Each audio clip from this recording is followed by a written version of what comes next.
Chapter 19. The room is small and plain. A single bed with a white coverlet, a writing desk beneath the window, a wardrobe with a full-length mirror on the inside of the door. A suitcase stands open on the luggage rack, its contents neat, folded clothes, a toiletry bag, a slim laptop in a leather sleeve. On the desk, a bottle of Sancerre, 2/3 empty, and a stack of papers held together with a black binder clip. Sloane closes the door behind them and crosses to the desk. She tops up her glass without offering one to Agatha. The omission is deliberate. Everything about this woman is deliberate. "Please," Sloane says, gesturing to the room's only chair, a small wooden thing tucked beneath the writing desk. "Sit down." "I'll stand." "Suit yourself." Sloane settles on the edge of the bed, crossing one stockinged foot over the other. She holds her wine glass against her collarbone and regards Agatha the way a cat regards a bird that has walked into a room with no windows. "I have to say I didn't expect you tonight. I thought you'd send someone. A lawyer. That man from the trust, Bridgerton." "I don't send people when I have something to say, Miss Mercer. I come myself." "I noticed that about you. Old school." Sloane takes a sip of wine. "So, what would you like to say?" Agatha looks at her. The room is very quiet. Through the floor, the muffled sound of the bar below, laughter, the clink of glasses, someone's voice raised in a toast. The festival crowd, celebrating the end of day one. Agatha's festival. Agatha's crowd. "You know perfectly well why I'm here." "Do I?" "You identified my granddaughter to the police as the woman you saw at Twistleton Hall on Monday morning. On the strength of that identification, she was arrested and is currently in a cell in Hereford." Sloane's expression does not change. She holds her wine glass steady. Her pale blue eyes are bright and watchful. "I told the police what I saw, Mrs. Westmacott. That's what witnesses do." "You told the police what you wanted them to hear. There is a difference." Sloane tilts her head. The gesture is slow and deliberate, a performance of curiosity. "That's a serious accusation." "It is a serious situation." A silence opens between them. Sloane lets it run for a few seconds, comfortable, unhurried, the silence of a woman who believes she is in control of the conversation. Then she uncrosses her feet and leans forward, setting her wine glass on the bedside table. "All right," she says. "Let's not waste each other's time. You're a busy woman, I saw that today. Quite the operation you've got. Impressive, especially without grace." The name lands like a coin dropped on a hard surface. "So let me be direct with you, since you seem to appreciate that. Please. Your granddaughter is in custody. My identification put her there. The police take eyewitness testimony very seriously, especially when it comes from someone with no connection to the victim or the suspect. A neutral observer. A tourist. A woman from New York who happened to be in the wrong place at the wrong time and saw what she saw." She pauses. "Or thinks she saw." Agatha's hand tightens on her stick. She says nothing. "The thing is, Mrs. Westmacott, when Inspector D'Souza brought me into that bakery, I was looking at 3 women. 3 dark-haired women, all roughly the right build, all of them local. And I was tired and the light was different from Monday morning, and the truth is, she spreads her hands. I wasn't entirely sure." "You seemed sure enough." I became sure. In the moment. The more I looked at Grace, the more certain I was. But if I'm being honest, really honest, there was a moment when I thought it might have been the other one. The Indian woman's. Kaveri. The name drops into the room like a stone into still water. I remember the moment quite clearly, Sloane continues. I looked at Kaveri and something clicked, the height, the build, the way she held herself. And then I looked at Grace and something clicked harder. So I went with Grace. She picks up her glass again. But memory is a funny thing, isn't it? Especially under pressure. Especially when you're standing in a room full of strangers, with 2 detectives watching your every move. Agatha regards her. The performance is polished. Every word chosen, every pause calibrated. This woman has rehearsed this conversation. She has been waiting for it. What are you proposing, Miss Mercer? Sloane stands.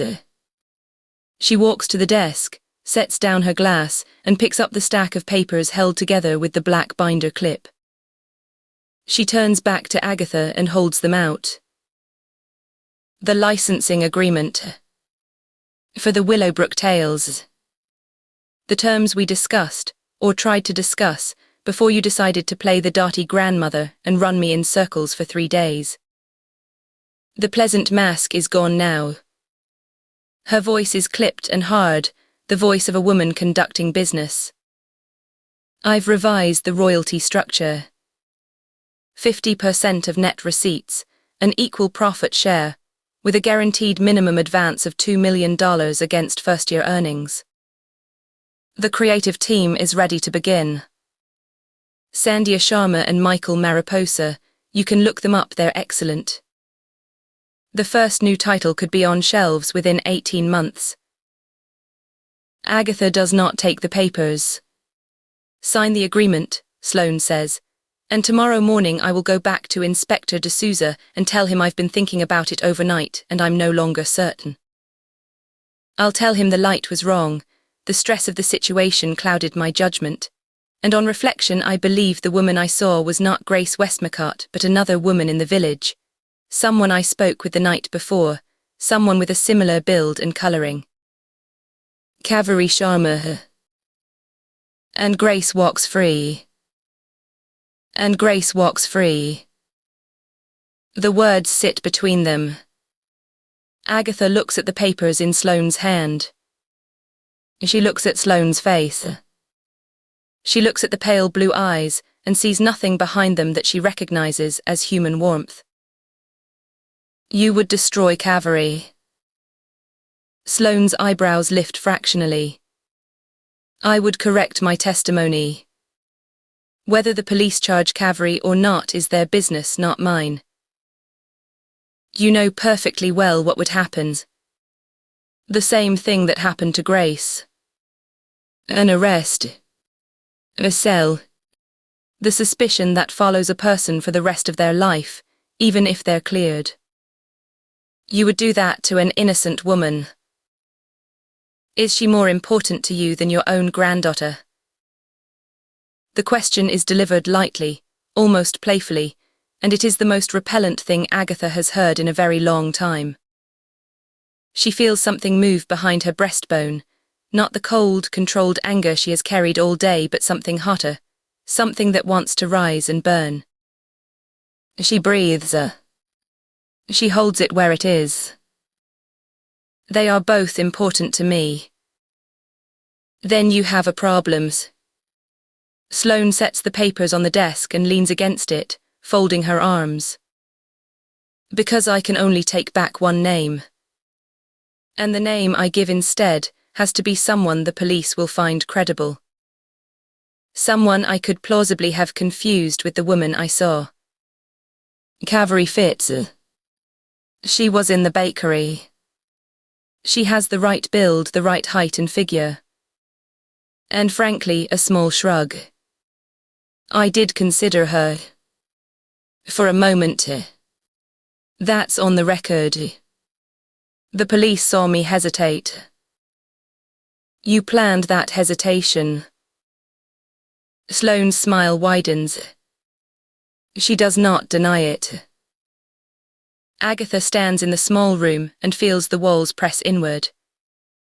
She has been outmaneuvered by cleverer people than Sloane Mercer, in rooms considerably more dangerous than this one, and she has survived because she learned, very early in her life, that the way to defeat a person who believes they hold all the cards is to let them keep believing it while you count the ones they've missed.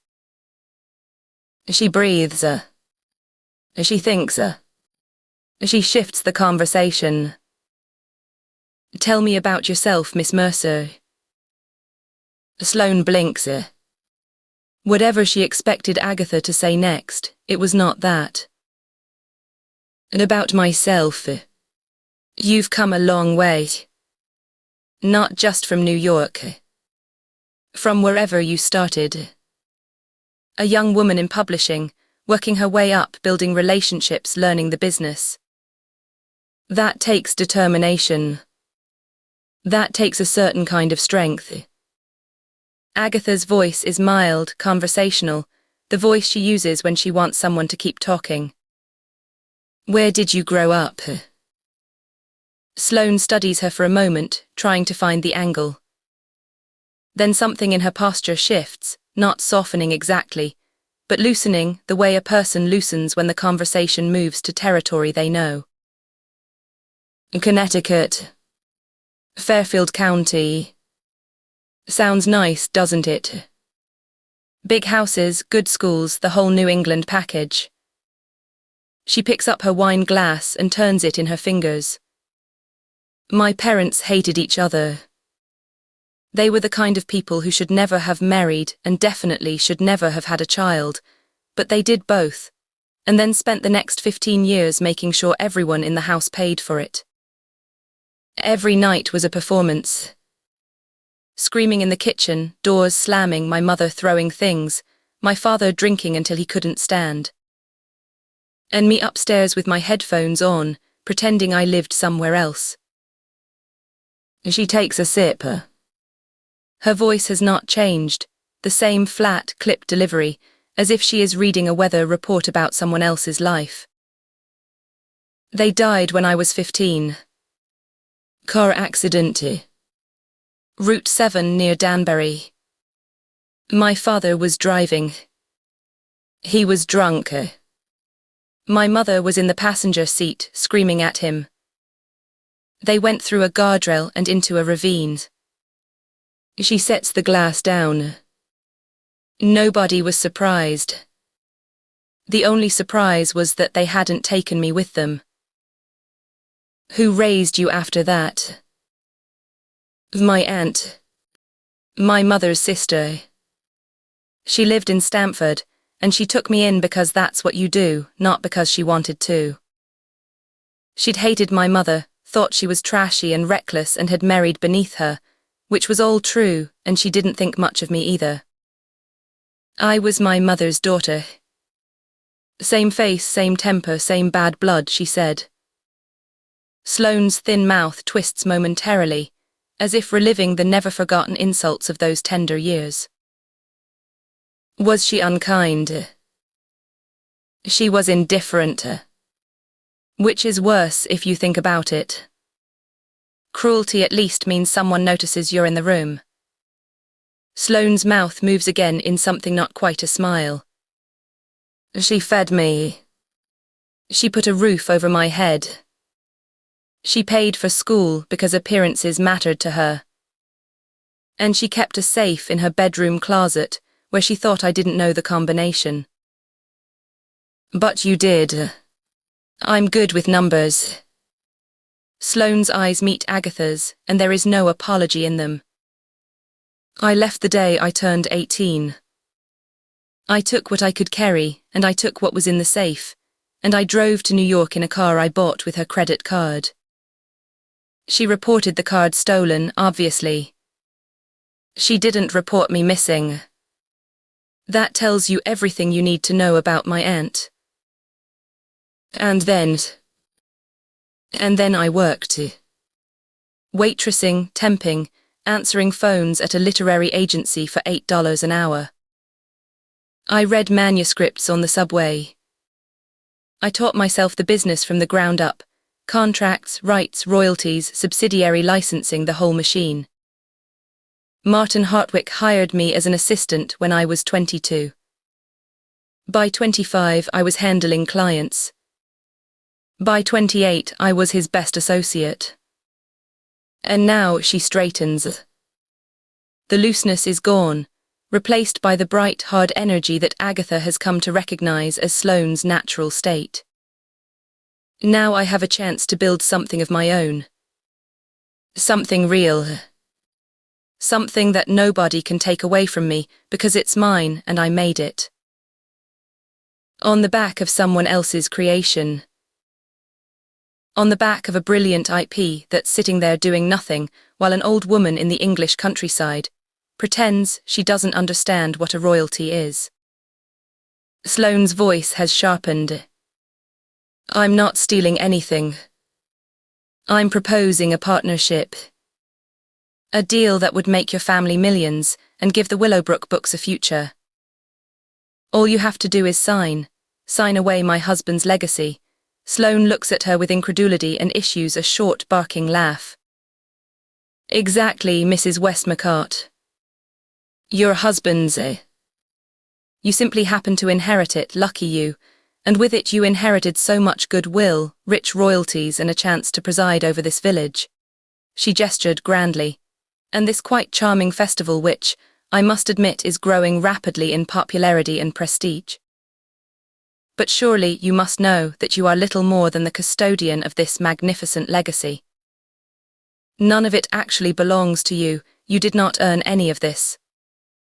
That in mind, I think an advance of $2 million is a handsome sum in addition to all the other unearned riches you've already reaped. And that is but the first drop in what will be a literal outpouring of wealth that is bound to follow. This is a great literary property, perhaps one of the greatest, and it's underpromoted and underpublished, thanks no doubt to your own lack of initiative and business sense. I believe I can scale it to $1 billion property, one that will reward you richly for however many months or days you might have left. And if not for yourself, think of your husband's heirs. Generations of Westmacotts will be able to live off the proceeds for decades to come. Agatha holds her gaze. She sees it all, the girl in the bedroom with the headphones, the aunt's indifference, the empty safe, the long climb. She sees the hunger and the hardness, and the absolute refusal to be overlooked or dismissed or left behind. She sees a woman who has learned that the world gives you nothing, and who has decided with the iron conviction of the truly damaged that the only response is to take. She does not feel pity. Pity would be an insult, and Sloane would recognize it as one. What she feels is something closer to recognition, the recognition of a force that is familiar, because she has encountered it before in other faces, in other rooms, in other lifetimes. People who have been broken by the world and who break the world back. Some of them she fought. Some of them she buried. One or two of them she loved. None of them were people you could reason with. You could only outmaneuver them. Miss Mercer, Agatha says, I would like to ask you about Monday morning. Sloane's smile stiffens slightly. I've already told the police everything I saw. You told the police what you wanted them to hear. I would like to know what you actually saw. All of it. From the beginning. Why should I tell you anything? Because you want me to sign those papers. And I am not going to sign anything until I understand exactly what happened at my hall on Monday morning. You were there. You saw something. I want to know what. Sloane considers this. The calculation is visible, the quick practiced weighing of risk against advantage. She wants the signature. She wants it badly enough to have crossed an ocean and fabricated evidence and blackmailed a 103-year-old woman in a pub bedroom. She is not going to let the prize slip away over a few questions. Fine, she says. What do you want to know? Start from the beginning. You woke early. Jet lag. I was up at 6. Wide awake, nothing to do. I got dressed, went downstairs, had a coffee in the bar. Tyler was already setting up. Then I went out. Which direction? Up the lanes. Past the church. I could see the house on the hill, the hall, and I wanted a closer look. The architecture. The grounds. I'm not completely uncultured, Mrs. Westmacott. What time did you reach the hall? 7:15. Roughly. I wasn't checking. Which way did you approach? The main drive. Through the gates, up the gravel. I came around to the south side because I could see a terrace and a garden. I wanted to see the front of the house from the garden. Where exactly were you standing? On the path. The flagstone path that runs along the south side of the house, past the terrace. Maybe 30 feet from the French doors. Were the doors open? Partway. One of them was open about a foot. The other was closed. And you heard voices. 2 women. I could hear them before I saw them. Describe what you heard. Not what you told the police. What you actually heard. Sloane's eyes narrow, but she answers. The first voice was louder. Sharper. A younger woman, she was angry or upset or both. She was doing most of the talking. Fast clipped, the words running together. I couldn't make out what she was saying. I was too far away for individual words, but the tone was unmistakable. An argument. And the second voice. Quieter. Lower. Calmer. She was trying to get a word in, but the first woman kept cutting her off. It wasn't an even exchange. One was attacking and the other was defending. How long did you listen? A minute. Maybe 2. I didn't time it. And you looked through the doors. I took a few steps closer. I could see into the room, not clearly, but enough. It was a large room, books everywhere, tall windows on the far side. The library. If you say so. I didn't know what the rooms were called. Describe what you saw. Exactly. Sloane picks up her wine glass. She holds it but does not drink. Her fingers are still around the stem. The woman nearer to the doors, the one doing most of the talking, had her back to me. I could see her shape against the light from the far windows. Tallish. 5'6", 5'7". Dark hair long past the shoulders. She was wearing a dark green jacket, waxed cotton, like a field coat, and dark trousers. She moved like she knew the room. She wasn't looking around or trying to find her way. She was planted. And the other woman's. Further back. Near a desk, I think, a large desk under the windows. Lighter clothing. A blouse or a shirt, pale blue maybe or cream. She was standing, not sitting. Older than the first woman, I thought, though I couldn't be sure from that distance. Ellen. Pale blue blouse beneath a tweed jacket. That was Ellen.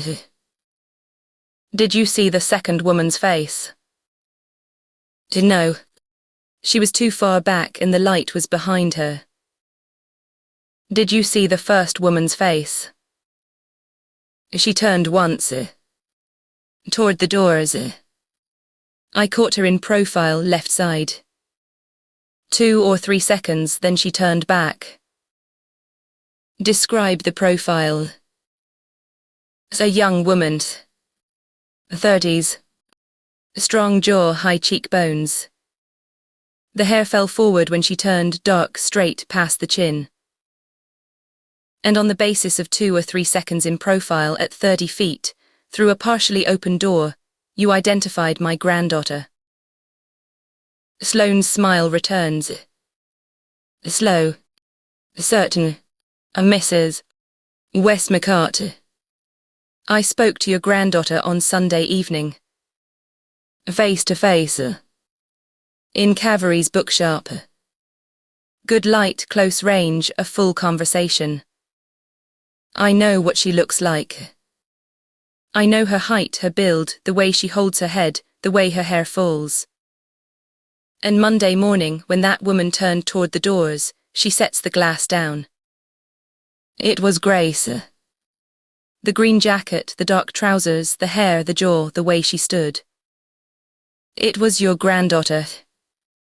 I'm as sure of it as I've ever been sure of anything in my life.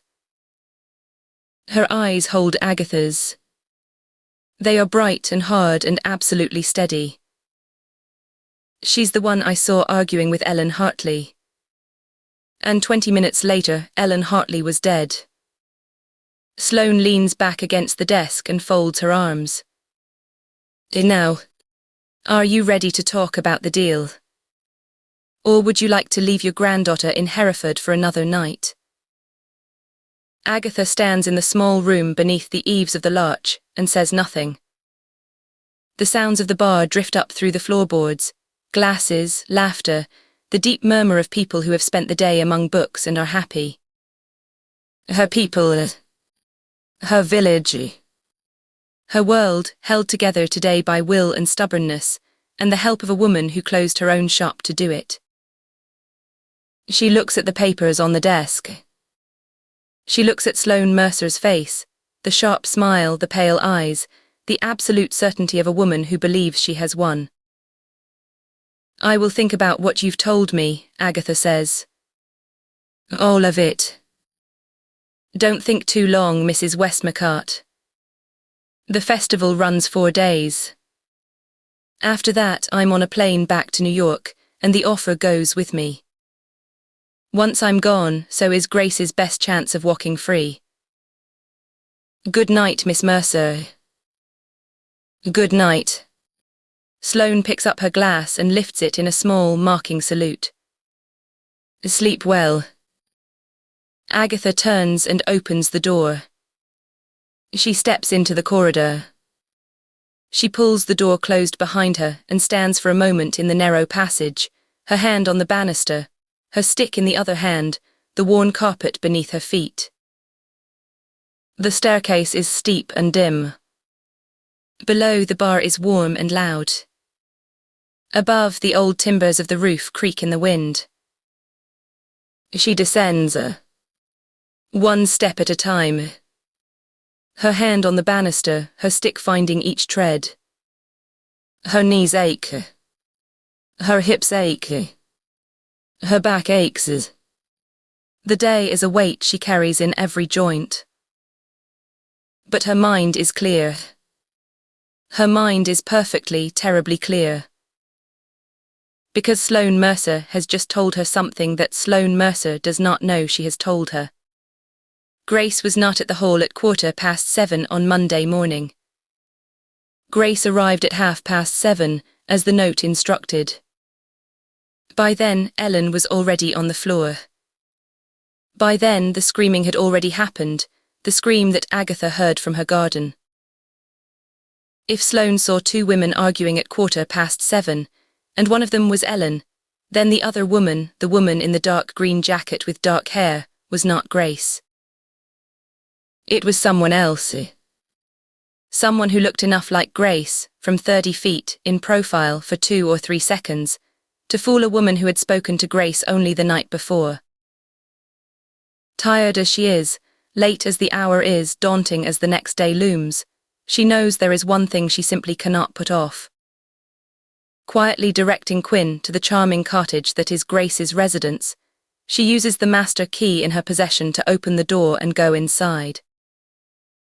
For a moment, she experiences a rush of emotions at knowing that Grace, her beloved Grace, the dear, lovely young woman, will not be sleeping under this roof tonight, but is spending the night in a coolly indifferent custody cell in Hereford. It is a moment she never dreamt she would ever experience, and yet here she is, at the mercy of a manipulative, deceptive, awful woman who cares nothing for truth and justice, and only seeks her own profit at any cost.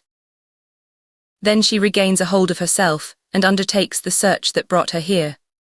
Grace is a neat, organized woman, unlike so many others of her generation who think tossing clothes on the floor of their bedroom is perfectly acceptable. Grace's wardrobe is organized and reasonably neat. It takes Agatha only minutes to ascertain what she has already suspected. Grace's green jacket and dark trousers are missing.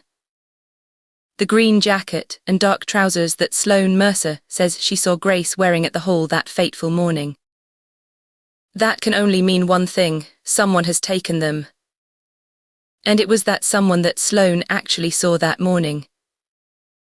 Someone wearing Grace's green jacket. Grace's dark trousers. Someone who knew what Grace looked like and dressed to be mistaken for her. Someone who wanted to be seen. The cold beneath Agatha's breastbone is not fear.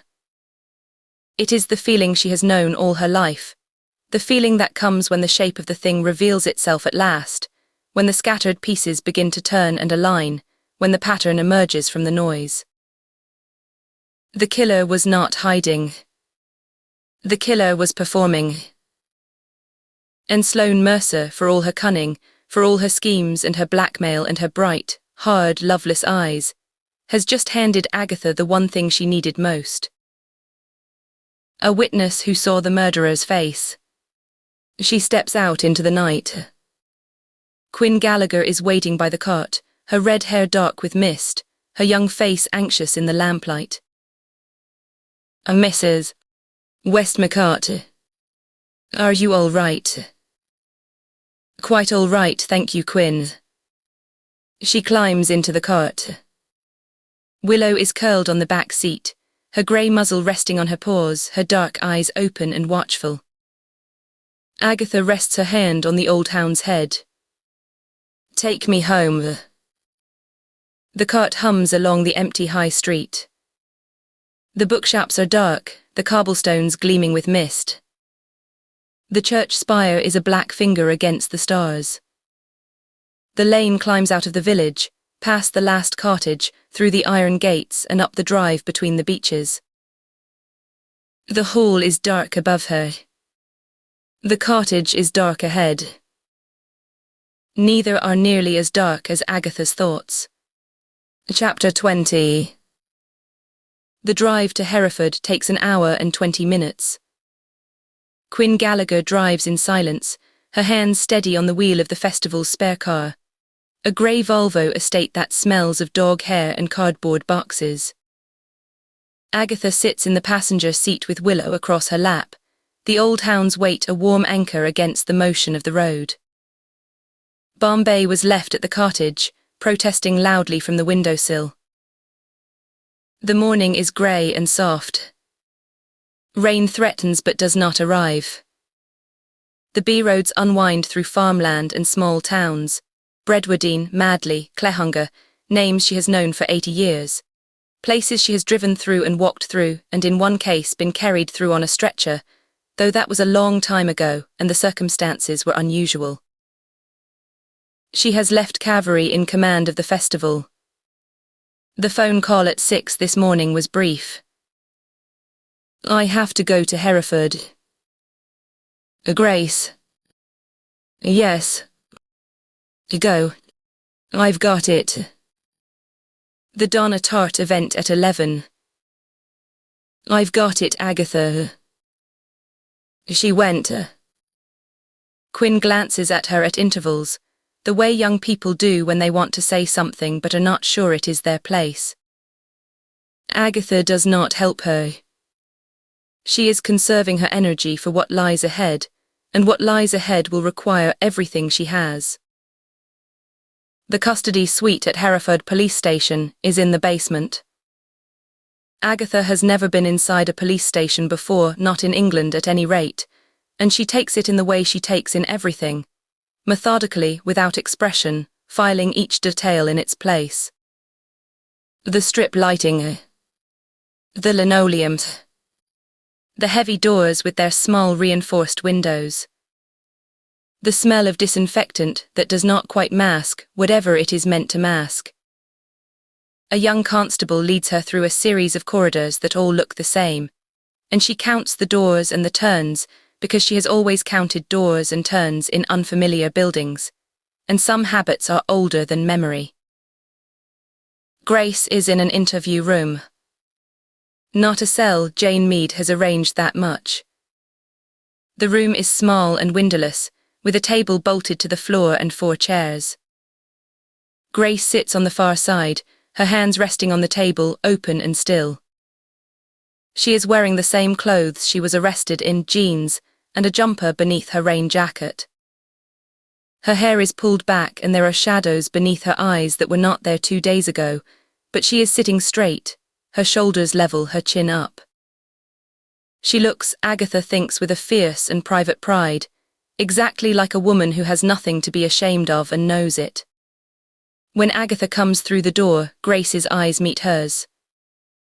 There is no collapse, no crumbling.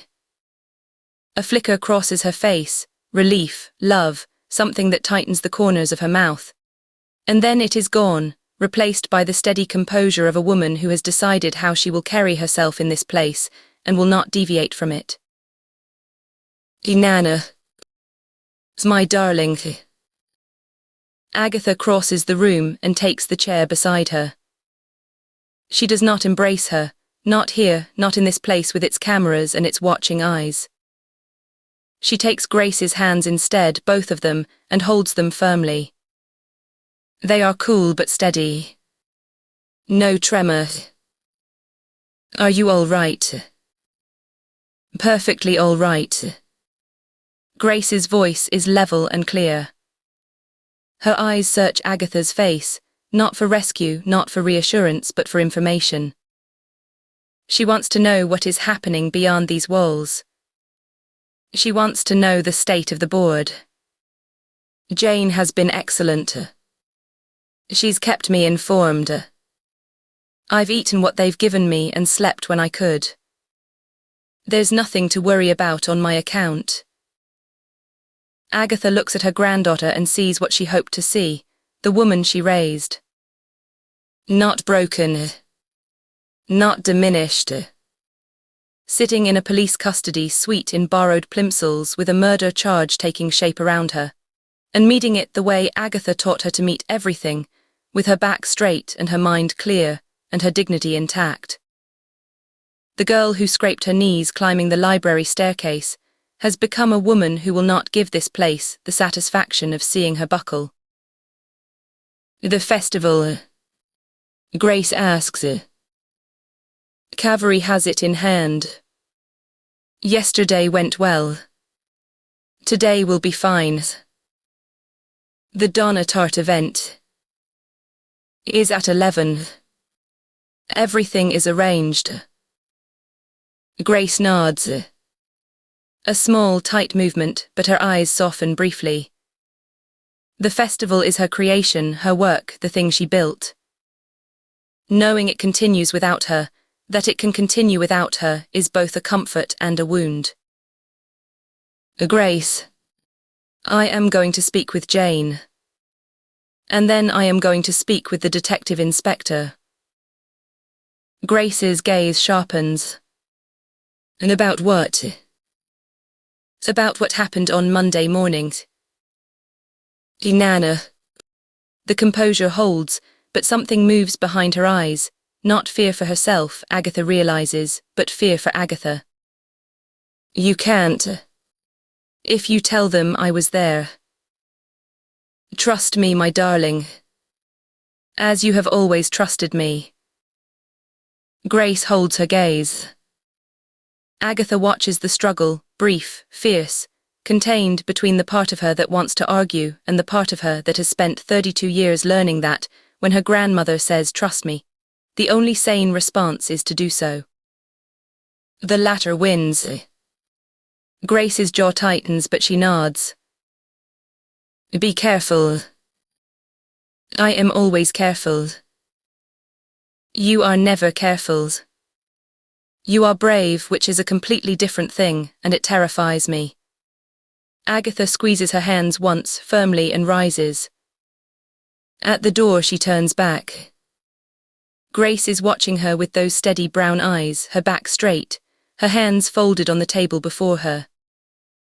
She looks in the flat light of the interview room, like a woman carved from something that does not break. Jane Mead is in a conference room on the floor above. She rises when Agatha enters, a courtesy that Agatha notes and appreciates. The room is marginally less oppressive than the one downstairs. A window, natural light, a table that is not bolted to the floor. Mead has her files spread before her, a legal pad covered in her small, precise handwriting, and a cup of coffee that appears to be her third or fourth of the morning. Her silver hair is immaculate, her suit unwrinkled, but there is a tightness around her eyes that speaks of a night spent reading case law rather than sleeping. Mrs. Westmacott. Thank you for coming. How is she holding up in your estimation? Mead's expression shifts, a subtle warming, the professional mask giving way for a moment to something more personal. Remarkably. I've represented clients twice her age with half her composure. She listens carefully, she asks precise questions, and she has not once indulged in self-pity or panic. She is, Mead pauses, choosing her words.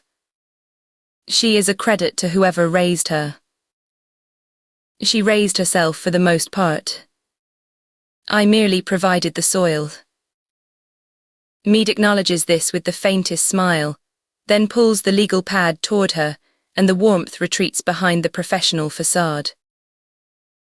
I need to bring you up to date on the procedural position. Under PACE, the police were entitled to hold Grace for 24 hours from the time of her arrest. That expired at 10:30 last night. D'Souza applied to the superintendent for a 12-hour extension under Section 42. On the grounds that the offence is an indictable one, that further detention is necessary to secure and preserve evidence, and that the investigation is being conducted diligently and expeditiously. Mead's pen taps the pad once, a precise, irritated beat. The superintendent granted it. The extension runs until 10:30 this morning. Agatha checks the clock on the wall.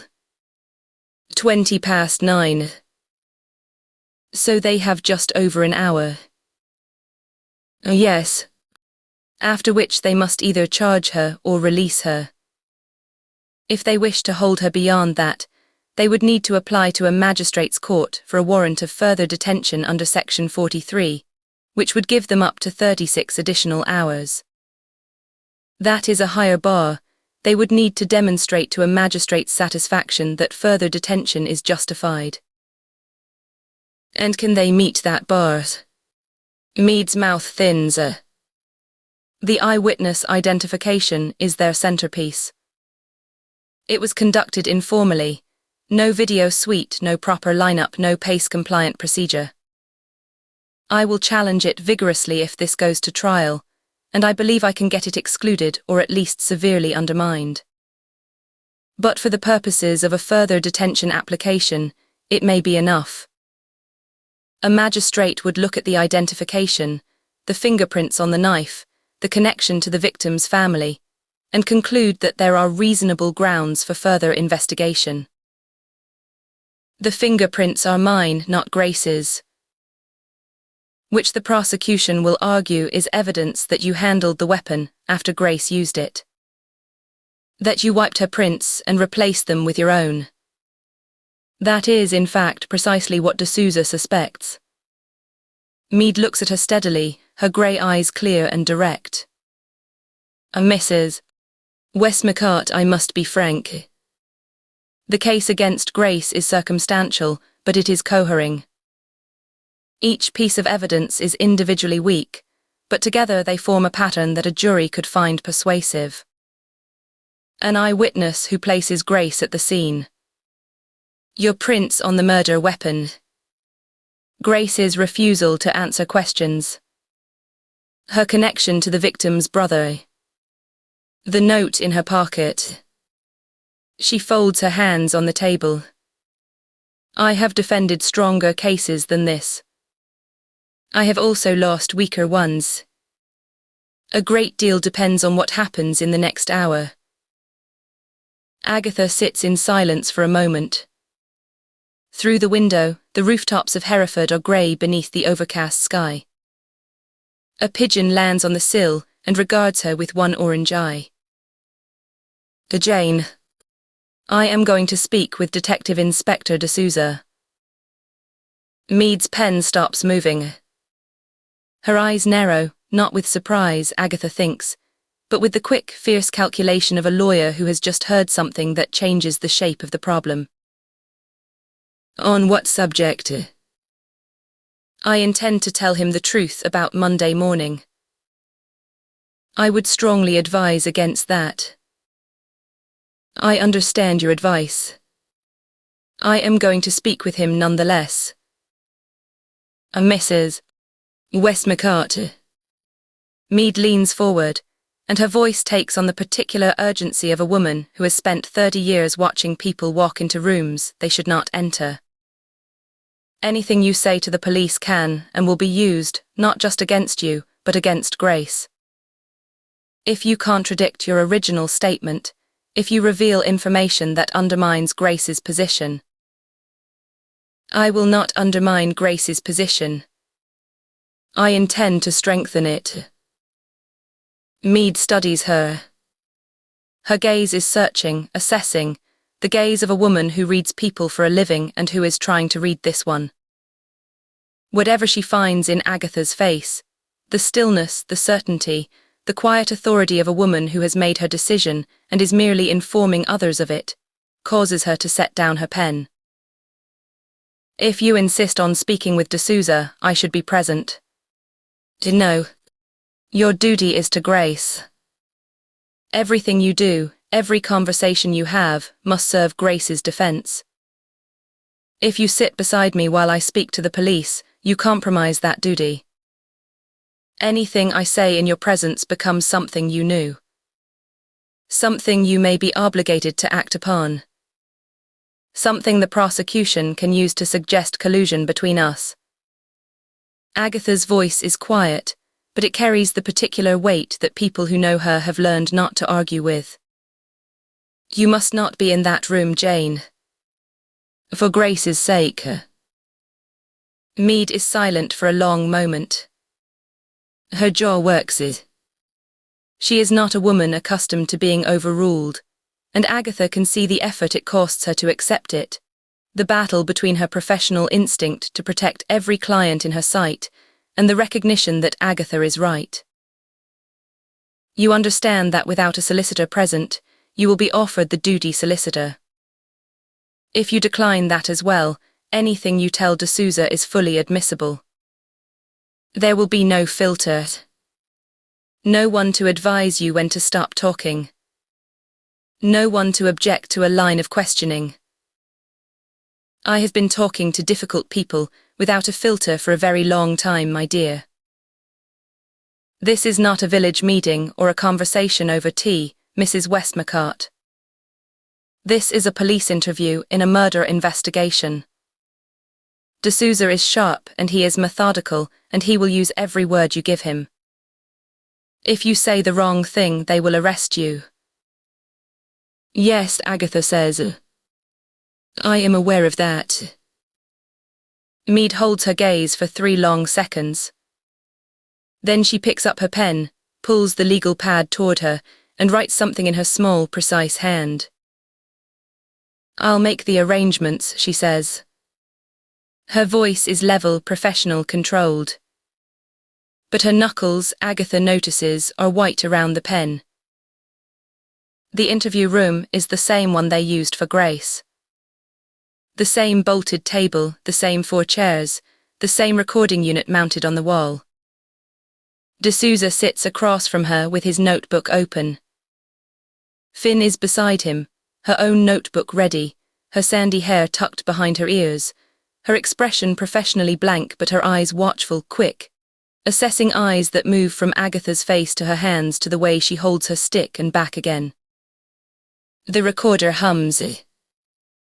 "Mrs. Westmacott, thank you for coming involuntarily. I should inform you that this interview is being audio-visually recorded. You are not currently under caution. You have been offered and have declined legal representation. Is that correct?" "That is correct." "You are here of your own volition and are free to leave at any time. Do you understand?" "I do." D'Souza uncaps his pen.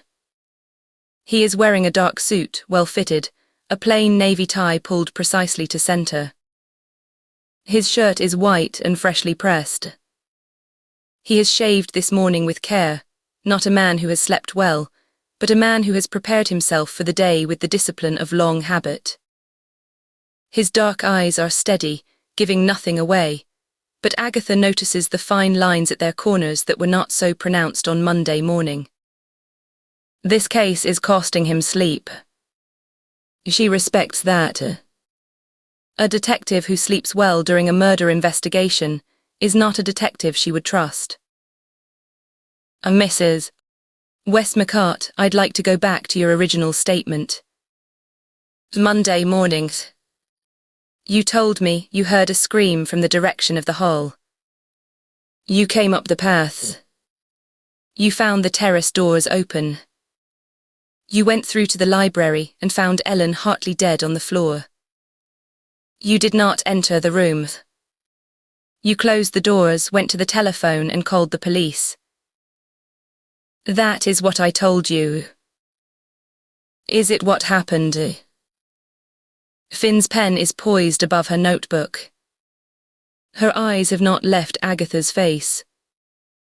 There is a quality of coiled attention in her posture, the slight forward lean, the stillness of her hands, that reminds Agatha of Willow when she catches a scent on the wind. This young woman misses nothing. "No," Agatha says. "It is not what happened." D'Souza's expression does not change. His pen does not move. He watches her the way he has watched her from the beginning, with that careful, undifferentiated attention that gives nothing away and misses nothing. Finn's eyes flicker to D'Souza and back, but she does not speak.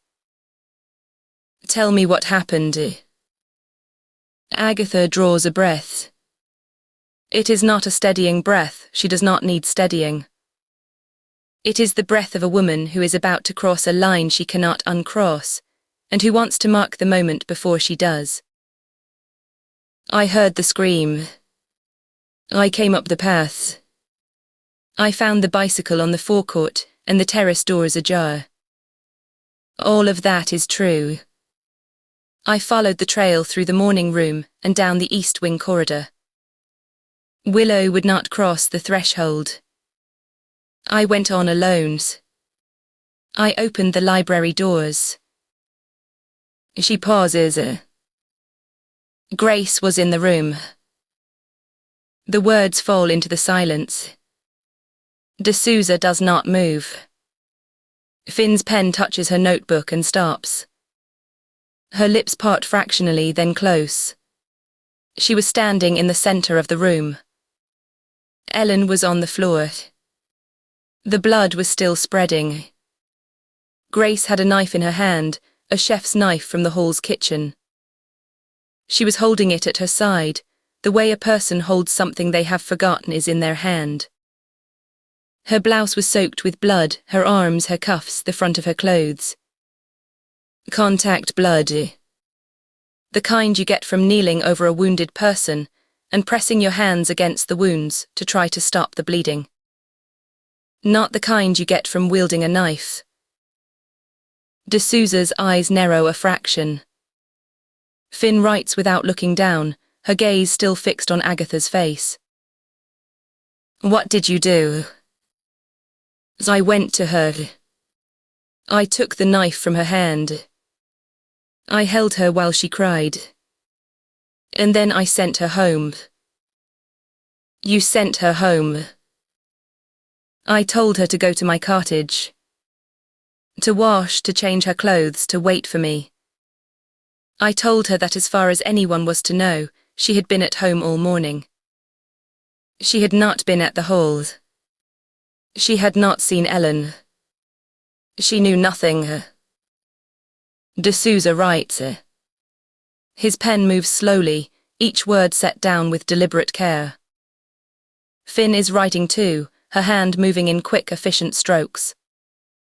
When D'Souza looks up, his expression has not changed, but something behind his eyes has shifted, a deepening, a darkening, the look of a man who has suspected something and has just had it confirmed, and who takes no pleasure in being right. You coached her. I protected her. You tampered with a crime scene. You removed evidence, the knife, from your granddaughter's hand and handled it yourself, replacing her fingerprints with your own. You instructed her to conceal her presence at the scene, to change her clothes, to destroy evidence of her involvement. You then sat in the morning room and waited for the police to arrive, and when Sergeant Carley took your statement, you lied. His voice does not rise. It does not need to. Each sentence lands with the measured weight of a brick being laid. When I interviewed you that same morning, you looked me in the eye and told me you found Ellen dead and alone. You told me you did not enter the room. You told me you saw no one. Finn has stopped writing. She is watching Agatha with an expression that is difficult to read, not hostility, not sympathy, but something caught between the two. The expression of a woman who is recalculating everything she thought she knew about the person sitting across from her. You lied to my face, Mrs. Westmacott. Yes. Why? Because my granddaughter did not kill Ellen Hartley. Agatha's voice is steady, her hands are still on the head of her stick, her eyes hold D'Souza's without wavering. Grace arrived at the library and found Ellen dying. She went to her. She knelt beside her and pressed her hands against the wounds and tried to stop the bleeding. She held Ellen while she died. She picked up the knife because she was in shock and her mind had ceased to function. And when I arrived, I saw a young woman standing over a body with a knife in her hand and blood on her clothes. And I knew with absolute certainty, that any police officer who walked into that room would see a murderer. And I knew with the same certainty that she was not one. That is your belief. That is my knowledge. I raised that girl. I know her the way I know my own hands. She is not capable of this. D'Souza regards her for a long moment. Finn's eyes move between them. The recorder hums. Mrs.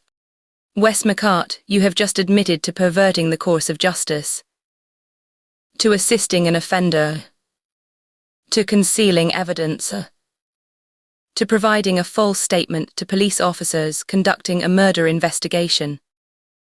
He sets his pen down on the table. The small click it makes in the quiet room is very loud. Each of those is a serious criminal offence. Perverting the course of justice alone carries a maximum sentence of life imprisonment. Finn shifts in her chair. Her jaw is tight. She is looking at Agatha with something that has moved past professional assessment into something more personal, The expression of a woman who is watching someone she has come to respect walk deliberately into a trap. You are 103 years old, D'Souza continues. His voice has not changed, but his hands, Agatha notices, have moved from the table to his lap. He does not want her to see what they are doing.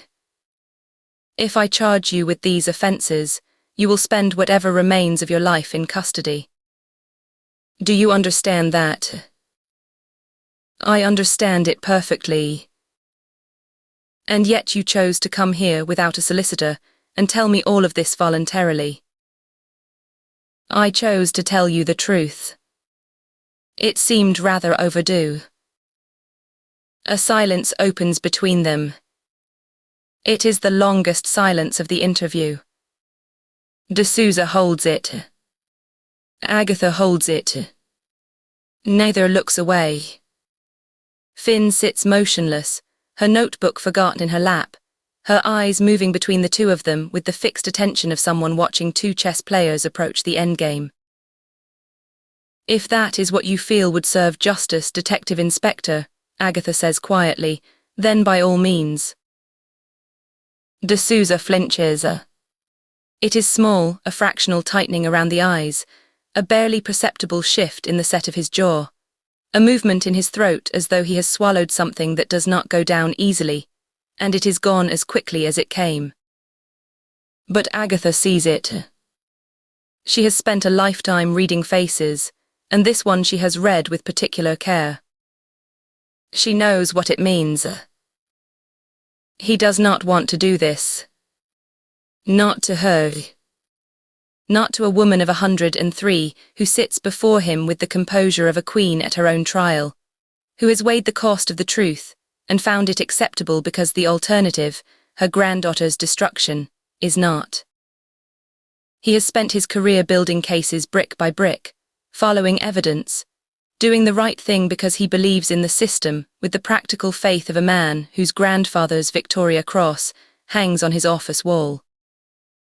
And the system is telling him to arrest this woman, and something deeper than the system is telling him not to. Finn sees it too. Agatha catches the sergeant glancing at D'Souza, a quick searching look, full of something that might be concern. D'Souza picks up his pen. He closes his notebook.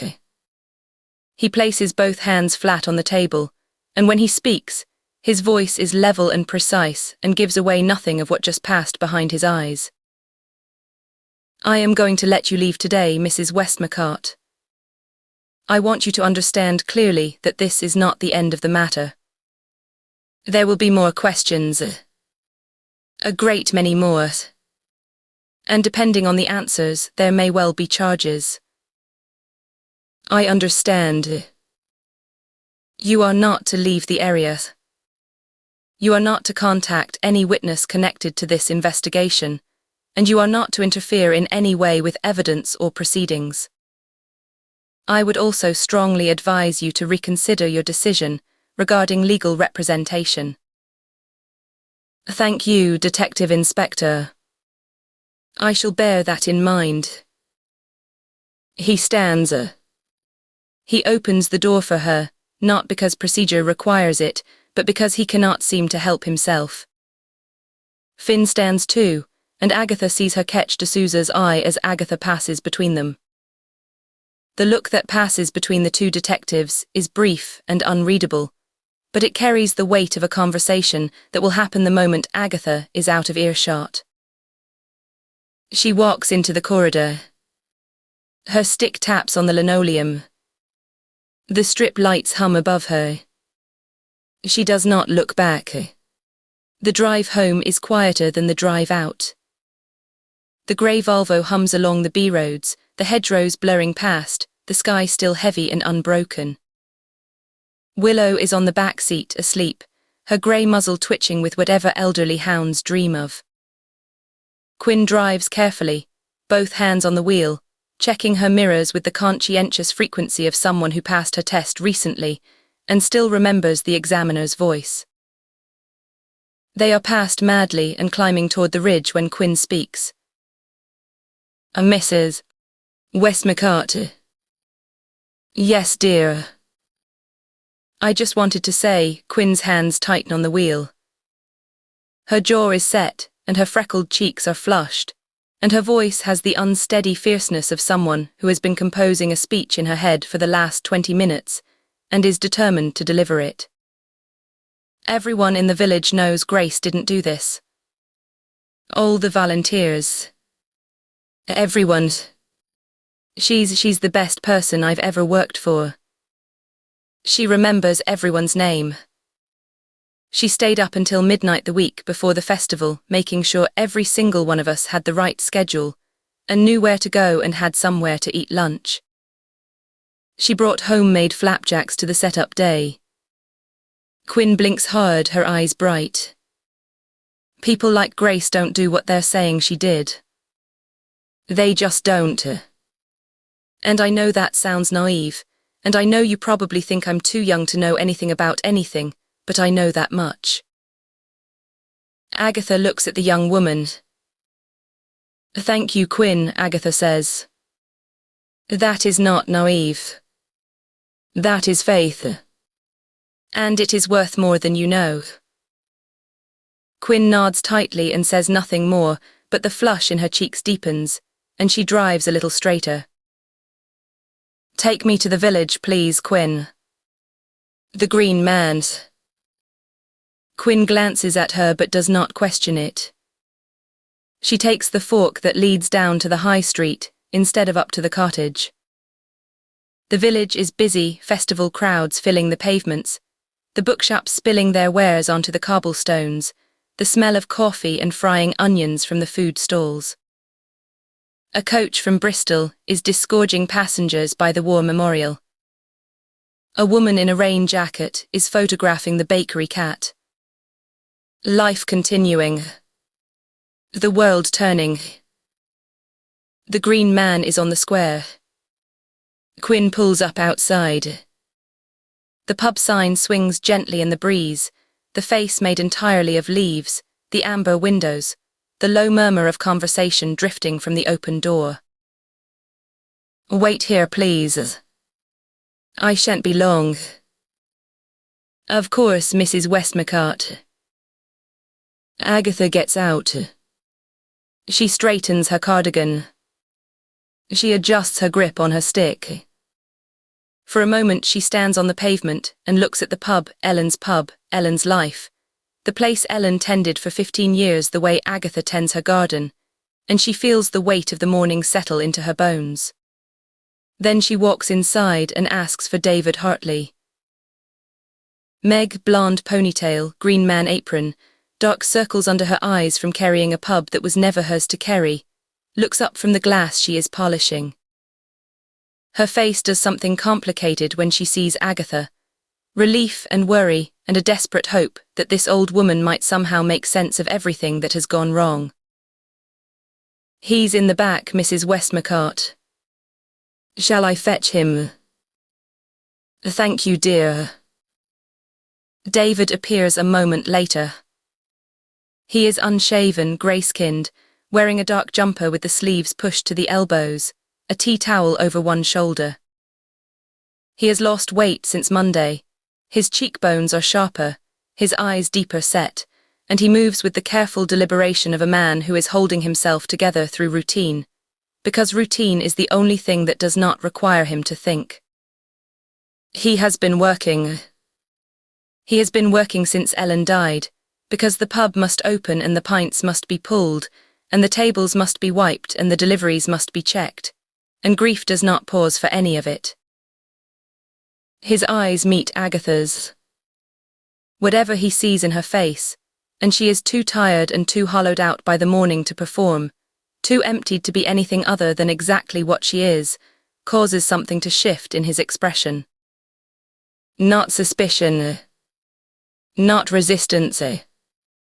Recognition, perhaps. The recognition of one exhausted person by another. A Mrs. Westmacott. David. Might I have a word? Somewhere private. He looks at her for a long moment. His jaw works. Then he nods. The office comes through. He lifts the hatch in the bar and leads her down the short corridor past the kitchen, a blast of heat and the smell of frying, and into the small back room. Ellen's office. Ellen's desk buried under invoices and beer mats. Ellen's calendar on the wall with delivery dates circled in red pen. Ellen's handwriting on every scrap of paper pinned to the corkboard above the desk. Neat, practical, the handwriting of a woman who kept everything in order, because order was the only thing she could control. 20 minutes later, Agatha emerges from the back corridor. Her face is composed but pale. She walks through the pub without stopping, past the festival visitors and the lunchtime regulars and Meg behind the bar who watches her go with that same complicated expression, and out into the grey afternoon. Chapter 21. DCI Margaret Hale is a neat woman, mid-50s, with a long, composed face that gives nothing away until she wants it to. Her eyes are pale grey and watchful behind reading glasses she wears on a chain around her neck, putting them on when she wants to study something and removing them when she wants to be studied. Steel grey hair cut close to the skull. A thin mouth that smiles rarely and means it when it does. She is standing at the window when D'Souza enters, looking out at the car park, her hands clasped behind her back. She turns and gestures to the chair and sits down herself, and the conversation that follows is conducted in the tone of a performance review that both parties know is actually something else. "Daniel, where are we?" He tells her. He lays it out the way he always does, methodically, each fact in its place, each gap clearly marked.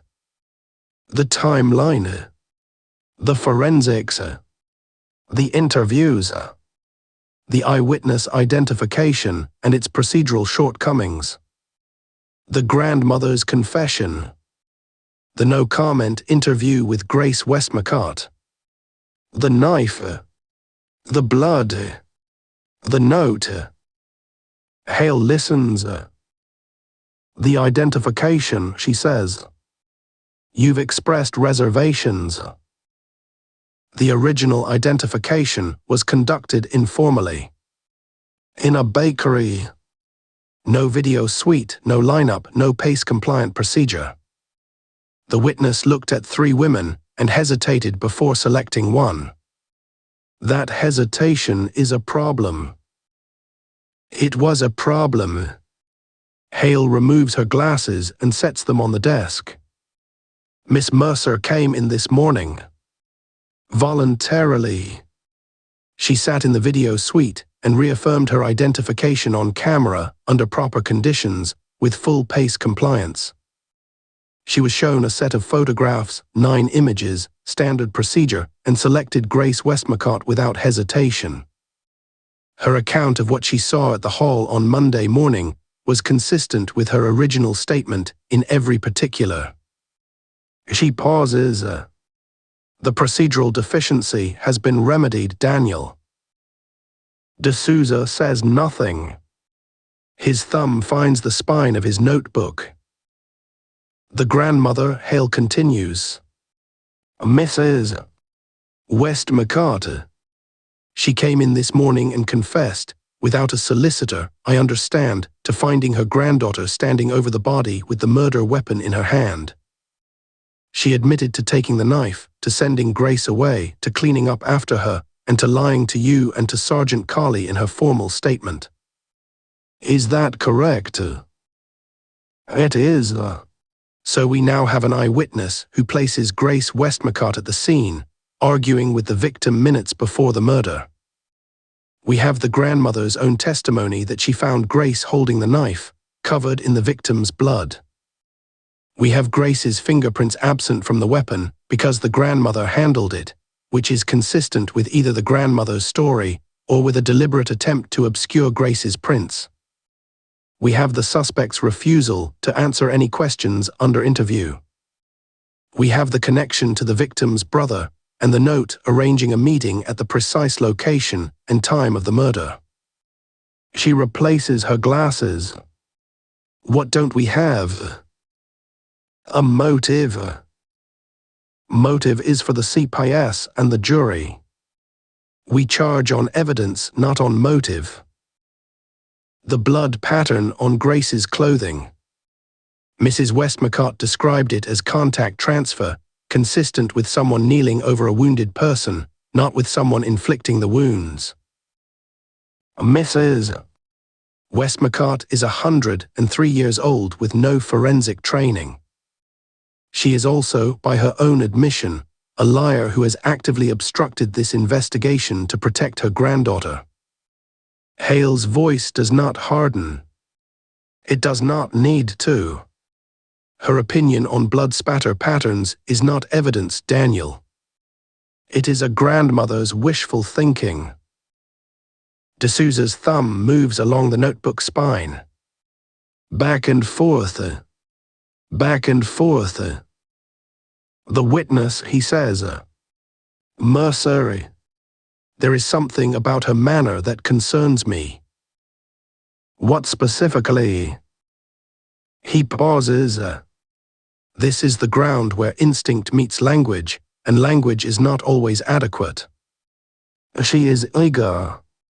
When she came forward, she was invested. In a way that feels personal rather than civic. She enjoyed the identification. She took pleasure in the moment. Some witnesses enjoy being important. It doesn't make them wrong. No, but it gives me pause. Pause is a luxury, Daniel. Hale folds her hands on the desk. Her tone has not changed. It is still measured, still reasonable, still the tone of a superior having a collegial discussion with a trusted subordinate, but something beneath it shifts, a tectonic movement, slow and inexorable. The festival is the biggest event in the county. A woman has been murdered on the premises. The press are interested. The PCC has rung me twice. The village is full of several thousand visitors who are asking whether it's safe to be there, and I need to be able to tell them that we have the situation in hand. She lets that sit for a moment. Then she leans back in her chair and removes her glasses again, the second time in 5 minutes, which means the conversation is nearly over. I trust your judgment. I always have. You're thorough, you're careful, and you don't cut corners. Those are the qualities I value most in my detectives. She looks at him. Her eyes without the glasses are smaller and sharper. The Section 42 extension expires at 10:30. You have the evidence to support a charge. The question is whether you intend to use it. She does not tell him what to do. She tells him she trusts his judgment. It is the most effective form of pressure there is. Thank you, ma'am, D'Souza says. He stands. He buttons his jacket. He walks to the door. Daniel.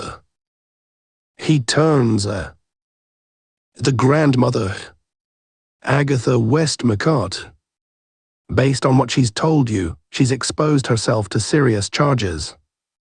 Perverting the course of justice. Assisting an offender. At minimum.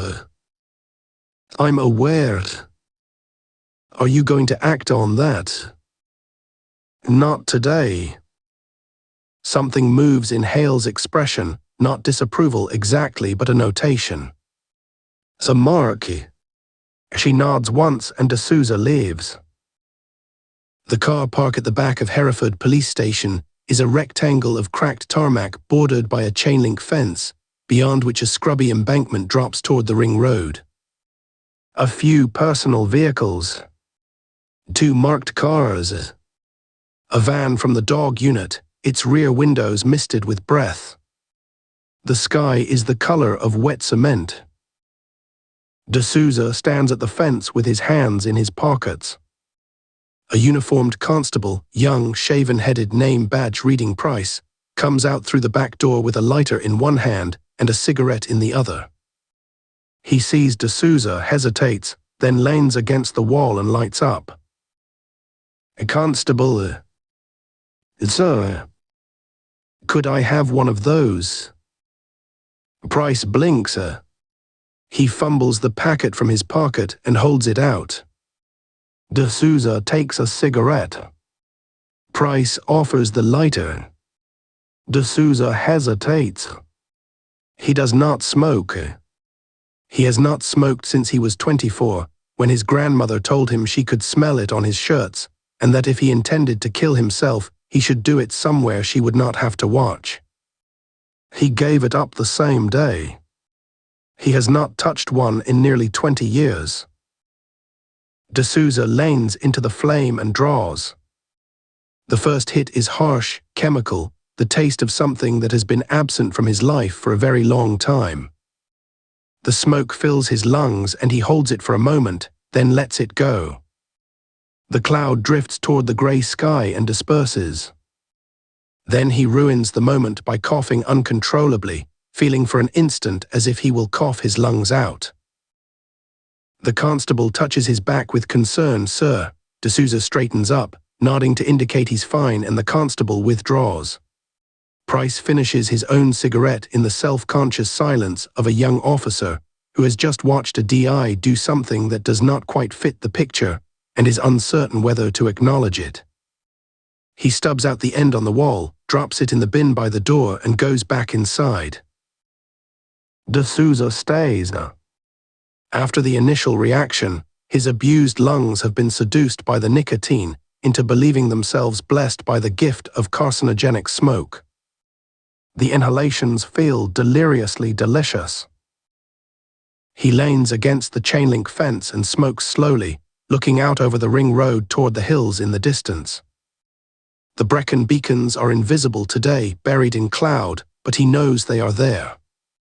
His grandmother pointed them out to him on the drive from Heathrow 26 years ago, when he was 17, and the green of England was so vivid after the red dust of Goa that it hurt his eyes.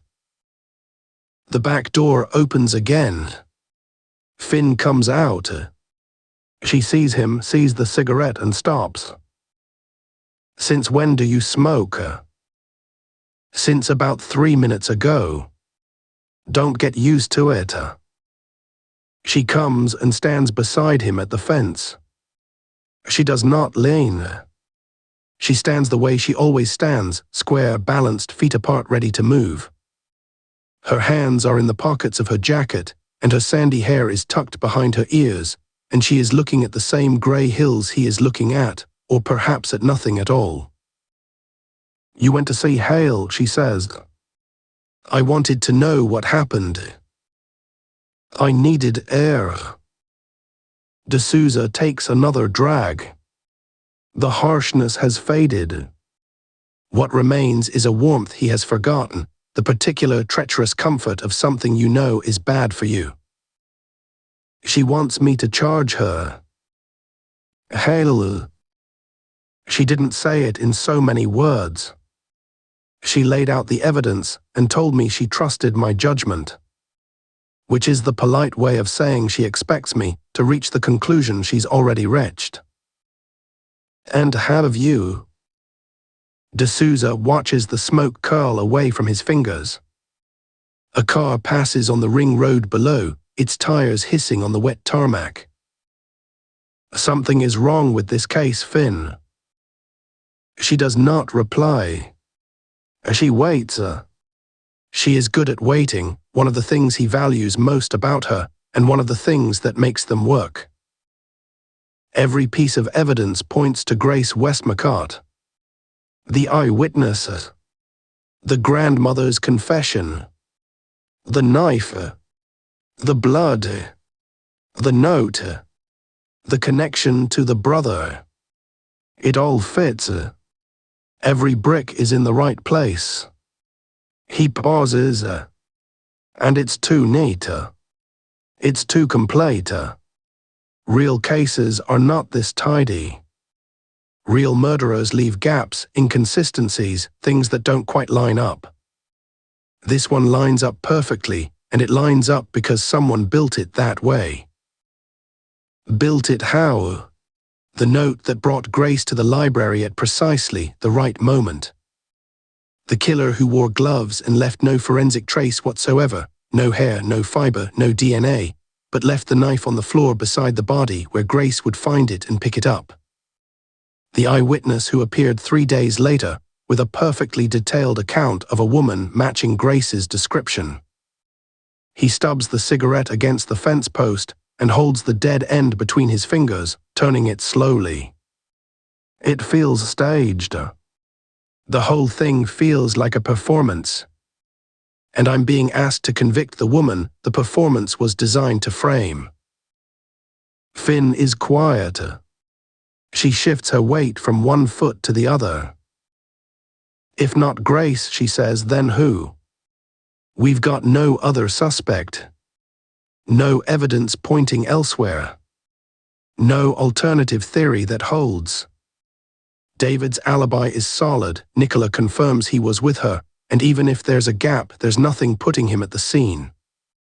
Ruth Ansley's sighting is compromised by 15 years of bad blood. We've got nothing else, sir. I know. And if you don't charge Grace, Hale will want to know why. And the answer, my DI has a feeling, won't satisfy her. I know that too. They stand in silence. The ring road hums below them. A magpie lands on the chain-link fence, cocks its head and flies away. My grandmother, D'Souza says. My father's mother. She was English. Born in Woking, Surrey, 1931. She met my grandfather in Goa during the war.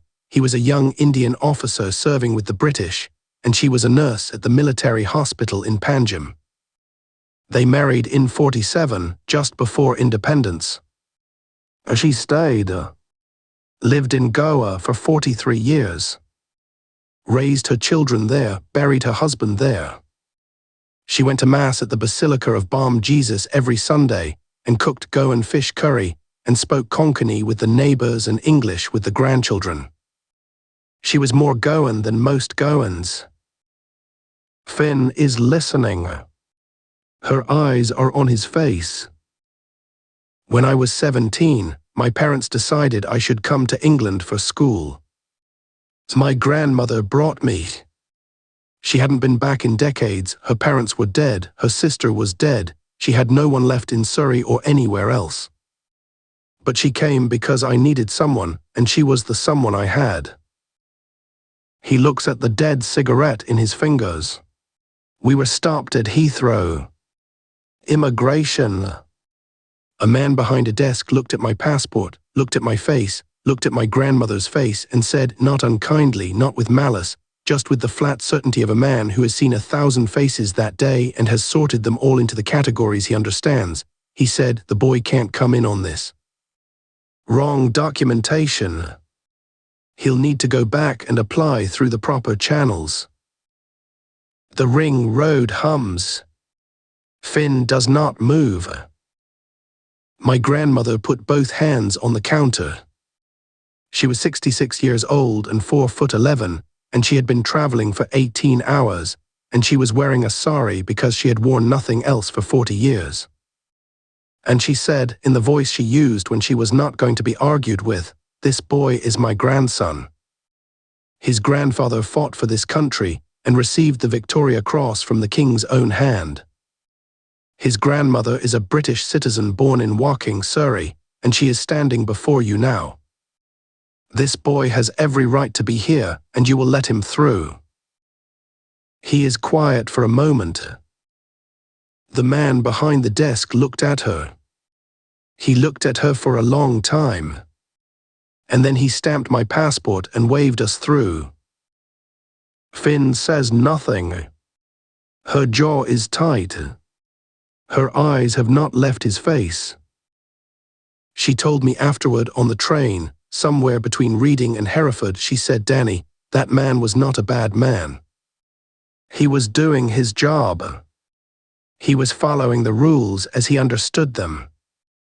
But the rules were wrong, and he knew they were wrong, and the fact that he let us through tells you something important. She said, when a good person follows a bad rule, they suffer for it. And the suffering is the proof that they are good. The silence that follows is long. Finn absorbs it the way she absorbs everything, quickly, completely, without waste. She does not offer commentary. She does not draw the parallel aloud. She does not need to. D'Souza drops the cigarette end into the bin by the door. He straightens his tie, the small, precise adjustment, pulling the knot exactly to center. He turns toward the building. Right, he says. Let's go. Finn follows him in. The magistrate grants the Section 43 warrant at 27 minutes past 10. 3 minutes to spare. Jane Mead opposes it, calmly, precisely, citing the procedural deficiencies of the original identification, the absence of forensic evidence directly linking her client to the attack, and the circumstantial nature of the case. The magistrate listens, nods, and grants the warrant. His face betrays nothing. The charge is read in the same interview room where Grace sat through 35 minutes of no comment 2 days ago. The same bolted table. The same 4 chairs. The same recording unit on the wall, its red light steady. D'Souza sits across from Grace. Finn is beside him. Jane Mead sits at Grace's right, her legal pad before her, her pen flat on the table, her hands still.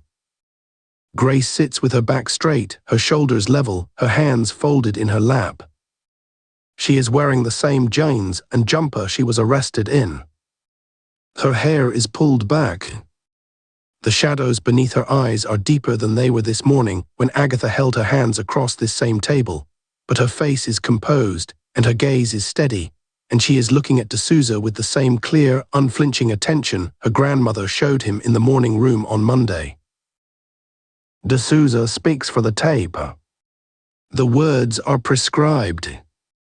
They are the words the system requires, and he delivers them with the precision and care he brings to everything he does. Grace Mary Westmacott, you are charged that on Monday the 6th of April 2026, at Twistleton Hall, Garth-on-Wye in the county of Herefordshire, you did murder Ellen Margaret Hartley, contrary to common law. You do not have to say anything, but it may harm your defense if you do not mention now something which you later rely on in court. Anything you do say may be given in evidence. Do you understand the charge? Grace's eyes hold his. They do not waver. They do not fill. Her breathing does not change. Her hands do not move in her lap. She sits in that hard chair in that windowless room beneath the strip lighting, with the recorder humming and the red light steady and the weight of the words settling over her like a stone, and she does not flinch. I understand the charge, she says. Her voice is clear and level. I am not guilty. Jane Mead's hand moves to Grace's forearm, a brief touch, professional, steadying. Grace does not look at her. She is looking at D'Souza. And in her eyes, beneath the composure, beneath the courage, there is something that he has seen only once before in this case, in the morning room at Twistleton Hall, in the eyes of the old woman who sat with a cat on her lap and gave him nothing he had not asked for. It is not fear. It is not anger. It is the look of someone who knows something he does not, and who is waiting, with a patience that borders on the infinite, for him to find it. Grace is taken from the room. The door closes behind her. The recorder is switched off. The red light dies. Jane Mead gathers her files, rises, and inclines her head to D'Souza and to Finn. Her expression gives nothing away, but her eyes linger on D'Souza's face for a moment longer than courtesy requires, a look that is not hostile and not sympathetic, but is, in its own quiet way, an assessment. She has taken the measure of the man who has just charged her client with murder, and she has filed whatever she found in the place where she keeps such things. Then she follows her client out. Her heels click down the corridor, sharp and measured, growing fainter. The interview room is empty. The chairs are pushed back. 2 paper cups of water sit untouched on the table, their surfaces still. D'Souza does not move. He sits in the chair where he delivered the charge, his notebook closed on the table before him, his pen beside it, aligned with the edge. Finn is beside him, but she does not speak. She watches him, and whatever she sees in his face causes her to look away, not from discomfort, but from the instinct of a woman who knows when a person needs to be unseen. She rises quietly and leaves the room. The door clicks shut behind her. D'Souza sits for a long time. The strip light hums above him.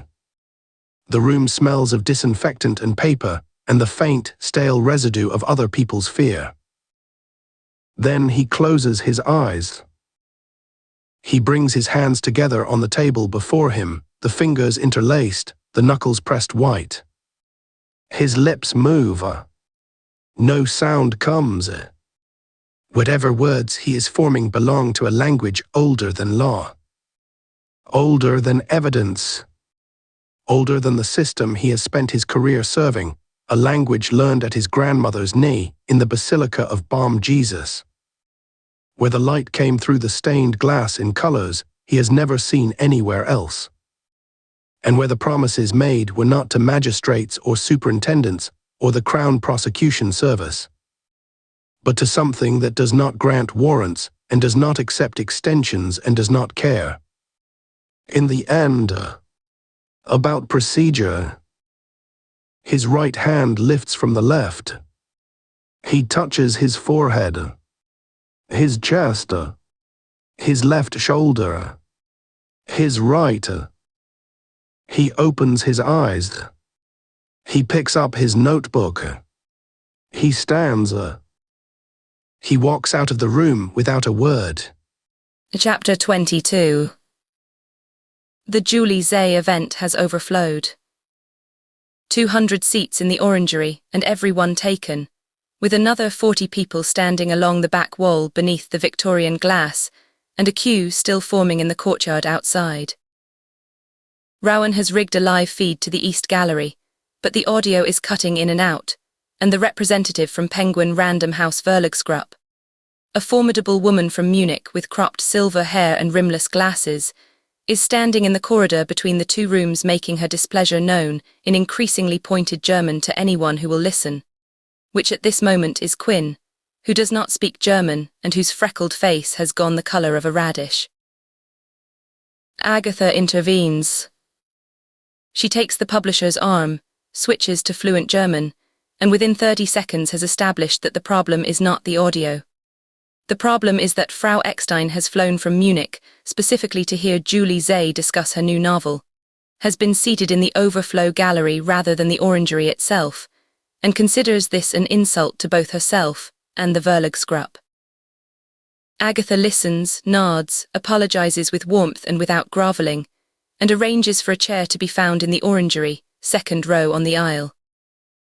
Frau Eckstein shakes her hand firmly, twice, and strides off through the corridor with the air of a woman who has been understood at last. Quinn stares after her. What did you say to her? I told her she was quite right, and that the seating arrangements were beneath her dignity. Which they were. Agatha adjusts her grip on her stick.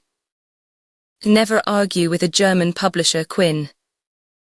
Agree with them swiftly, and solve the problem before they've finished telling you about it.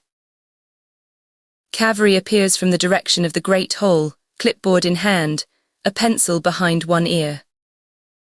We've got a water leak in the Tudor kitchen. The pipe under the old stone sink has cracked, and the caterers can't use the prep area.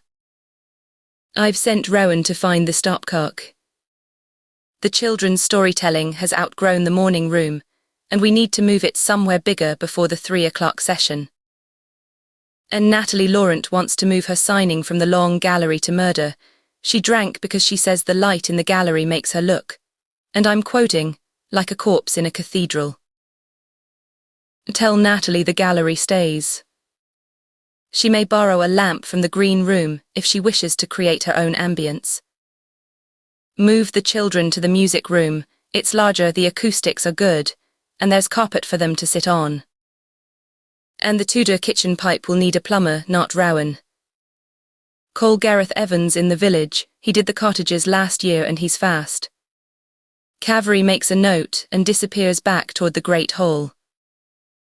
Agatha turns toward the west wing, where the poetry reading in the chapel has been running for 20 minutes, and from which, if she listens carefully, she can hear the faint sound of a poet's voice echoing off the stone walls.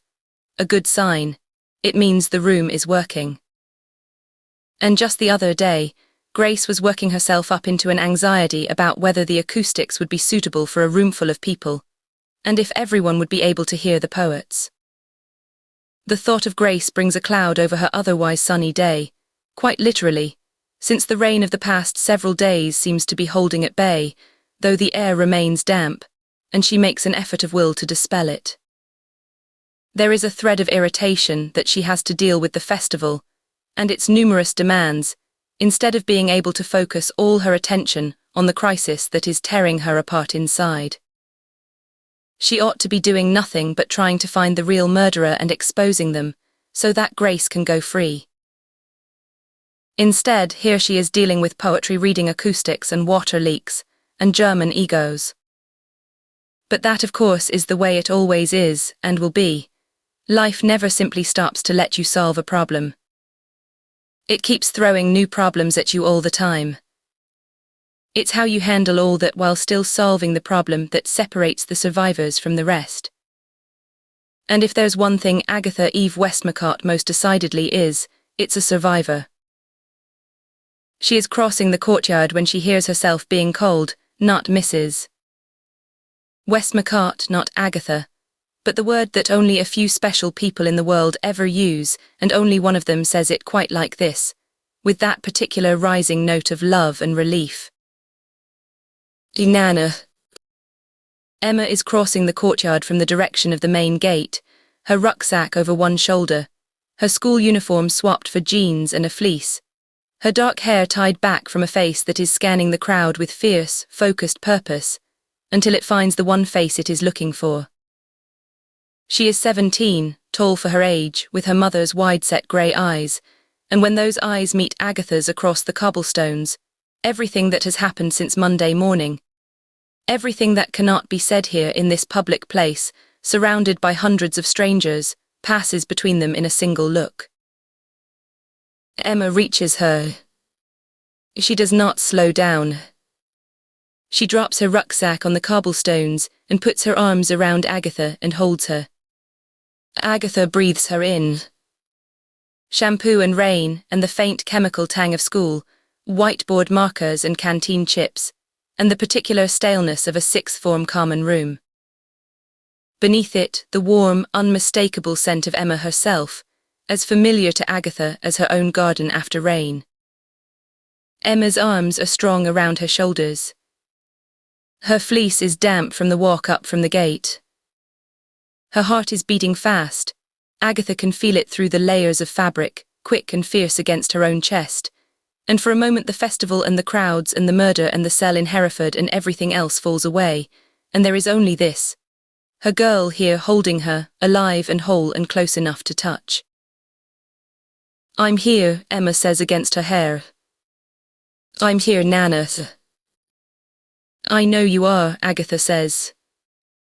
And her voice, which has not wavered through 4 days of police interviews and confessions, and the sight of her granddaughter in custody, thickens for just a moment before she masters it. She holds Emma tighter, feeling the bones of her, the height of her, the strength that has come on so quickly these last 2 years, and permits herself 5 seconds of something she has not permitted herself since Monday.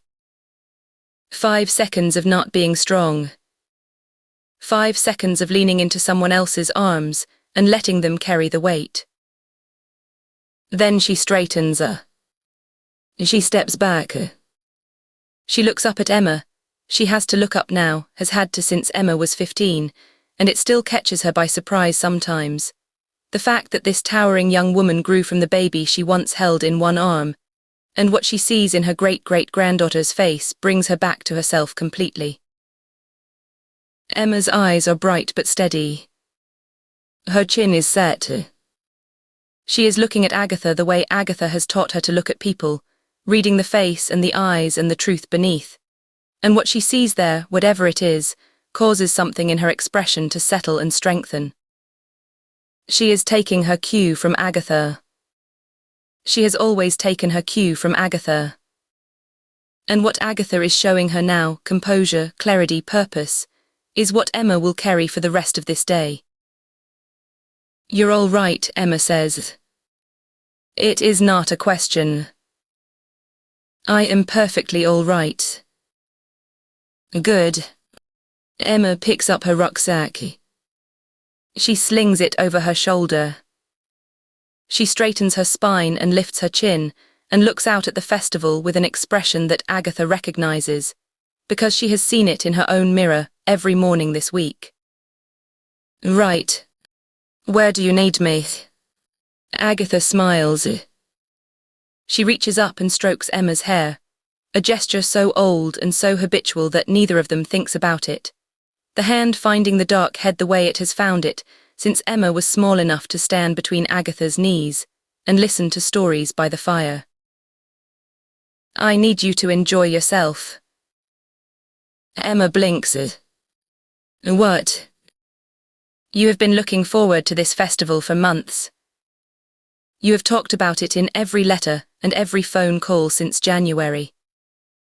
The Julie Zay event has just finished, but there is a full afternoon ahead. The rare books room is open in the library. There is a poetry reading in the chapel. And I happen to know that the storyteller in the music room is doing the Grimms this afternoon, which you have loved since you were 4. Agatha holds her gaze. Go. Browse. Listen. Read. This is your festival too. Nana, I can't just wander around looking at books while you're... Emma stops herself. She does not say while Grace is in a cell. She does not need to. Let me help her. I can carry things I can. That is my job. Agatha takes her hand and squeezes it once. And one day it will be your job. But until then, make the most of the time you have. There will be years enough for carrying things and solving problems and dealing with difficult publishers. Today you are 17 and the books are waiting for you. Go. Emma looks at her. The struggle is brief, the desire to be useful, to be part of the fight, warring with the pull of the rare books room and the poetry reading and all the things she loves about this place. Agatha watches it resolve and knows the moment it does, because Emma's shoulders drop a fraction and the tightness around her eyes eases, and what replaces it is something younger and lighter and closer to the girl she actually is. I'll be at the panel at 4, Emma says. Front row. I would expect nothing less. Emma goes not toward the stable yard or the information desk, but toward the east wing and the library, her rucksack bouncing against her hip, her stride lengthening as she crosses the courtyard.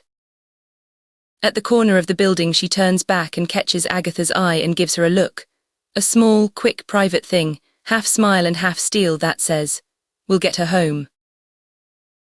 Agatha nods. Emma disappears around the corner. The afternoon unfolds. Agatha moves through it steadily, through the great hall where the main book fair is laid out across trestle tables beneath the hammerbeam ceiling, through the long gallery where Natalie Laurent is now signing with surprisingly good grace under a borrowed lamp, through the orangery where the Zay event chairs are being reset for the 4 o'clock panel. She resolves the Natalie situation by the simple expedient of complimenting her most recent novel within earshot, which improves Natalie's mood so dramatically that the lighting question evaporates. She directs the Swansea coach party to the correct field. She has the plumber on site for the Tudor kitchen within 20 minutes, Gareth Evans, who arrives in his van with his dog in the passenger seat, and the leak fixed before the caterers have finished their tea. She tastes the scones at the caterer's station in the stable yard and finds them adequate but not exceptional, a verdict she conveys with a look that requires no words. She catches glimpses of Emma through the afternoon in the library, bent over a display of illustrated fairy tales with the absorbed concentration of a girl who has forgotten there is anything else in the world. Crossing the courtyard with a paper bag from murder. She drank, which means she has found something and bought it with her own money, which she does at every festival. Sitting on the low wall by the chapel with a cup of tea and a book open on her knees. Reading in the thin April sunlight with the unself-conscious contentment of a person who is exactly where she wants to be. Each glimpse steadies Agatha. Each one is a small proof that the world has not yet broken entirely, that there are still things in it worth protecting. They cross paths at the tea station in the stable yard, both reaching for the urn at the same moment. For 30 seconds they are alone.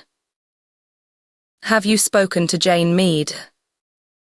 Emma asks, pouring tea into a paper cup and handing it to Agatha. This morning.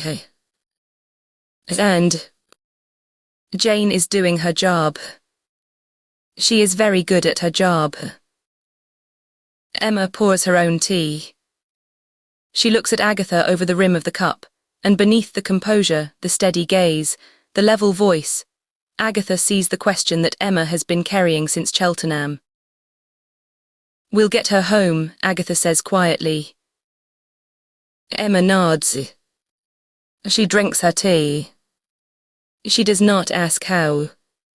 It is later, after the tea, after Agatha has dealt with a dispute between two rare book dealers and checked on the chapel acoustics, and approved the evening programme with cavalry, that she finds Emma in the library again. The room has quieted. The browsers have thinned. Emma is at the long oak table beneath the windows, turning the pages of an Andrew Lang fairy book with the careful reverence Agatha taught her years ago. Support the spine, never force the pages. Let the book tell you how it wants to be held. Emma. This person. Agatha does not need to say which person. She killed a woman and framed another for the crime. That required patience, planning, and a coldness that most people are not capable of. Do you understand what that means? Emma sets down the book. Her grey eyes are steady. It means she'd do it again. Yes. If she felt threatened. If she believed someone was getting close. Emma is quiet for a moment. Then so we have to be careful. We have to be intelligent. Which is not always the same thing. Something in the exchange catches in Agatha's own mind, not Emma's words but her own. If she believed someone was getting close. She stands still for a moment, her eyes focused on something Emma cannot see. A thought takes shape, not sudden, not dramatic, but slow and certain, the way the best thoughts come, rising from the place where everything she has observed this week has been quietly sorting itself. Emma, there is something I'd like you to help me with this evening. A small social experiment. Emma's eyes sharpen with interest. What kind? The kind that requires you to be yourself, friendly, natural, curious, while paying very close attention. Can you do that? You know I can. Good. I'll explain the details later. Agatha adjusts the Anderson on the shelf, moving it a fraction to the left. And come to the panel at 4. I'd like you there. I already told you, Emma says. Front row. The panel is held in the orangery, which seats 200 and is full. Late afternoon light slants through the tall glass walls, falling across the audience in long golden bars that shift as the clouds move. The wisteria that climbs the south-facing frame is not yet in bloom. Another 2 weeks, Agatha thinks, and it will be glorious.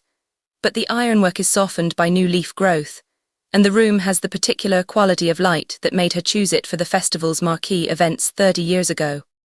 Warm without being harsh, theatrical without being artificial. A room that makes people look their best and listen their hardest.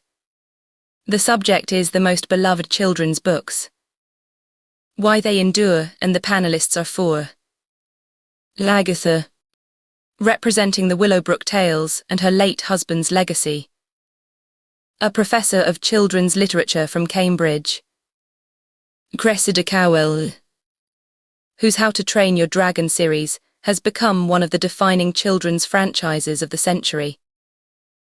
And a young debut author from Lagos, whose illustrated fables have taken the global market by storm and drawn comparisons to Ben Okri, while selling in numbers that would make him envious. The moderator is a presenter from BBC Radio 4's Front Row. Sharp, well-read, adept at keeping literary conversations from disappearing into academic abstraction.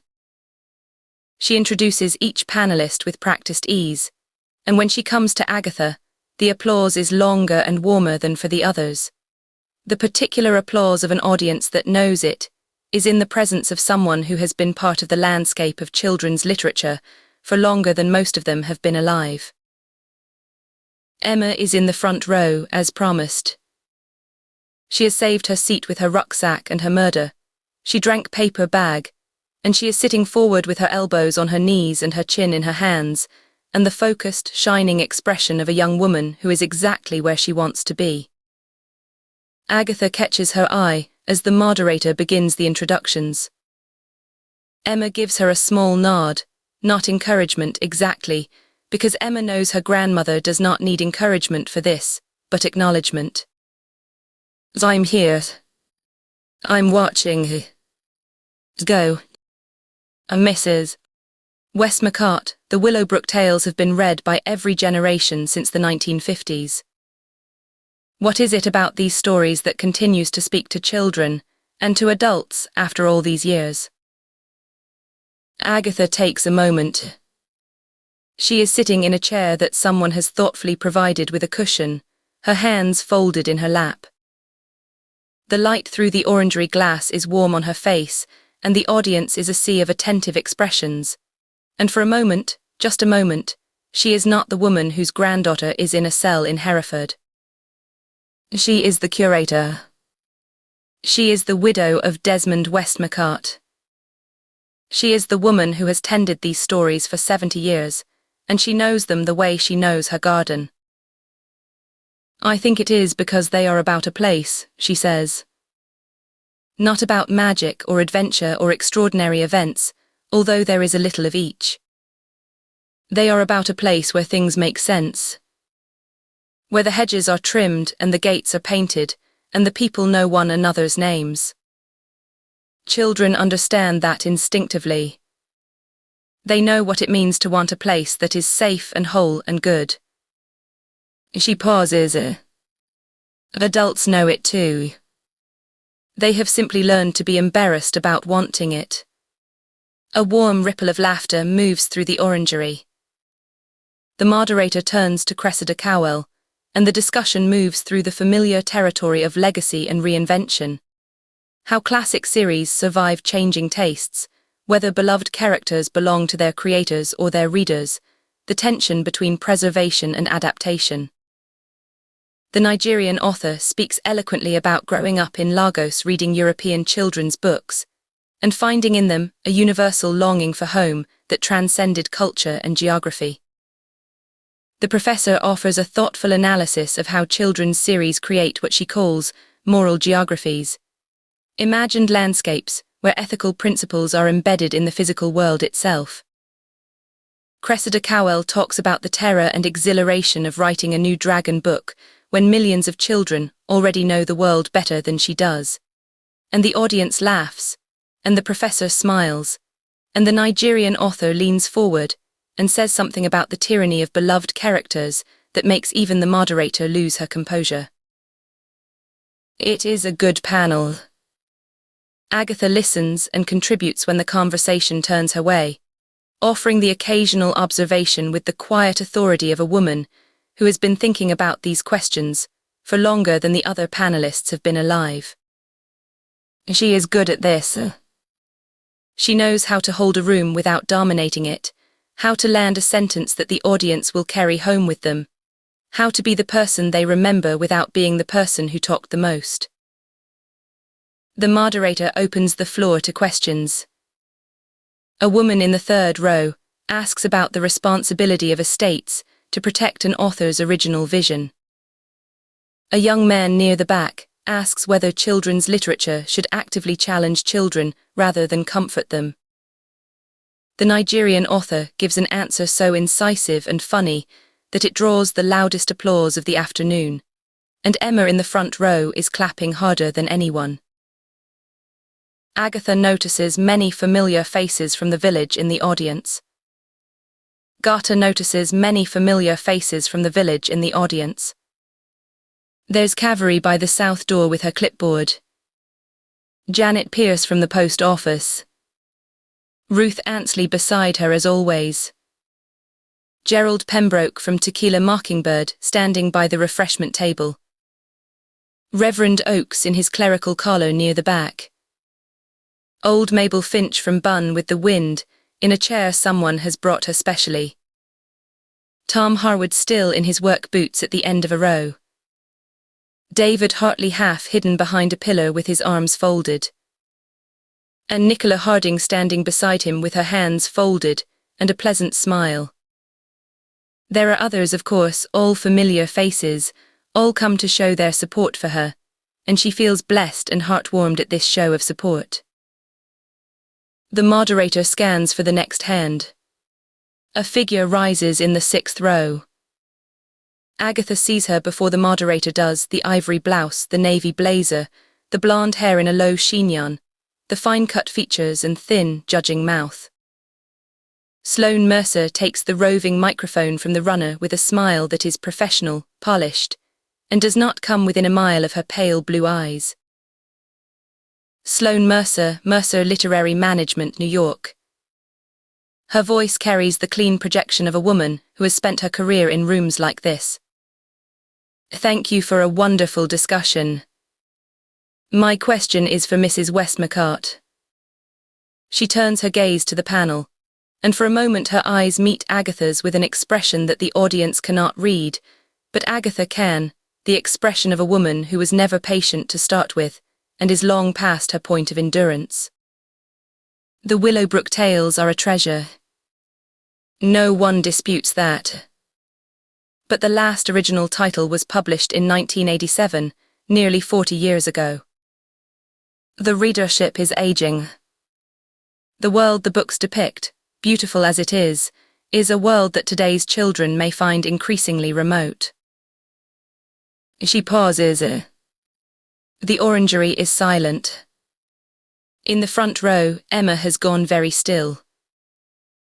In an era when the most successful children's franchises are those that evolve, new Paddington stories, Rick Riordan's imprint bringing mythology to diverse voices, the expansion of the Gruffalo universe, isn't there an argument that the most loving thing a literary estate can do for a beloved series is to let it grow?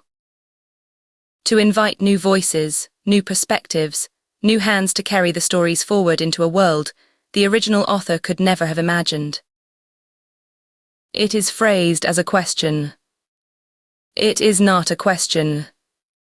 It is a position, delivered with the smooth authority of a woman who has pitched this argument in boardrooms and over expensive dinners, and is now, for reasons Agatha understands perfectly, making it public. The moderator glances at Agatha. The audience waits. In the front row, Emma's hands have tightened on the arms of her chair. She knows who Sloane Mercer is, and she knows what Sloane Mercer wants, and the expression on her face is one that Agatha recognizes with a flash of fierce, complicated love. The expression of a young woman who is about to stand up and say something she will regret. Agatha catches her eye and gives the smallest shake of her head. Not now. Not here. Watch. Emma's jaw tightens, but she stays in her seat.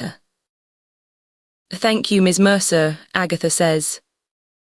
Her voice is unhurried, her hands still in her lap, her expression pleasant and giving away nothing at all.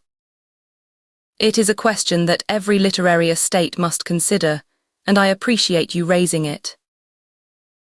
She lets a beat pass. She has learned, over a century of conversations, that the pause before an answer matters more than the answer itself. There are franchises that thrive on expansion. You mentioned several, and they are excellent examples. But there are also works of art that are complete.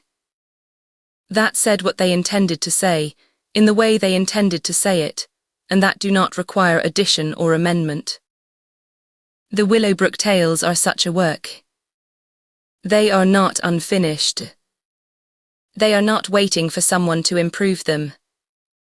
They are what they are, and what they are has spoken to 5 generations of readers without any assistance from new hands. Sloane's smile does not waver, but something tightens at the corners of her mouth. With respect, Mrs. Westmacott, every estate says that. And then the sales decline, and the cultural relevance fades, and what was once a living, breathing part of children's lives becomes a museum piece. A beautiful one, certainly, but a museum piece nonetheless. Her voice takes on a sharper edge, still controlled, still professional, but the polish is thinner now, and what shows through is the frustration of a woman who is accustomed to getting what she wants. At what point does preservation become, forgive me, hoarding?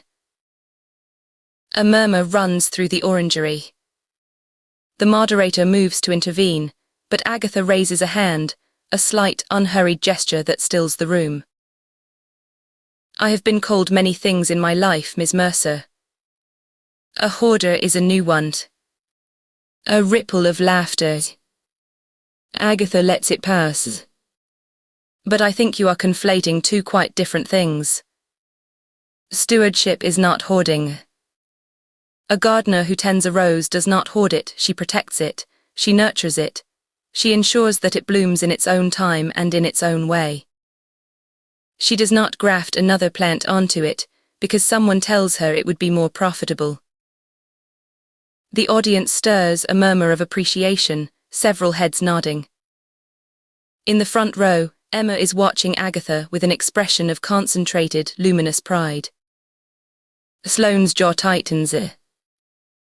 And I would gently suggest, Agatha continues, that the question of whether a beloved work of art should be handed to new voices is best answered not by the people who stand to profit from the transaction, but by the people who created the work and the readers who love it as it is.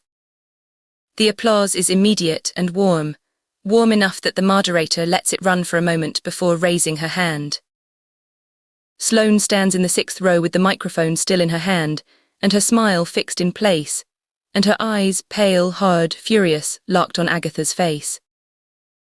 For a moment the mask slips entirely, and what Agatha sees beneath it is not a literary agent who has lost an argument, but a woman whose carefully constructed leverage, the identification, the testimony, the blackmail, has not produced the result she expected, and who is realizing, perhaps for the first time, that the old woman in the chair on the stage is not going to yield.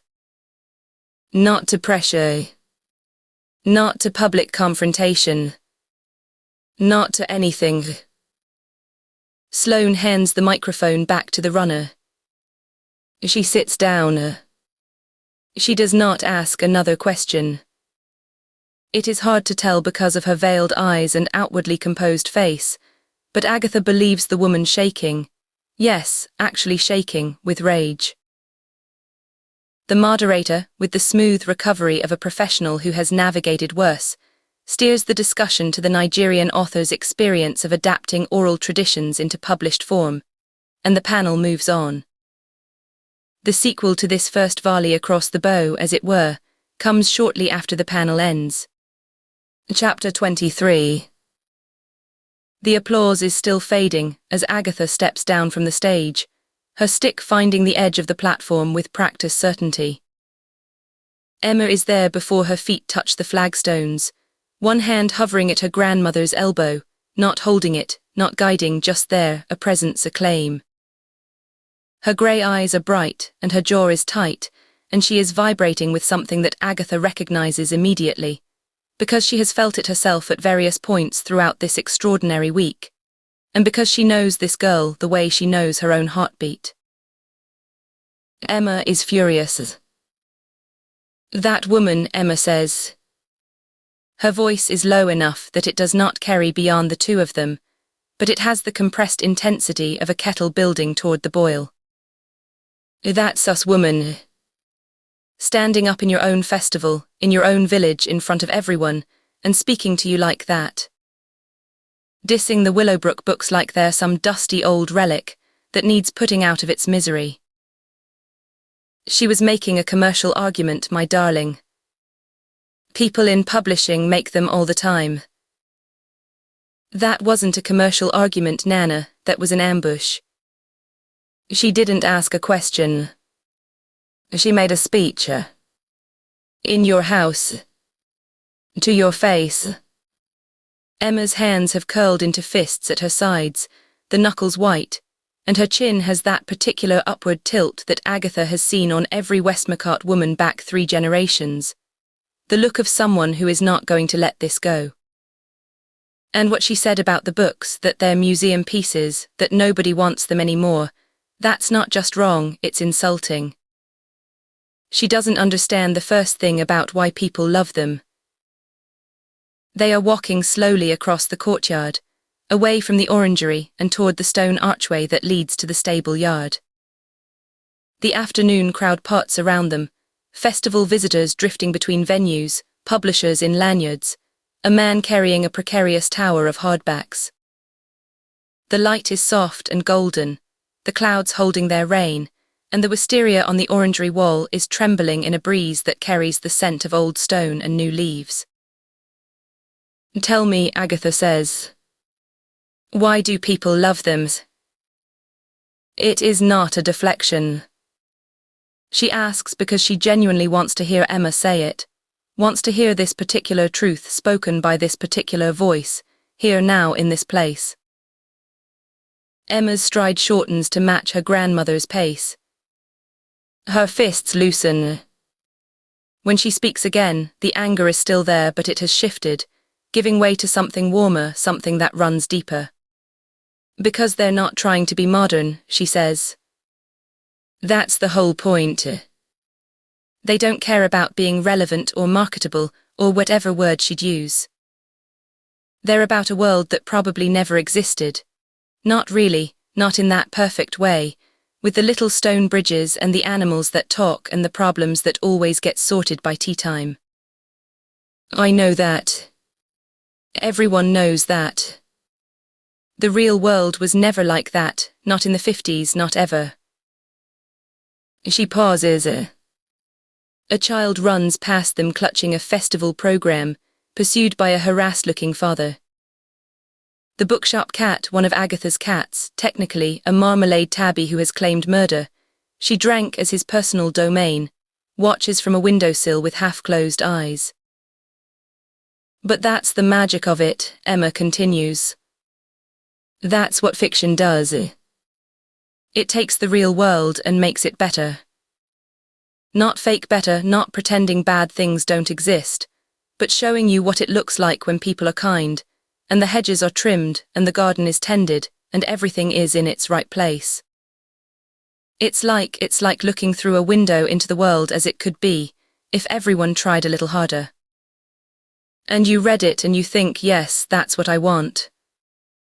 That's what I'm going to try for."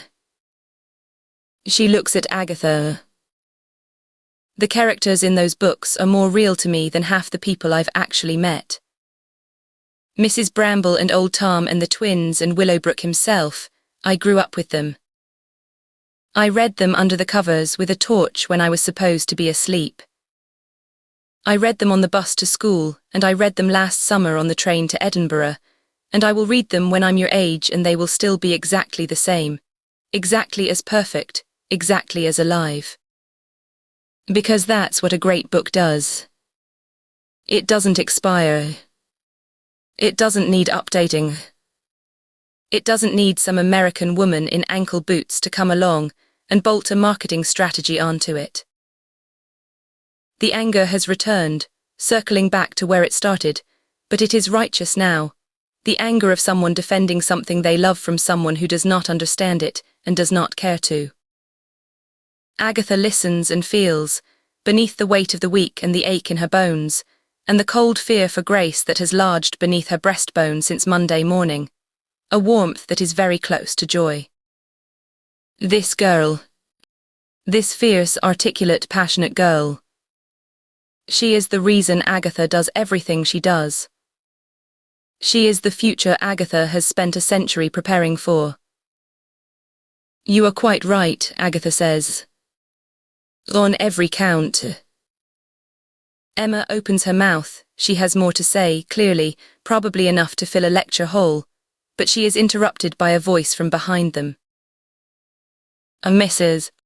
Westmacott. Gerald Pembroke is approaching from the direction of the orangery, his red face redder than usual from the warmth of the room, and, Agatha suspects, from an early glass or two of something from his own establishment. He is wearing a tweed jacket that is too tight across the shoulders and a festival lanyard that hangs crooked on his chest, and he is shaking his head slowly, the way he does when something has both outraged and delighted him. Wonderful stuff in there, Mrs. Westmacott. Wonderful. Put that woman right in her place, you did. Museum piece. I ask you. If those books are museum pieces, then so is Shakespeare, and I don't see anyone volunteering to rewrite Hamlet. Thank you, Gerald. My eldest, Rebecca, she read the Willowbrook books when she was 7. She's 29 now, and she read them to her daughter last Christmas. 3 generations. You can't buy that, can you? You can't manufacture that sort of thing. It's got to be earned. Behind Gerald, the courtyard is filling with people leaving the panel, audience members drifting toward the tea station and the bookshop stalls, clutching their programs, talking in the animated way that people talk when they have heard something good and want to share the feeling. Several of them are gravitating toward Agatha, drawn by the gravity that she exerts without trying, the way a large oak draws people to its shade.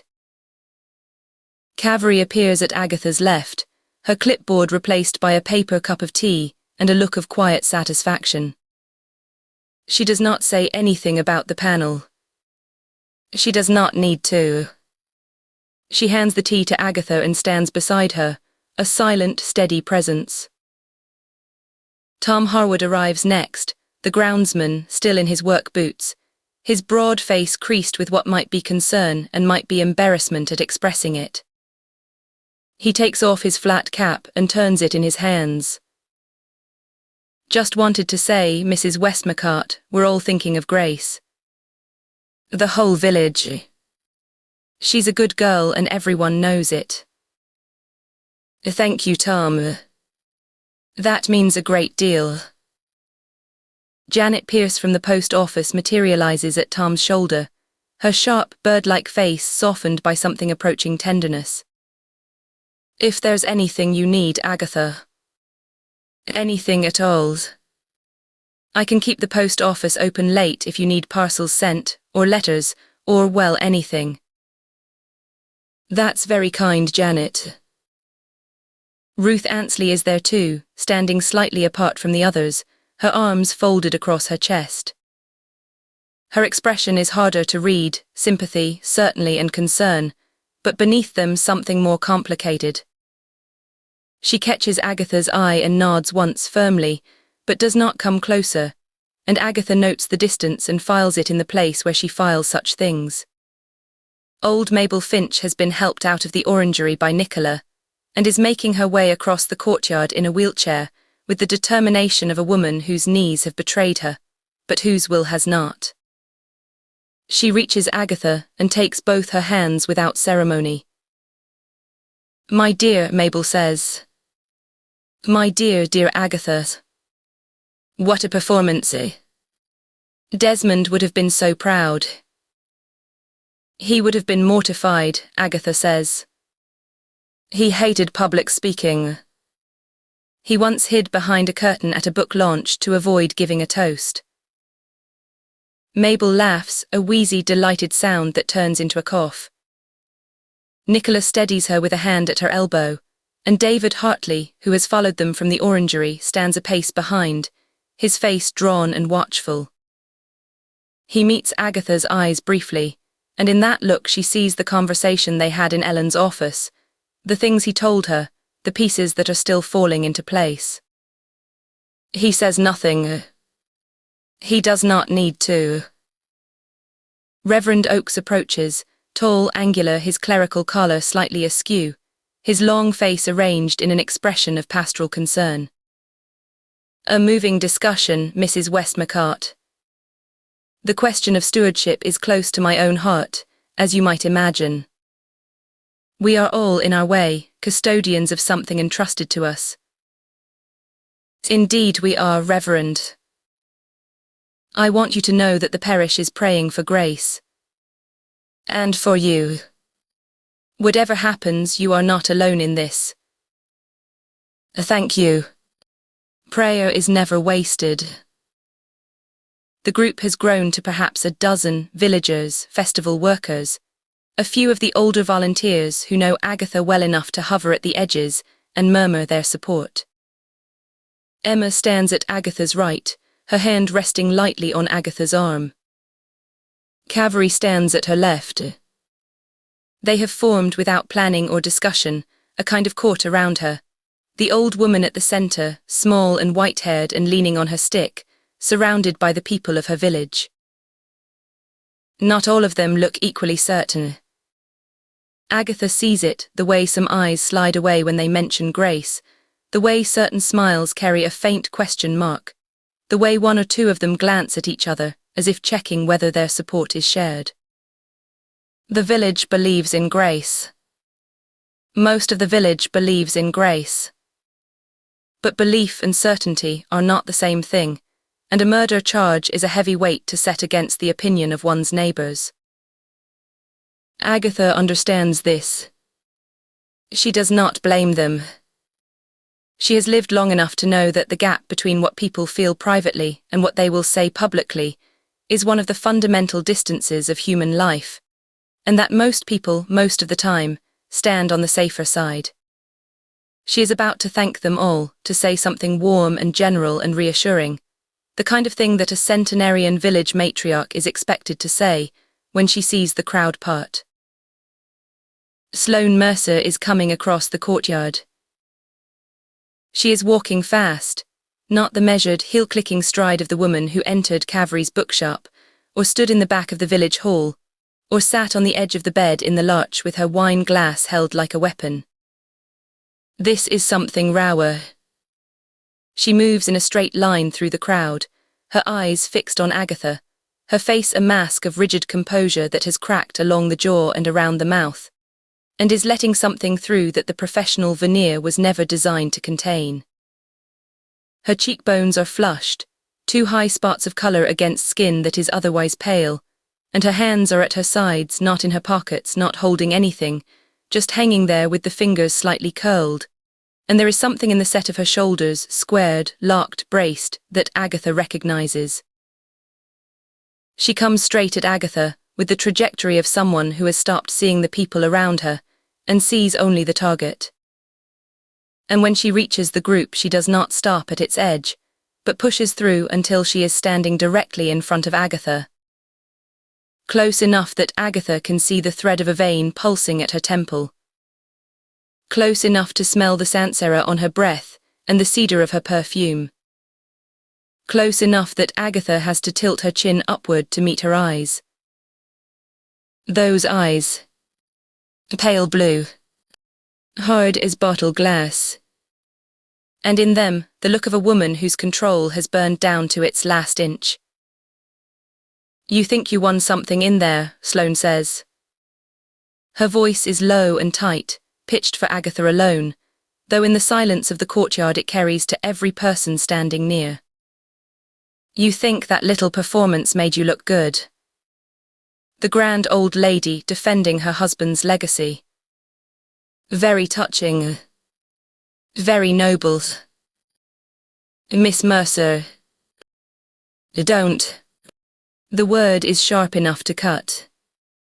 Sloane takes another step forward, a step that is too close, that violates the space a person keeps around themselves, that forces Agatha to either hold her ground or give it. Don't Miss Mercer me. Don't give me the sweet old granny act. I've watched you do it all week, the fumbling, the forgetting, the oh I can't remember what day it is. And it's good, I'll give you that, it's really good, but we both know exactly what you are. Agatha feels the edge of the portable stage platform behind her calves, the low wooden platform that was set up for the outdoor signing sessions, perhaps 8 inches high, enough to trip a person who was not expecting it, enough to send a 103-year-old woman backward onto stone. She holds her ground. What I am, Agatha says, is the curator of this festival and you are a guest at it. I would ask you to remember that. And a guest. Sloane's mouth twists. The word seems to taste bad. That's what you call the people you need, isn't it? Guests. Visitors. Welcome, welcome, come to our charming little book village, buy our quaint old books, sit in our precious rooms and listen to our precious panel discussions. As long as we play by your rules. As long as we know our place. As long as we don't ask any inconvenient questions about who actually owns all of this, and who's been keeping it frozen in amber for 60 years. Her voice has risen. She is no longer pitching it for Agatha alone. She is pitching it for the courtyard, for the villagers, for anyone within earshot, and the courtyard has gone very, very quiet. People are stopping on the paths. Heads are turning. A woman with a pushchair pauses by the archway and stares. You sit up here on your hill, Sloane continues, in your little cottage with your little garden and your little cat, and you think the world should stay exactly as it is because it suits you. Because it's comfortable. Because change would mean admitting that maybe, just maybe, you're not the center of the universe anymore. She leans closer, and Agatha can feel the heat of her breath. You're an old white woman, Mrs. Westmacott. You've had your century. You've had your platform. You've had more privilege than any human being deserves, and you've used it to build a shrine to yourself and call it a village. And the world has moved on. It's moved past your generation and your values and your precious little books about talking badgers in their precious little English gardens. Agatha does not speak. She does not move.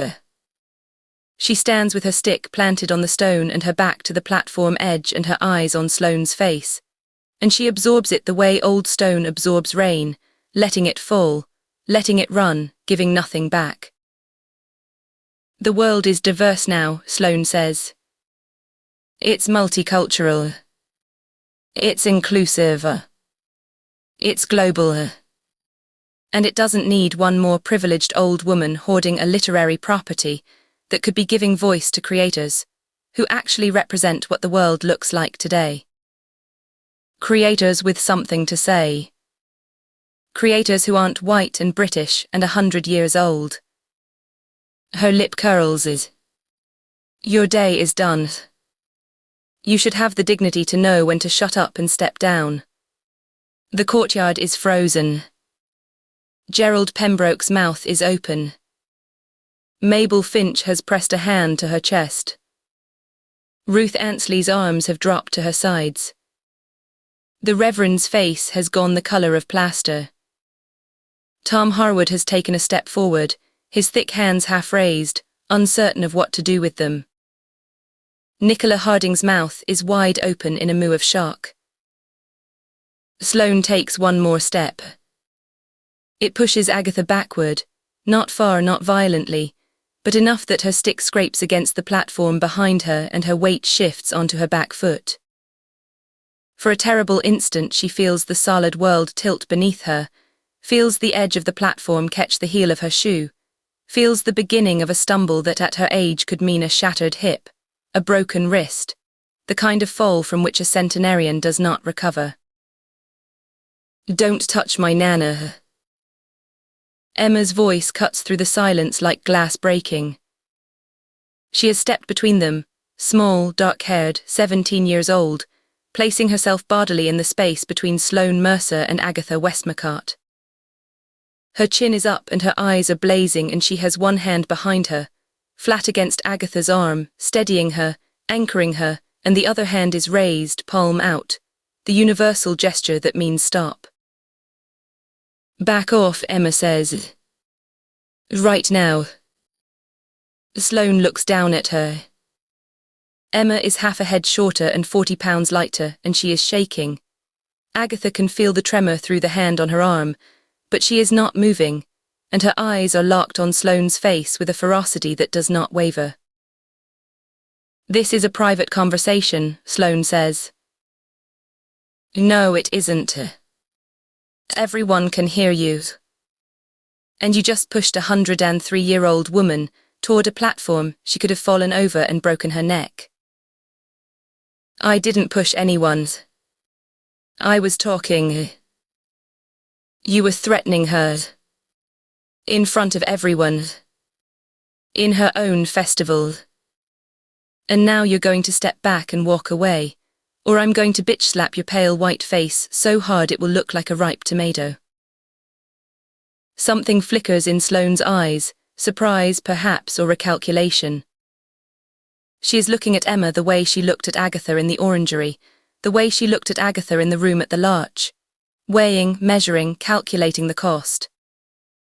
And Emma meets the look and does not blink, and whatever Sloane sees in the face of this 17-year-old girl causes something to snap in the last fraying thread of her restraint. She shoves Emma aside. It is not a punch. It is not a slap. It is the flat of her hand against Emma's shoulder. Hard, a dismissive shove, the gesture of a woman clearing an obstacle from her path. But she has severely underestimated her teenage opponent. Emma is small-built, like Agatha herself, like all the Westmacott women, but behind that apparent frailty is a will of steel, and in Emma's case, regular, rigorous training in self-defense from a very good sensei. Emma's shoulder yields, and her arm draws back, using the energy from the bully's shove to retract, before snapping back with a speed so rapid that it's barely a blur, ending in Emma's open hand connecting with Sloane's pale, immaculately made-up face in a pistol crack that resounds across the stone walls of Garth-on-Wye and turns heads. Everything happens at once. Tom Harwood is there in 2 strides, his broad body interposing itself between Sloane and the 2 Westmacott women, his hands raised not in threat, but in the instinctive posture of a man who has spent his life handling difficult animals, and knows that the first thing you do is put yourself between the danger and whatever you are protecting. Gerald Pembroke comes from the other side, his big red face set in an expression Agatha has never seen on it, not anger exactly, but a sudden, absolute refusal to let this go any further. David Hartley moves forward too, quick and quiet, and positions himself at Tom's shoulder. Nicola has drawn Mabel back. Ruth Ansley seems torn between punching the American visitor. Her fists are both curled into tight balls, or screaming with outrage. The Reverend has placed himself between the confrontation and the watching crowd, with the instinct of a man, accustomed to standing between conflict and congregation. Sloane's chest is heaving. Her eyes are wide and bright, and moving from face to face, reading the room. Her jaw clenches. Her hands curl at her sides. For one instant, Agatha sees the full shape of the rage that has been driving this woman all week. Not the cold, calculated anger of the room at the Larch, not the bright, sharp malice of the orangery question, but something older and hotter and more ragged, something that has its roots in a house in Connecticut, where a girl with headphones tried to make herself invisible while her parents tore each other apart. Then she turns on her heel and walks away. She walks fast, her heels striking the flagstones with a force that sends small chips of old stone skittering, and the crowd parts for her as a crowd parts for anything it does not wish to touch. She crosses the courtyard, passes through the archway and is gone. The sound of her footsteps recedes down the path toward the village, sharp and regular and growing fainter, until the sounds of the festival close over them, and she is simply not there anymore. The courtyard lets out its breath. Everyone begins talking at once. Gerald Pembroke is the loudest, his voice booming with outrage and relief in equal measure. David Hartley is asking Agatha if she's all right. Tom Harwood has turned to check on Emma, who is rubbing her shoulder and looking more furious than hurt. Janet Pierce is shaking her head in rapid bird-like movements, her hand pressed to her mouth. Mabel Finch is saying something to Nicola that Agatha cannot hear, but that involves a great deal of emphatic head shaking. Ruth Ansley stands apart, her face pale with outrage, her eyes following the path Sloane took as if she can still see her, looking as if she is actively considering running after the woman, and delivering the punches she has held back until now. The Reverend has both hands raised in a calming gesture that is having no visible effect on anyone. David Hartley catches Agatha's eye through the press of bodies. She smiles at him, patting his shoulder. "I'm all right, thank you." His expression is unreadable, but he gives her a small, tight nod before turning away. Emma is back at Agatha's side. "Are you all right, Naneth?" "Perfectly all right. Are you?" "Fine. She barely touched me." This is not true. Agatha saw the force of the shove, but Emma says it with the breezy certainty of youth, and Agatha lets it stand. "That was very brave of you." "That was very stupid of me. You always tell me not to get between a threat and its target." "I tell you many things. You have always had the good sense to ignore the ones that don't apply." Cavalry materializes at Agatha's elbow. She has been there throughout. Agatha is almost certain of it, standing just behind her left shoulder, close enough to catch her if she fell, but she hung back, letting the village act, letting the moment play out as it needed to play out. Her face is calm, but her dark eyes are searching, moving over Agatha with the quick, thorough attention of a woman checking for damage. "Agatha, are you hurt?" "Not in the slightest." "I should have the woman arrested. Sergeant Carley is around here somewhere, I can call him. I've already asked our security people to locate Miss Mercer and detain her. You can press assault charges, and what good would that do? Escalate an already bad situation into a full-blown scandal. As if we don't have our hands full handling controversy this year," Agatha says genially. "No cavalry. Call off security. There's no need to make this any worse. I think Emma here taught Miss Mercer a lesson she's not likely to forget in a hurry." Agatha gives her great-granddaughter a wink. Emma looks flushed but excited. "She's nothing but a big bully. I don't think she'll be pushing around any more British high school kids for the duration of her time here." Cavalry looks at Emma, then back at Agatha, and holds her gaze for a long moment. Then she exhales through her nose, a sharp, controlled breath that concedes the argument without agreeing to the terms. "Fine. But if that woman comes anywhere near either of you again, I'm calling not just the police but every journalist in the county." "Noted. Now I believe the evening program needs finalizing, and unless I'm mistaken, we have a dinner to prepare for tomorrow night. Ren Tanaka's dinner. 3 debut authors. At 8 o'clock. I haven't forgotten. Of course you haven't. You never forget anything. That's why I love you, dear Cavalry. Cavalry's mouth twitches, not quite a smile, but the ghost of one, the involuntary softening that happens when a person you love infuriates you and charms you in the same breath. She unfolds her clipboard arm, tucks her pen behind her ear and turns to the business of the festival. Emma takes Agatha's arm as they walk slowly toward the stable yard. Not guiding, not supporting, just there. Nana, Emma says quietly. What she said. About you being old and irrelevant and needing to step down. She was talking about the deal she offered you, wasn't she?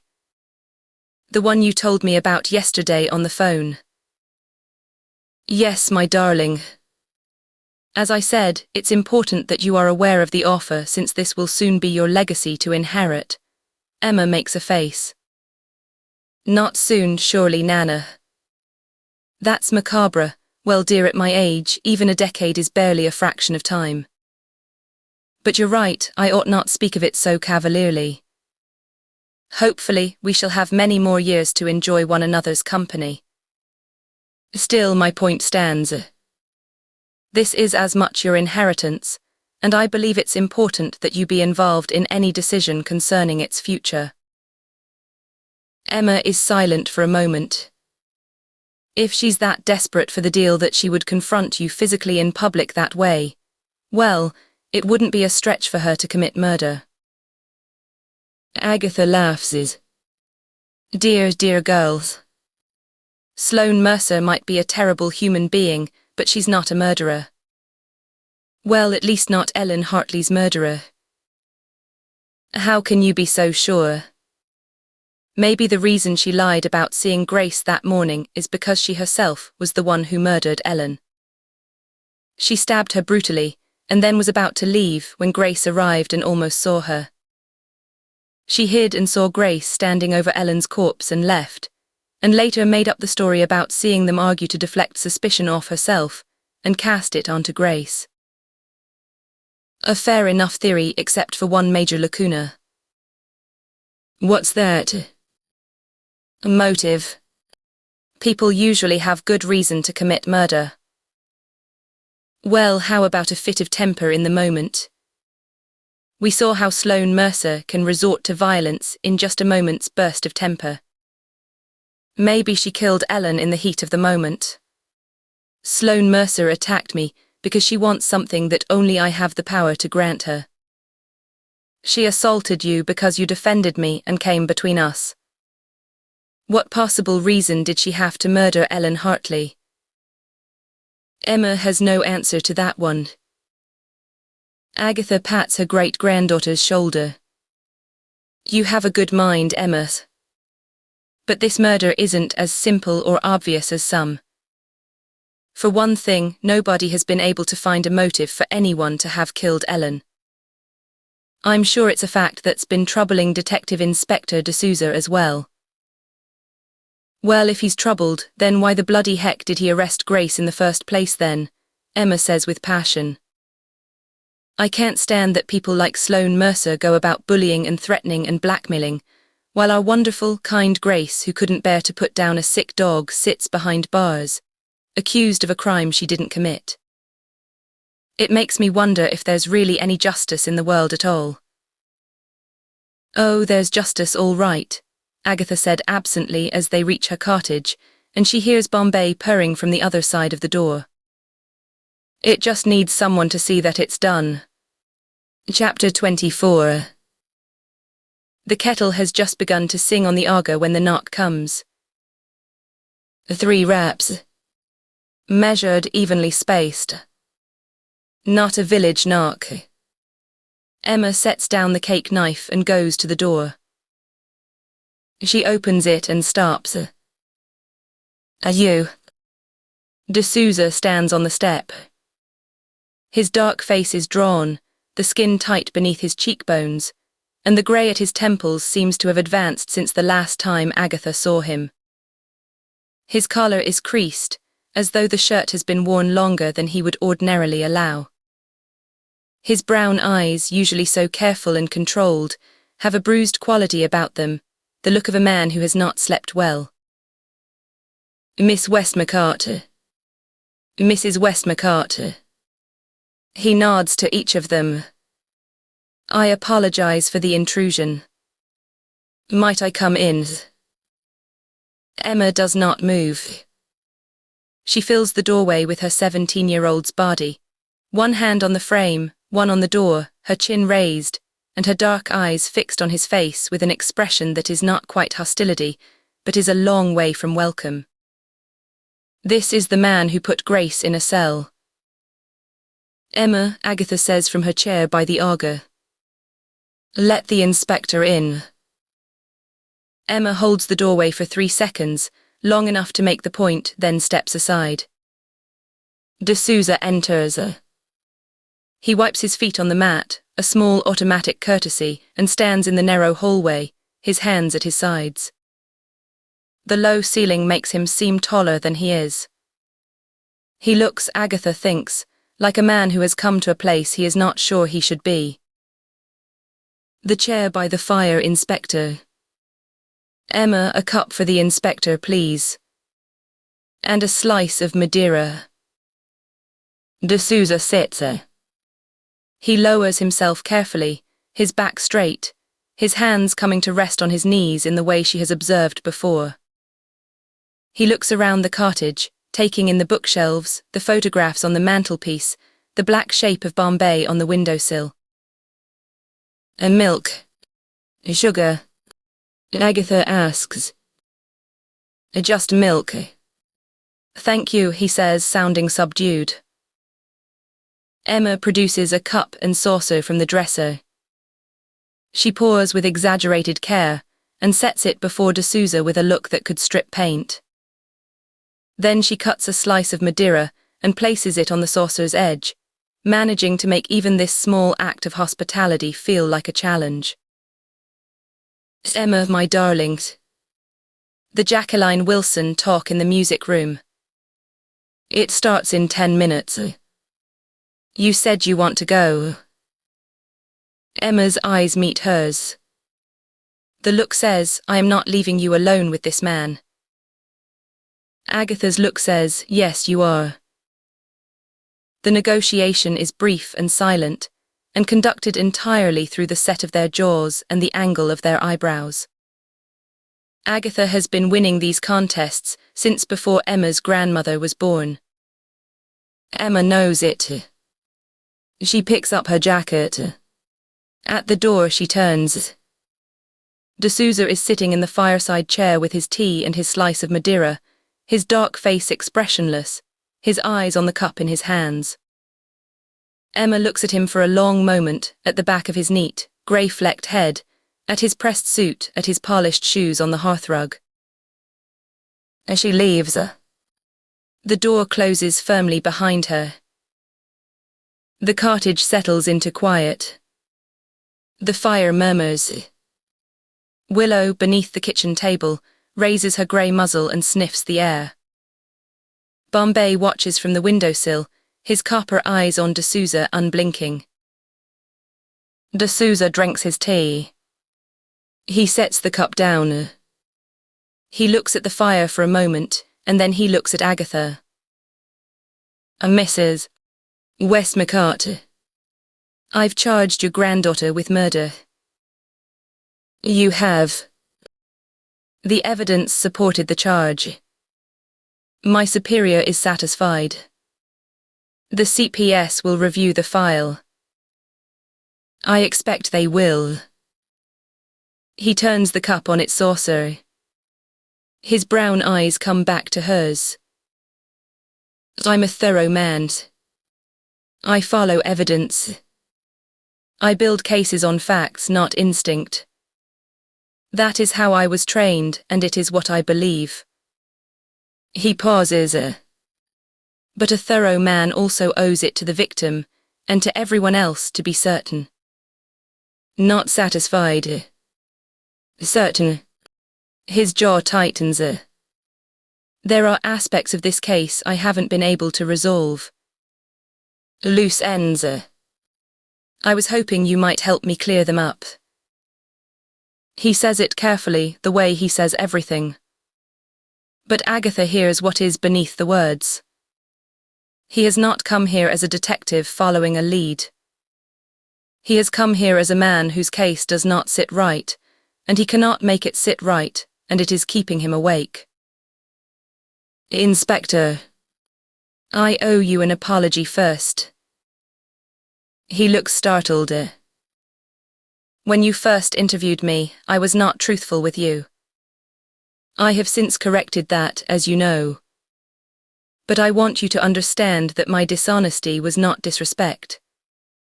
It was fear. Fear for my granddaughter. De Souza shakes his head. I understand why you did it. In your place, I'd have done the same.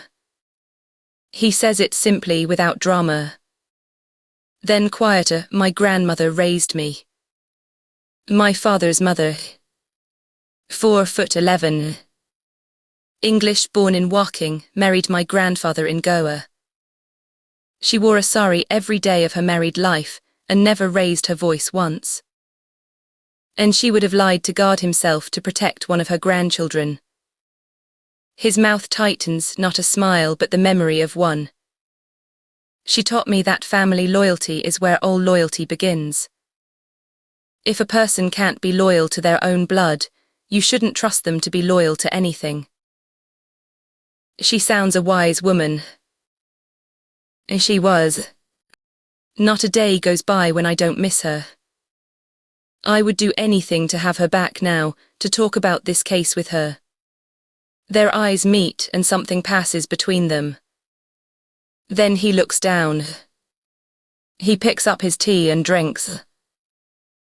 When he sets it down, something has shifted in his face, the personal moment receding, the detective resurfacing, but gentler now, less guarded. Mrs. Westmacott, I'll be frank with you. I charged your granddaughter because the evidence pointed to her, and my superior expected it. But I have not satisfied myself that the evidence tells the whole story. He meets her eyes. I've been told that you've been conducting your own enquiries. Never mind who told me, it's my job to know these things. I expected nothing less. You strike me as an extraordinary woman. To continue with the festival despite the shock you were dealt, and to make a success of it under such circumstances. He shakes his head. I can't think of anyone else with such enduring strength. You're a battleship, as my old Nana would have said, she laughs. I've been called many things over my life, but a battleship. Oh well, why not? It is meant as a compliment, he adds, a hint of a smile in his tired eyes as well. I know that, she says. Yes, well, I think if we put together what we each know, lay it all out, start to finish, we might see something that neither of us has seen alone. Agatha regards him for a moment. Then she nods. I think that is a very sensible idea, Inspector. From the beginning. From the beginning. De Souza takes out his notebook, the small leather-bound one, from the inside left pocket. He opens it to a fresh page and lays it on his knee. Monday morning. What we know.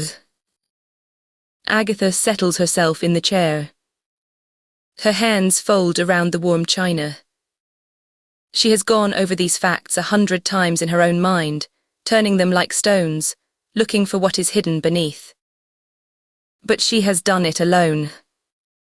She has not laid them out before another mind, another trained mind, a mind that works differently from hers, that builds from evidence rather than from knowledge of human nature.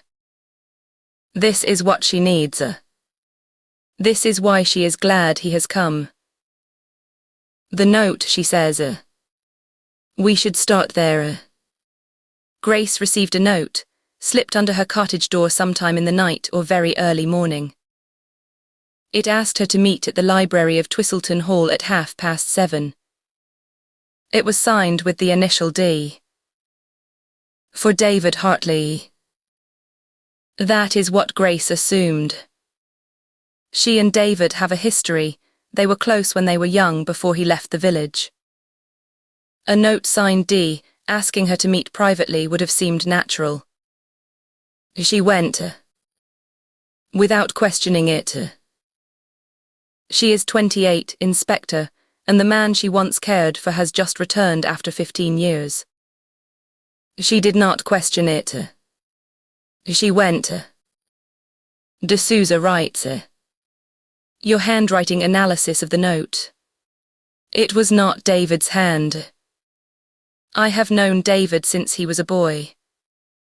The letter formations were similar enough to pass at a glance, but the slant was wrong. Someone imitated his writing. They had seen it, studied it perhaps, but they did not write it naturally. I've reached the same conclusion. I compared the note to samples of David's handwriting, his signature on the pub register, a receipt from the Larch.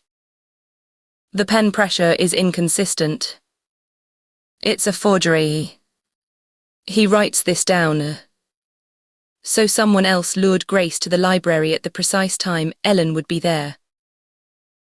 Yes. Now the timings. This is crucial. Agatha leans forward slightly. Grace arrived at the hall at approximately 7:30.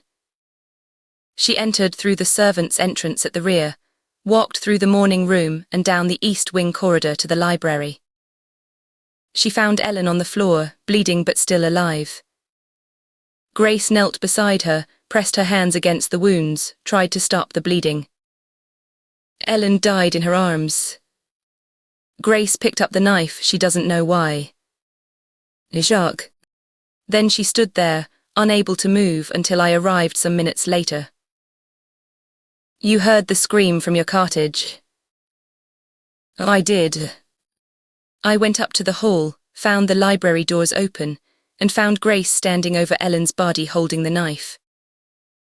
Her blouse was soaked with blood, on the front the cuffs, the forearms. All from kneeling over Ellen, pressing against the wounds. Contact transfer. Not cast-off spatter. No. And that distinction matters very much, Inspector. The blood on Grace's clothes came from holding a dying woman. Not from killing her. D'Souza nods slowly. The clothes Grace was wearing that morning. A white blouse. A cream blouse, a brown skirt, flat shoes. Her everyday clothes. She had dressed quickly. The note said 7:30 and she was hurrying. D'Souza's eyes are sharp. Not a green jacket and dark trousers. No. Because the description we have from our witness, Sloane Mercer, is of a woman in a dark green wax jacket and dark trousers. Yes. And that discrepancy, Inspector, is the key to everything. D'Souza sets down his pen. He rests both hands flat on the notebook and looks at her. She can see him thinking, the careful, methodical rearrangement of facts. When I first noted that the clothes Grace was wearing at the time of her arrest didn't match Mercer's description, my DS put forward a theory.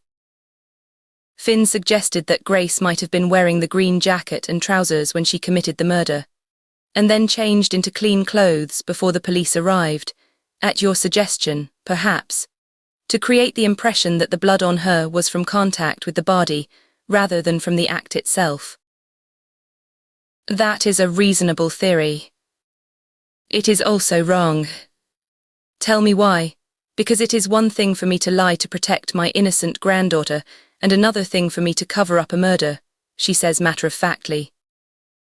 If I had believed Grace had actually committed the crime, I would not have acted the way I did. As it was, I had no doubt that you would soon find out the truth anyway, one way or another. The truth does have a way of persisting until found, after all. He nods slowly. You sought to protect her and delay our finding out, not actively subvert the cause of justice. Yes, that is what I believe as well, Mrs. Westmacott. That is why I argued against your arrest. And for that I thank you, Detective Inspector, she says gravely, meaning it. Coming back to the jacket, when I went to her cottage the night of her arrest and checked her wardrobe, the jacket was not there. Neither were the dark trousers. They were missing. Taken. Taken by whom? By the person who wore them to the Hall on Monday morning. The person Miss Mercer actually saw. Go on. Miss Mercer told me, and subsequently told you in her formal statement, that she saw two women in or near the library at 7:15 on Monday morning. One in a dark green jacket and dark trousers with dark hair. The other further back in lighter clothing.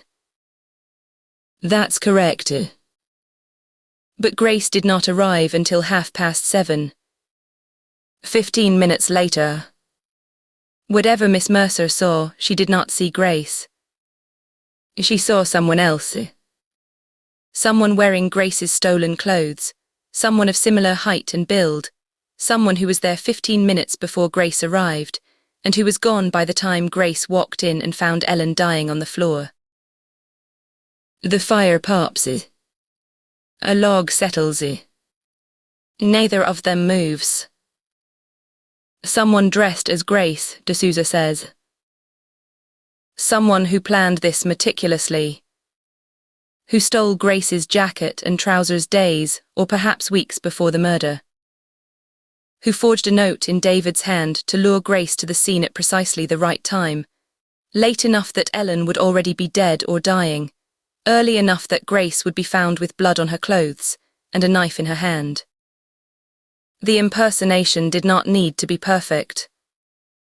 It only needed to be good enough to fool a witness who had met Grace once, briefly, the evening before, and who would see her from 30 feet, through a partially open door for 2 or 3 seconds. D'Souza picks up his pen. He writes for a full minute, the scratch of nib on paper the only sound in the room. Then he looks up. The timeline. Let me lay it out. The killer arrives at the Hall before 7. She is wearing Grace's green jacket and dark trousers and gloves. She has the keys to enter. Yes. She encounters Ellen in or near the library. We don't know why Ellen was there that early. Perhaps the killer arranged a meeting with her as well. I believe so. Ellen would not have been at the Hall at that hour otherwise. She had the pub to open. The killer confronts Ellen. Mercer sees two women in the library at 7:15, one in the green jacket, one in lighter clothing. An argument. Then Mercer leaves. Shortly after that, the killer stabs Ellen. Sometime between 7:15 and 7:25. The killer leaves. She takes the knife from No. D'Souza stops. He frowns at his notes. The knife was on the floor beside Ellen when Grace found her. The killer left the knife deliberately. She wanted it found. She wanted Grace to pick it up, which Grace did. The killer exits the Hall. She is covered in blood, the jacket, the trousers, everything. She needs to get rid of the clothes. She strips them off somewhere out of sight. Changes into her own things. And walks away looking like herself. And no one looks twice, D'Souza says quietly. Because she looks like herself. Not like Grace. Not like anyone connected to the murder. Just an ordinary person going about an ordinary morning. Precisely. They sit with it. The weight of it. A murder planned months in advance, executed with surgical precision, designed not only to kill Ellen Hartley, but to destroy Grace Westmacott. 2 victims, 1 crime. The keys, D'Souza says. That's the piece I keep coming back to. You told me you have the only set. The hole was locked. How did the killer get in? Agatha sets down her cup. I had a telephone call early this morning from Colin Bridgerton at the Twistleton Trust. He handles the estate's physical assets, keys, maintenance contracts, access arrangements. I had asked him to look into the matter, and he reminded me of something I had nearly forgotten. Go on. Last spring, March it was, I injured my leg. A fall in the gardens. Nothing serious, but for 6 weeks I was unable to do my daily rounds of the hall. I asked the Reverend James Harding to help. The vicar of St. Jude's. A thoroughly decent man. I gave him my keys for the duration and he looked after the hall beautifully, checked the rooms each morning, aired the library, kept the heating right. When I was well enough to resume, he returned them. You trust him? Completely. He would not have copied the keys. I am certain of that. But he is a vicar, inspector, trusting by nature and by calling. He kept them on a nail in the vestry at St. Jude's, beside the surplice cupboard, where he could find them each morning before walking up to the hall. Not hidden. Not locked away. Simply hanging on a nail. D'Souza looks at her. Anyone working at the church during those 6 weeks could have taken them down, had copies cut, and returned the originals before the Reverend noticed. Yes. And Colin's call prompted me to think about who that might have been. I have made inquiries. 3 people were volunteering at St. Jude's in various capacities during those weeks. Ruth Ansley, she arranges the flowers and has done for 20 years. Dorothy Sims, she was helping with the parish accounts. And a young woman named Jennifer Holt, who was assisting with the restoration of the kneelers. D'Souza writes down all 3 names. Ruth Ansley. She's in this case already. She is.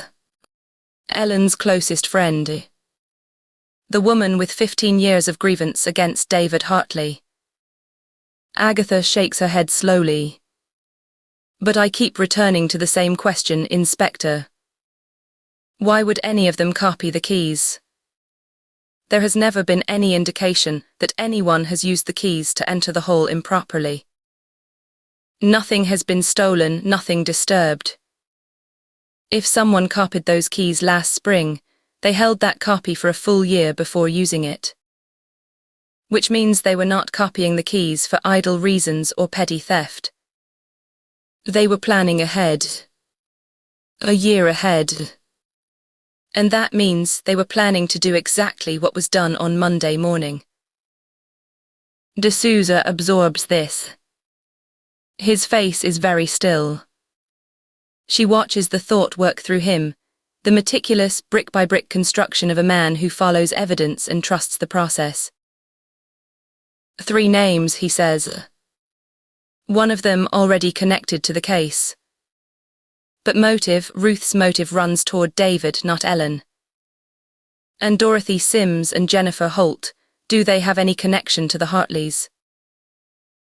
Dorothy Sims is 74 years old and has lived in this village her entire life. She knew Ellen as a neighbour and fellow parishioner, nothing more. Jennifer Holt moved to the village 2 years ago. She works at the primary school. I am not aware of any connection between her and the Hartley family. Then we're missing something. We are missing someone, Agatha says. That is what I have begun to think, Inspector. I have been looking at the people I know, the familiar faces, the old grudges, the obvious suspects. Ruth's anger. David's history. Miss Mercer's ambitions. But what if the person who did this is not someone I know, or rather, not someone I know as they truly are? D'Souza looks thoughtful, considering this. This killer knew intimate details, Agatha continues. Grace's wardrobe. David's handwriting. Ellen's movements. The layout of the halls. The old history between Grace and David, a story that anyone who listened to village gossip could learn in a week. She pauses. As a newcomer. Someone who arrived in the village and made themselves agreeable and useful and familiar. Someone who asked the right questions and listened in the pub and chatted with the older residents and learned everything there was to know about Grace and David and Ellen and this village, while appearing to be nothing more than a pleasant new face. She stops. Something is turning in her mind, not a thought she can name yet but the shape of one, an outline forming in the dark. She has been looking at the puzzle from the wrong angle. She can feel the rotation beginning. There is one more thing, he says. He rises from the chair, crosses to the front door and opens it.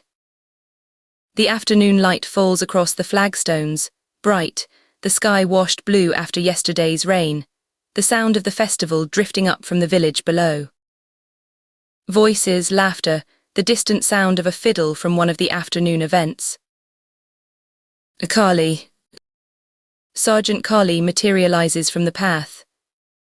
He is carrying a clear plastic evidence bag.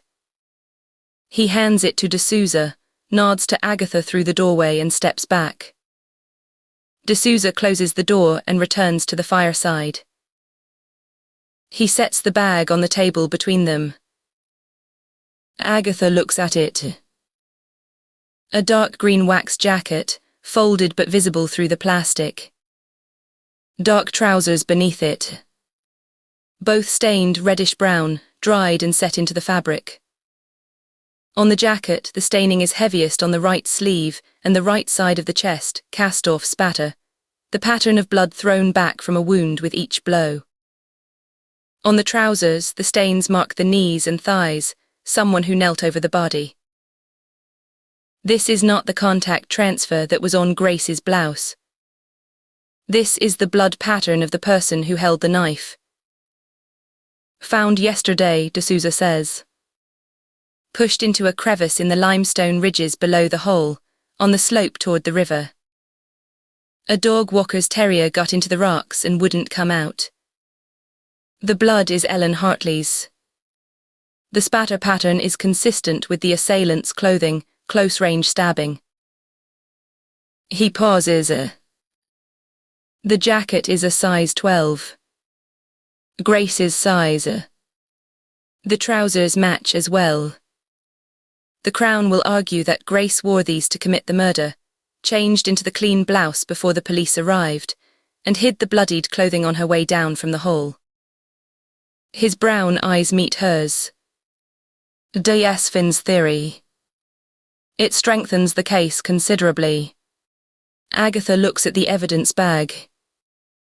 She looks at the dark stains on the green fabric, the familiar waxed cotton she herself gave to Grace 3 Christmases ago. She looks at the pattern of the blood, the spray and the spatter, the violence written in dried rust on cloth. And she smiles. It is small, barely a movement at the corners of her mouth. But her pale eyes brighten, and D'Souza sees it and he goes still. Mrs. Westmacott. These are the clothes, Agatha says. Her voice is quiet, but there is something new in it, a focus, a sharpness, the quality of a mind that has been turning a problem in the dark and has felt something click. The costume. The disguise. Don't you see, Inspector? This is what the killer wore. Grace's jacket, Grace's trousers stolen from her wardrobe, worn to the hole, worn during the murder, then stripped off and hidden. The killer could not walk home in blood-soaked clothes. She changed and she hid them and she walked away as herself. She rests her hand on the edge of the evidence bag. This doesn't strengthen the case against Grace. It destroys it. Because Grace was wearing a cream blouse and a brown skirt on Monday morning. You know that, you saw her. These clothes were never on Grace's body that day. They were on the body of the woman who killed Ellen Hartley. D'Souza stares at her. She can see him recalculating, the methodical, careful rebuilding that is his particular strength. That depends on accepting the timing, he says slowly. On Grace not arriving until 7:30. It depends on the truth, Inspector. A silence. The afternoon light slants through the window, falling across the evidence bag, across the dark stains, across the table between them. Through the glass, the village is bright and busy, the festival in full swing, the bookshop doors open to the September sunshine. D'Souza is quiet for a long time. Then he stands. He buttons his jacket. He picks up the evidence bag. I need to think about this, he says. So do I. Agatha looks up at him. The smile is gone now, but something else has taken its place. A steadiness, a resolve, the expression of a woman who has been looking at a puzzle from the wrong angle and has just felt it turn. He moves to the door. He opens it. The light and the sounds of the village come in, the warmth of the afternoon, voices from the high street, someone laughing. Carly is waiting on the paths. Good night, Mrs. Westmacott. Good afternoon, Inspector. And do tell Sergeant Carly to take a slice of Madeira. There is more than enough. Here. He can return the saucer later. And a pause. Then Carly's voice, warm and surprised. That's very kind, Mrs. Westmacott.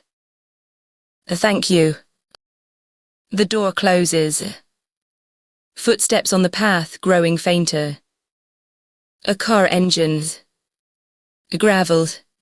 Agatha sits alone in her cottage. Bombay drops from the windowsill and threads himself between her ankles. Willow lifts her head, brown eyes steady. Someone who is not who they say they are. Someone who came to this village with a purpose. The thought turns in her mind, slow and sure, like a key finding its lock. She does not have the name yet. But she has the shape. And the shape is becoming clearer with every passing hour. She picks up her cold tea and drinks it anyway. Then she reaches for the Madeira and cuts herself a second slice. She has thinking to do, and thinking in her experience goes better with cake. Chapter 25. The Great Hall of Twistleton Hall is not designed for intimacy. It is designed to impress, and after 4 centuries it has not stopped doing so. The hammerbeam roof rises into darkness beyond the reach of the firelight, its oak trusses blackened by the smoke of 10,000 fires. The stone walls carry tapestries that have faded from magnificence to a gentler beauty, their hunting scenes and forest glades worn by time into something dreamlike, the stags and hounds bleeding into one another like figures remembered from childhood. The long refectory table that normally occupies the center of the room has been pushed against the far wall, and in its place, a loose arrangement of chairs has been set out mismatched, borrowed from various rooms in the house, as though someone assembled them in haste and did not care whether they matched, only that there were enough. D'Souza counts the chairs as he enters. 18. He counts the people already seated or standing in small clusters near the fireplace. 12, not including himself and Finn. More will come. Bit theatrical, isn't it? Finn says quietly, surveying the room from the doorway. She is wearing her good jacket, the one she keeps in the car for court appearances and unexpected press conferences. Her eyes move across the candles, the firelight, the circle of chairs, the plate of sandwiches on the side table that no one has touched. Feels like the last chapter of one of those classic manor house mysteries. Any moment now someone's going to stand up and announce the murderer is in this very room. D'Souza does not smile, though the thought has occurred to him. It occurred to him in the car on the way here, and again when he saw the candles, and again when he counted the chairs and realized that 18 is not a round number. It is a precise number, chosen because someone knows exactly how many people are coming and has provided a seat for each. Mrs. Westmacott asked us to be here. Yes, sir. You mentioned, what exactly did she say? That she has a significant theory about the case and wishes to present it with the relevant parties present. That she would appreciate our attendance. Finn looks at him. Her sandy eyebrows rise a fraction. That's it. That's it. And you said yes. I said yes. Finn considers this.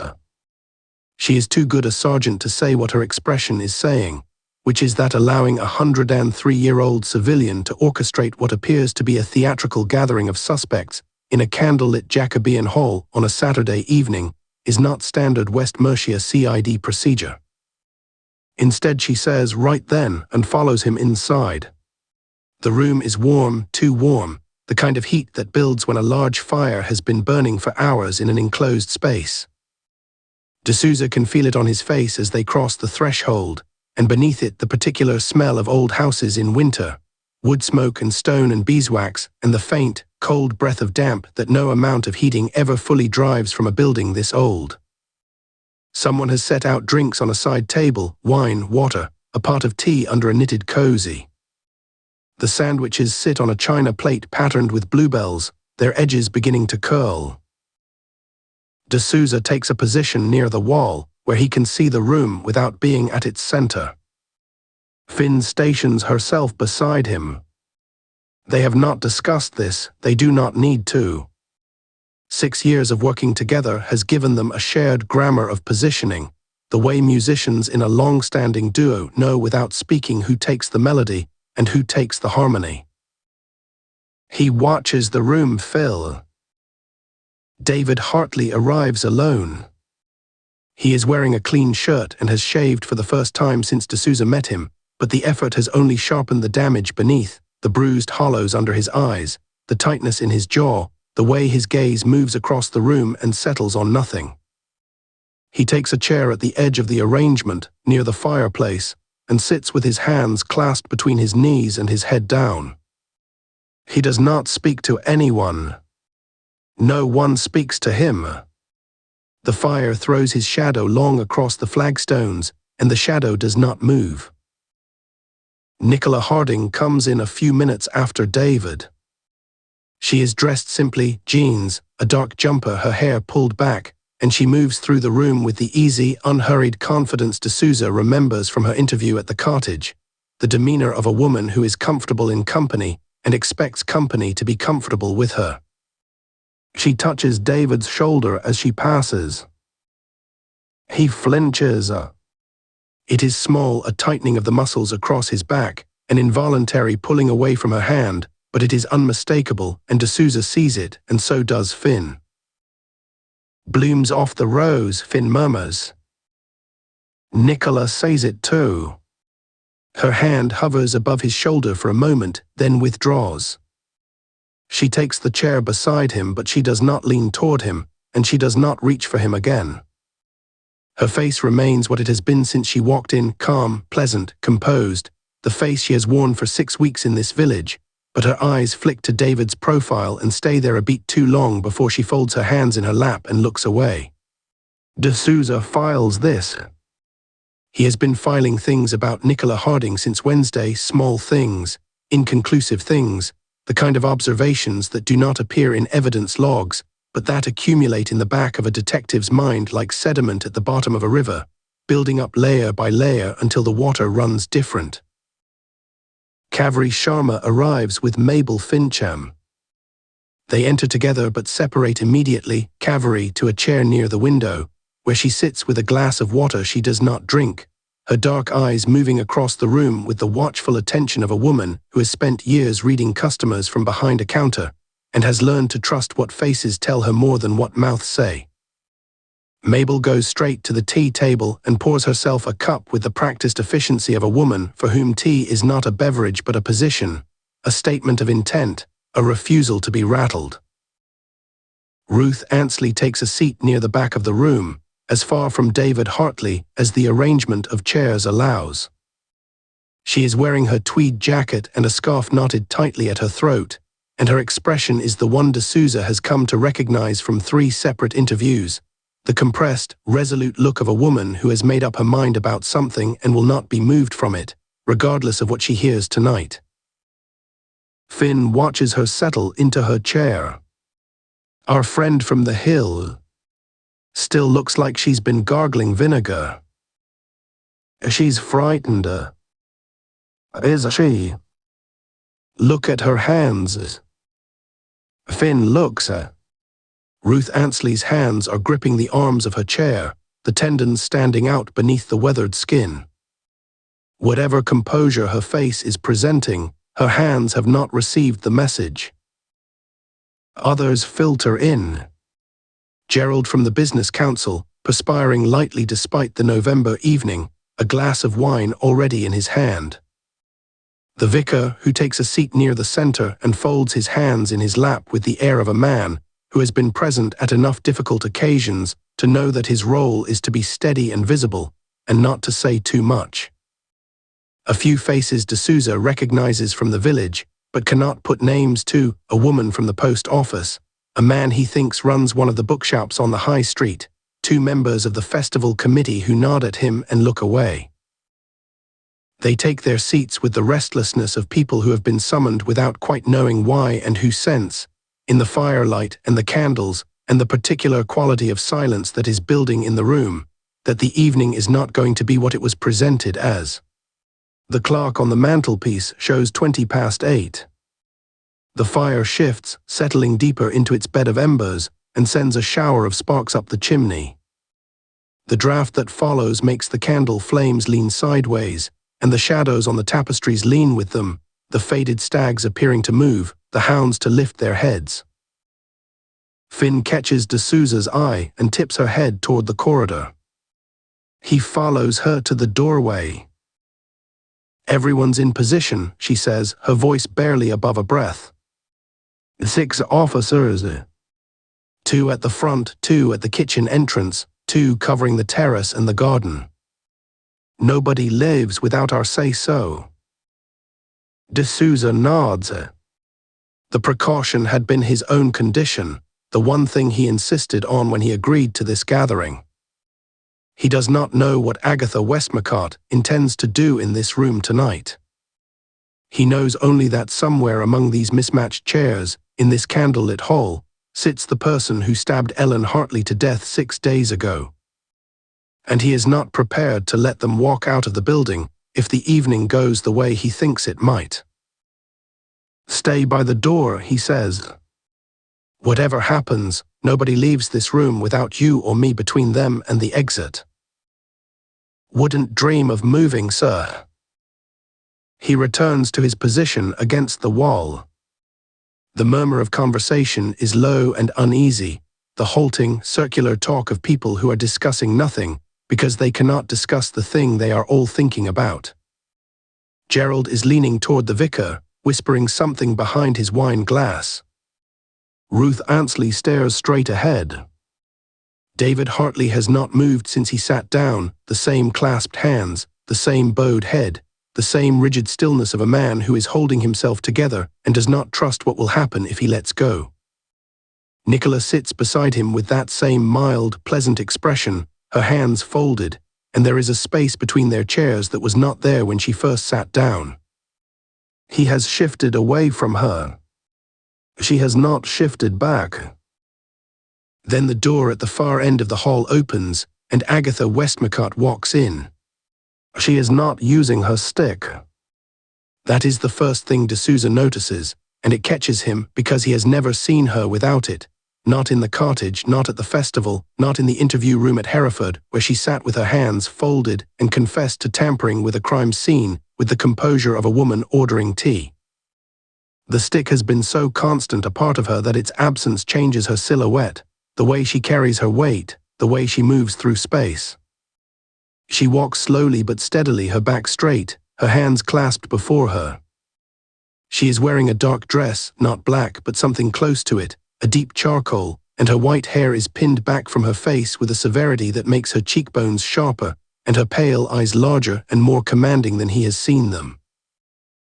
She looks, D'Souza thinks, like a woman who has dressed for something that is not a festival gathering. The room falls silent. Not the gradual ebbing of conversation that happens when a speaker approaches a podium, but an immediate collective stillness, as though every person in the room has understood in the same moment that the evening has changed.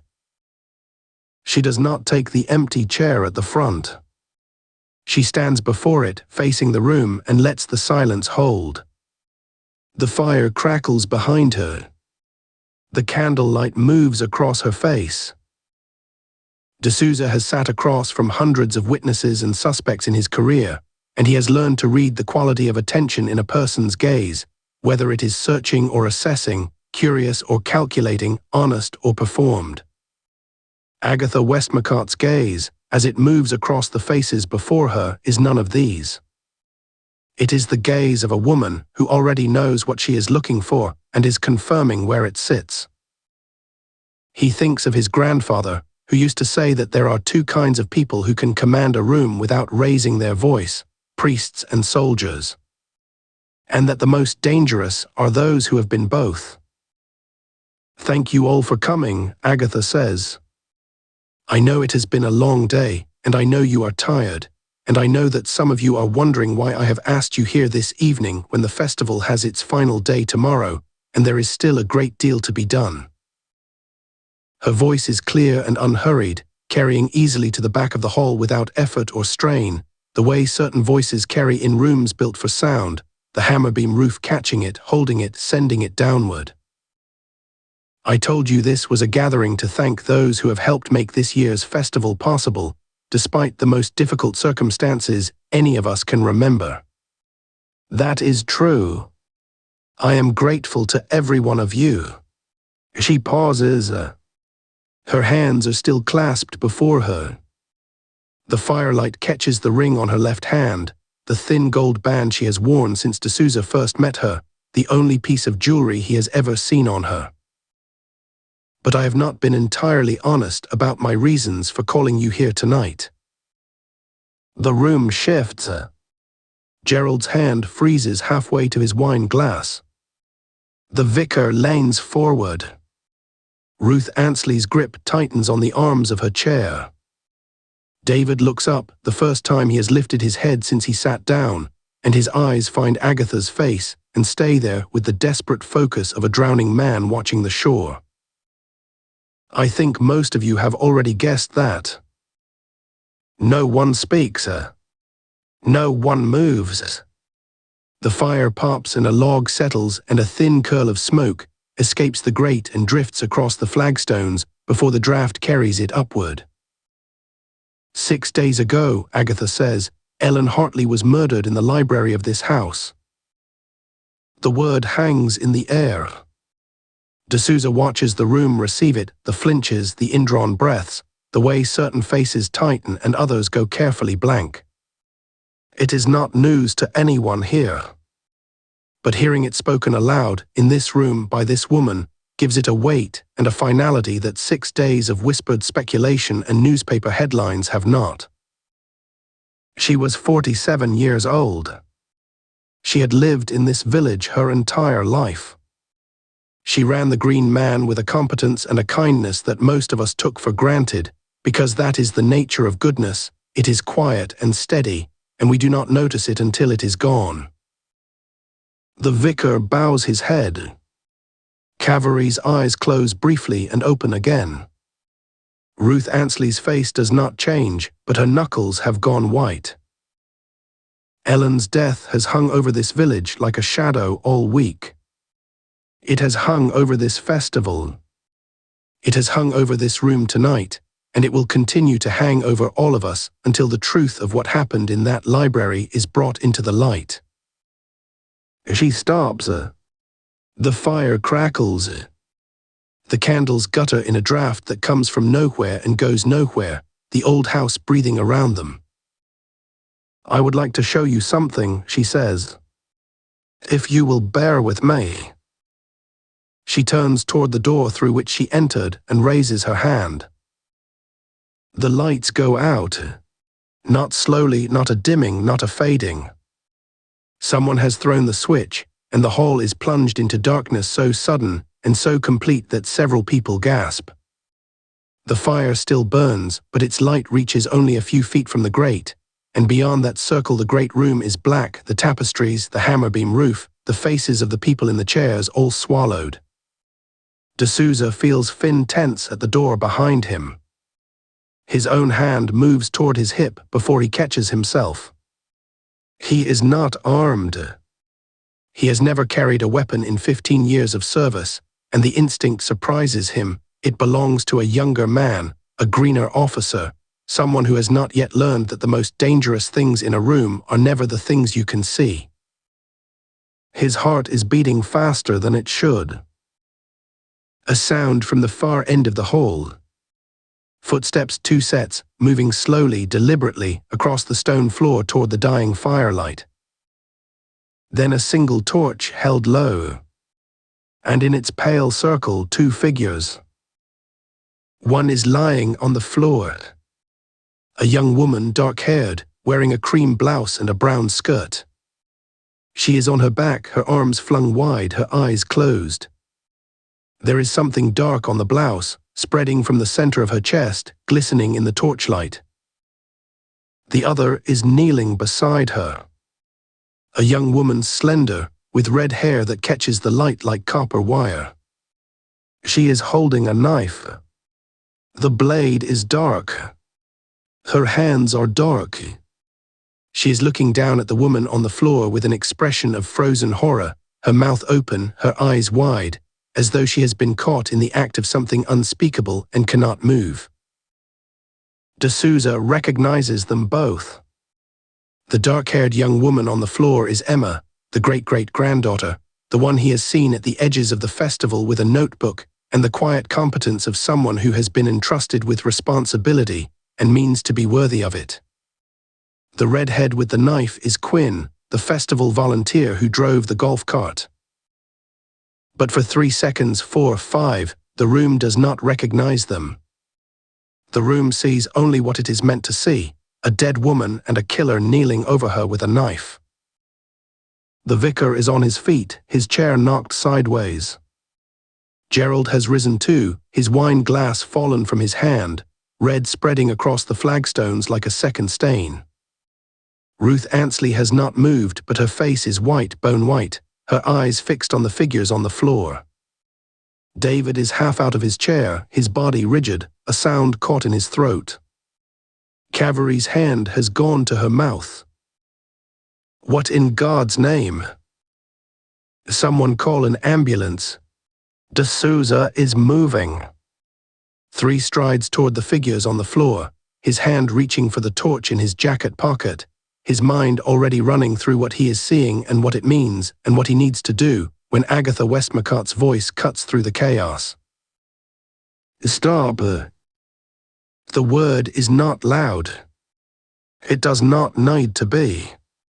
It carries the same quality he heard in her voice on Monday morning in the cottage, when she told him she had found a body and he understood, without knowing how, that this was a woman who had never in her life needed to shout to be obeyed. No one has been harmed. D'Souza stops. His hand is on his torch. His pulse is hammering in his ears. What you are seeing is a reconstruction. A theatrical recreation of what I found when I walked into the library of this house at 20 minutes to 8 on Monday morning. Nothing more. The lights come on. Emma sits up. She blinks in the sudden brightness and wipes the dark stain on her blouse with her hand. Stage blood, D'Souza sees now, smeared across the cream carton. She looks at Agatha across the room and gives a small, steady nod. Quinn stands, lays the prop knife on the flagstones, and pushes her red hair back from her face. She is breathing hard, the effort of holding the pose, of sustaining that expression of frozen horror while the room erupted around her, but her eyes are clear and her hands are steady. The room exhales. It is not relief, exactly, something rower than relief, the ragged, angry sound of people who have just been genuinely frightened and are not yet sure whether to be grateful or furious. D'Souza turns and looks at Agatha. She is standing where she stood before the lights went out, her hands clasped before her, her face calm. She meets his gaze. She does not apologize. She does not explain. She holds his look for a long moment, and in her pale eyes he sees something he has not seen in any of their previous encounters, not the warmth of the cottage, not the composure of the interview room, not the careful courtesy of a woman managing a detective she does not quite trust. What he sees is intent. Pure, cold, unwavering intent. She turns back to the room. I am going to tell you a story, she says. Not the story of what I found that morning. You have seen that. I am going to tell you the story of what happened before I found it. Chapter 26. Agatha does not stand. She remains in her chair, her hands folded in her lap, her back straight, and she waits. The room settles around her the way water settles after a stone has been dropped into it, not all at once, but in diminishing circles, the shock rippling outward and fading until what remains is a stillness that is not calm but held breath. D'Souza watches her from his position against the wall. He has spent 6 days trying to understand this woman, and he is no closer now than he was on Monday morning when she sat in the kitchen with a black cat on her lap and gave him a statement that was perfectly accurate and entirely incomplete. She told him the truth. She simply did not tell him all of it. He suspects she has been doing this for longer than he has been alive.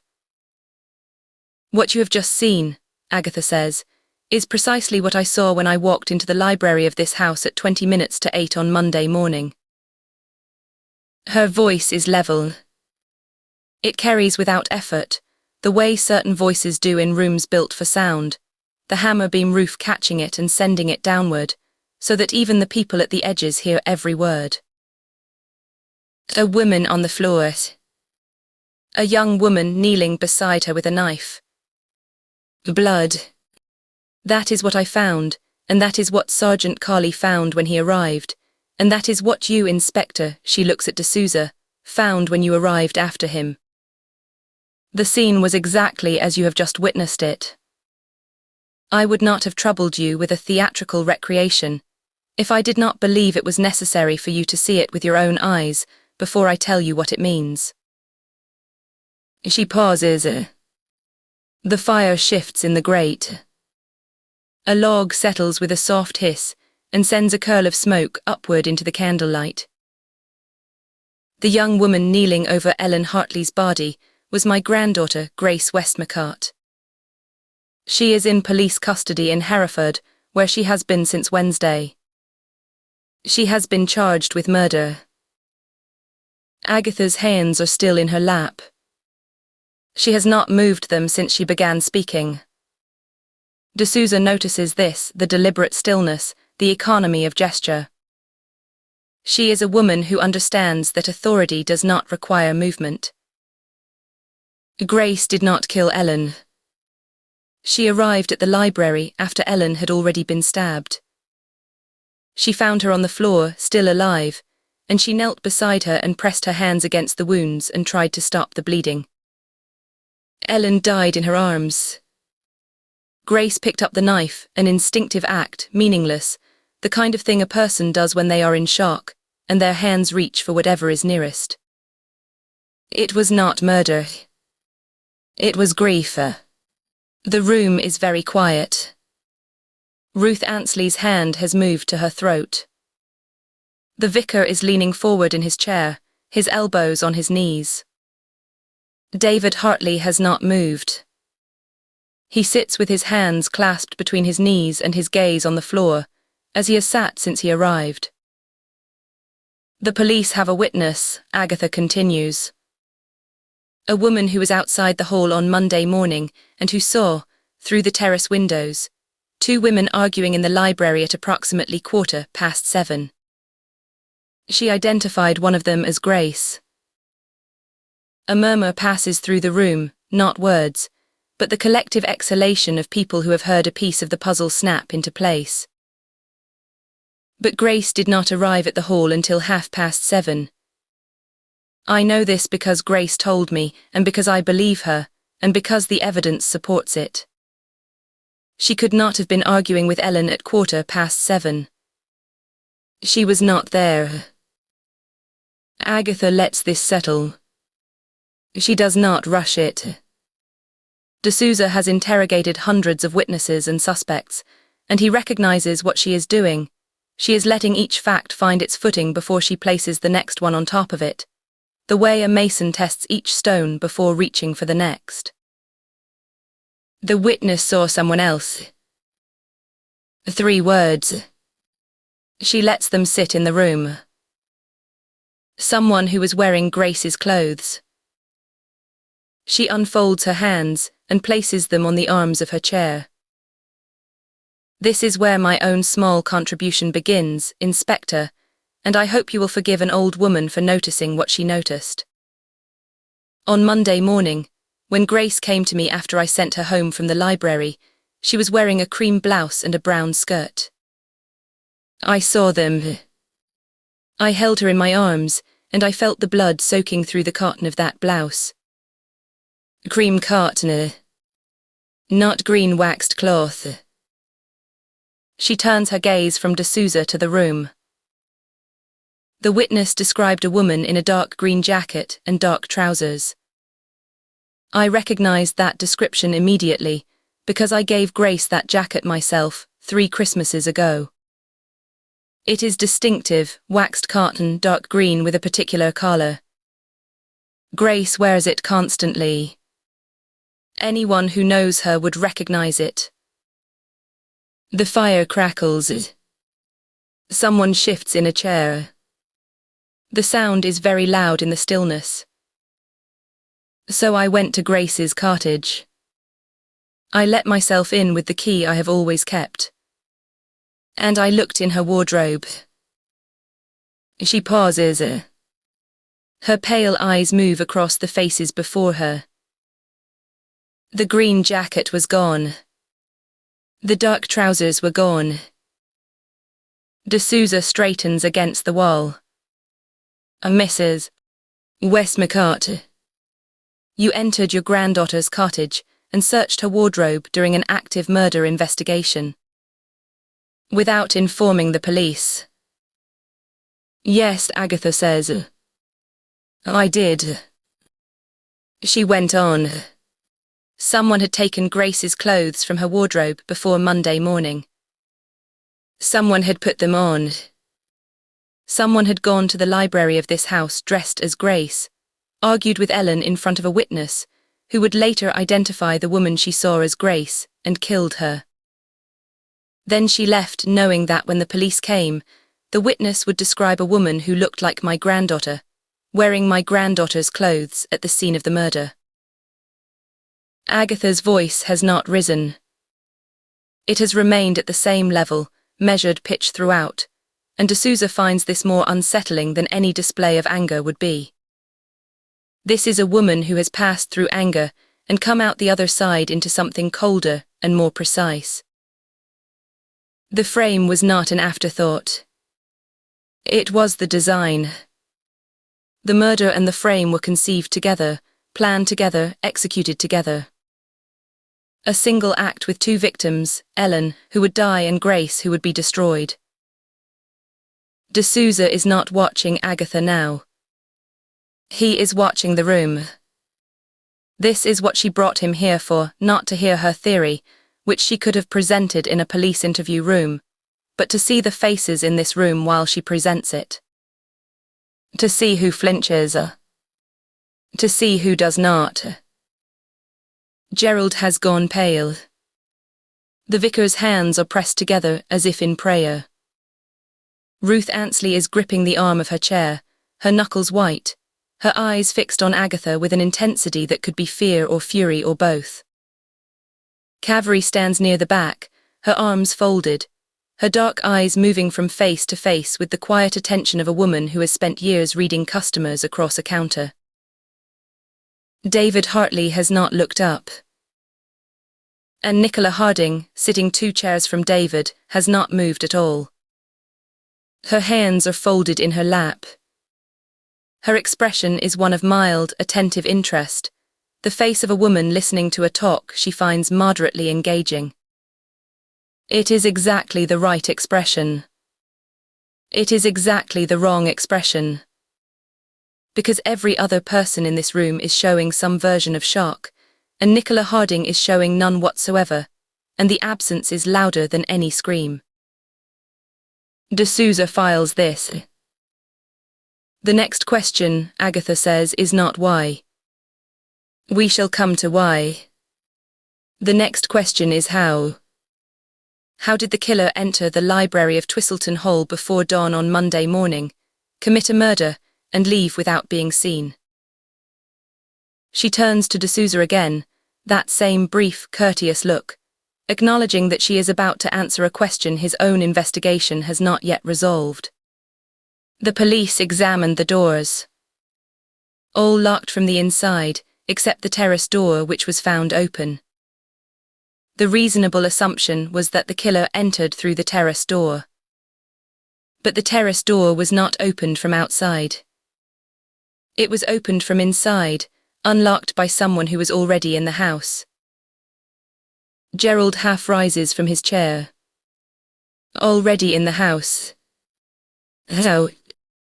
Agatha looks at him, and for a moment something passes across her face, not impatience, but the faintest shadow of sadness, the expression of a woman who is about to reveal a secret she has kept for a very long time. This house is 400 years old. It was built in an age when priests were hunted and Catholics were killed for their faith. Like many houses of its period, it contains hidden rooms and passages built into the walls, concealed behind panels, connecting one part of the house to another through routes that do not appear on any plan or any surveyor's drawing. A ripple of surprise.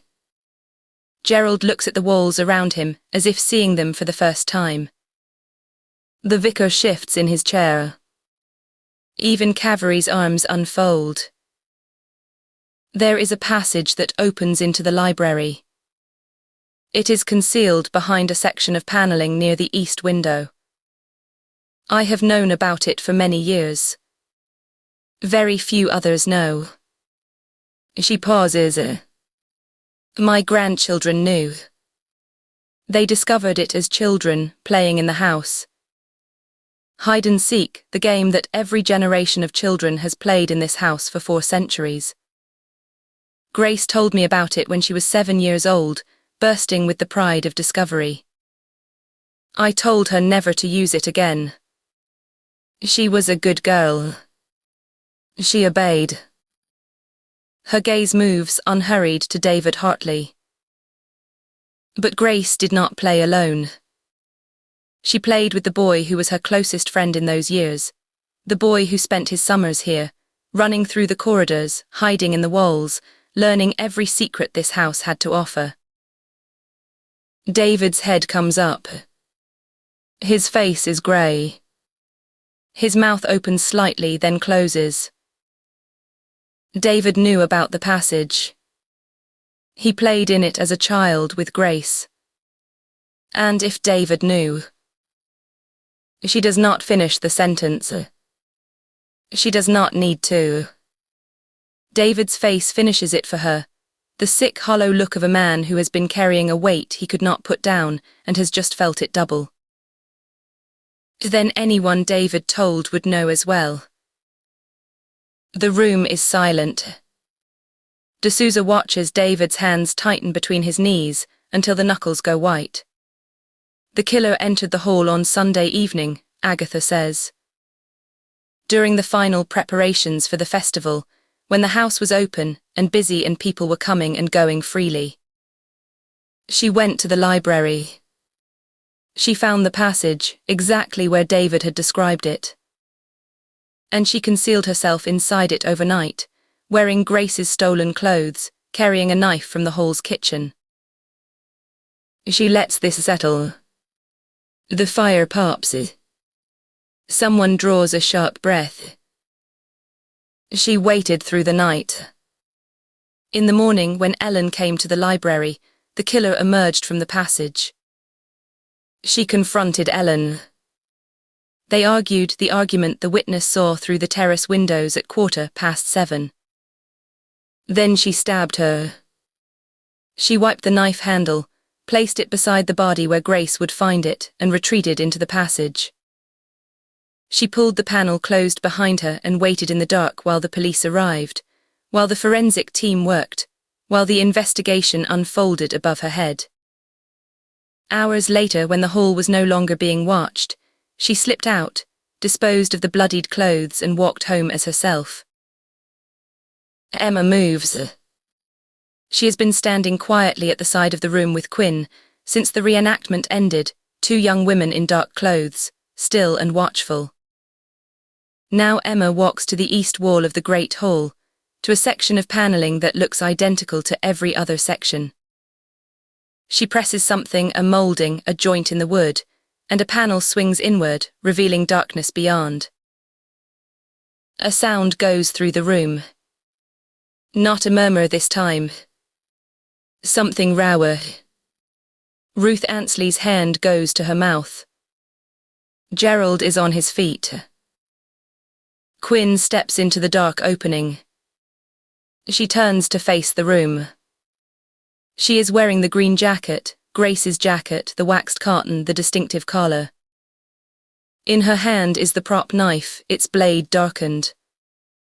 She stands in the mouth of the passage, framed by the ancient oak, and for a moment the room sees what D'Souza sees, the shape of the killer emerging from the walls of the house, dressed as another woman, carrying the weapon that would end Ellen Hartley's life. Quinn holds the pose for 3 seconds. Then she steps back into the passage. Emma closes the panel. It fits flush with the wall. Invisible. The room does not exhale. The room has forgotten how. Minutes later, Agatha says, Grace arrived. She came through the terrace door, which the killer had unlocked from inside. She found Ellen on the floor dying. She knelt beside her. She picked up the knife. And I walked in. Her voice catches the smallest fracture, so brief that D'Souza is not certain he heard it. She pauses, and when she continues, the fracture is gone and the level, measured voice has returned, but he heard it.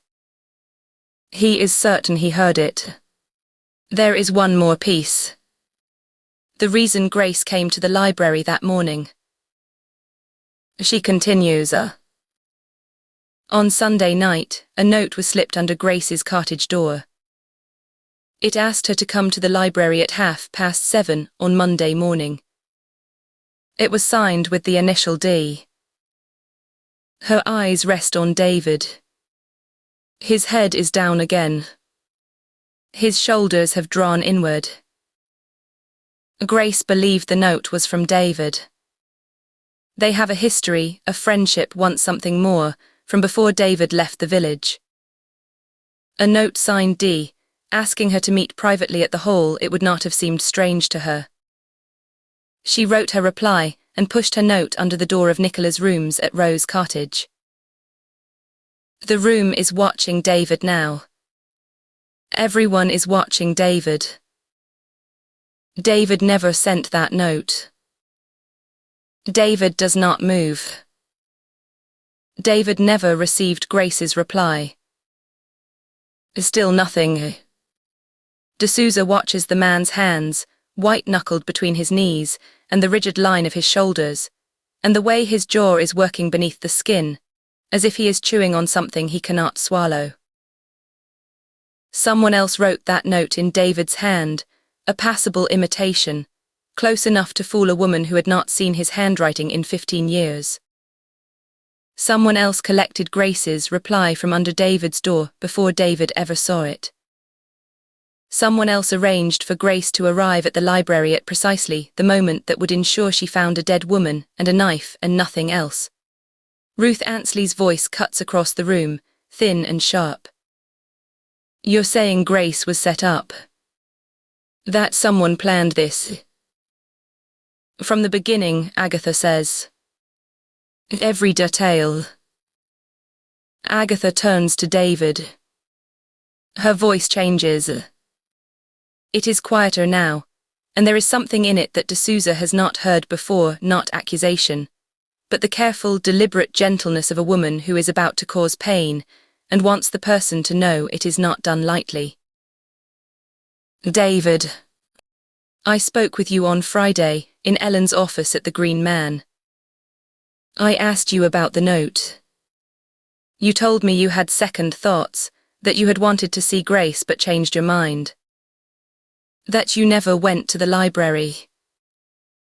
David's jaw tightens. A muscle moves in his cheek. That was partly true. You did not go to the library. But you did not have second thoughts because you never made the first thought. You never wrote that note, David. You never saw Grace's reply. You had no arrangement to meet her at all. David's hands come apart. He presses them over his eyes. His shoulders curl inward and his head drops, and he seems to shrink in his chair, folding in on himself the way paper crumples when you crush it in your fist. Someone else sent that note in your name. Someone else intercepted Grace's reply before you ever saw it. And by Friday, when I sat across from you in your sister's office, I could see that you already suspected who it was. You were terrified of what that suspicion meant, because if the woman who sent that note was also the woman who killed your sister, then you were the one who had told her about the passage, told her about Grace, brought her into this village. You had made it all possible. David makes a sound, low, guttural, wrenched from somewhere deep. He does not lift his head. So you kept silent. You told me half the truth and prayed I would not see the other half. The fire has burned low. The shadows in the hall have deepened, and the candlelight moves across the tapestries and the old flagstones and the faces of the people who sit in them, and no one speaks. No one moves. Agatha's gaze leaves David. It moves across the room, slowly, steadily, with the unhurried attention of a woman who has been reading faces for 100 years.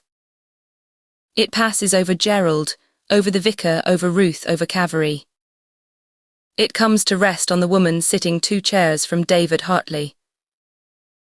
There is one person in this room who arrived in Garth-on-Wye 6 weeks ago, who had no prior connection to this village that anyone could verify, who came from nowhere and made herself everywhere, at the bakery, at the church, at the festival, in every corner of village life, who made herself useful, made herself liked, made herself indispensable, who pretended to begin a relationship with David Hartley, which was a subterfuge since they had been living together for well over a year in London, and positioned herself as his companion and his alibi, who knew things about this house and this family that she could only have learned from David himself.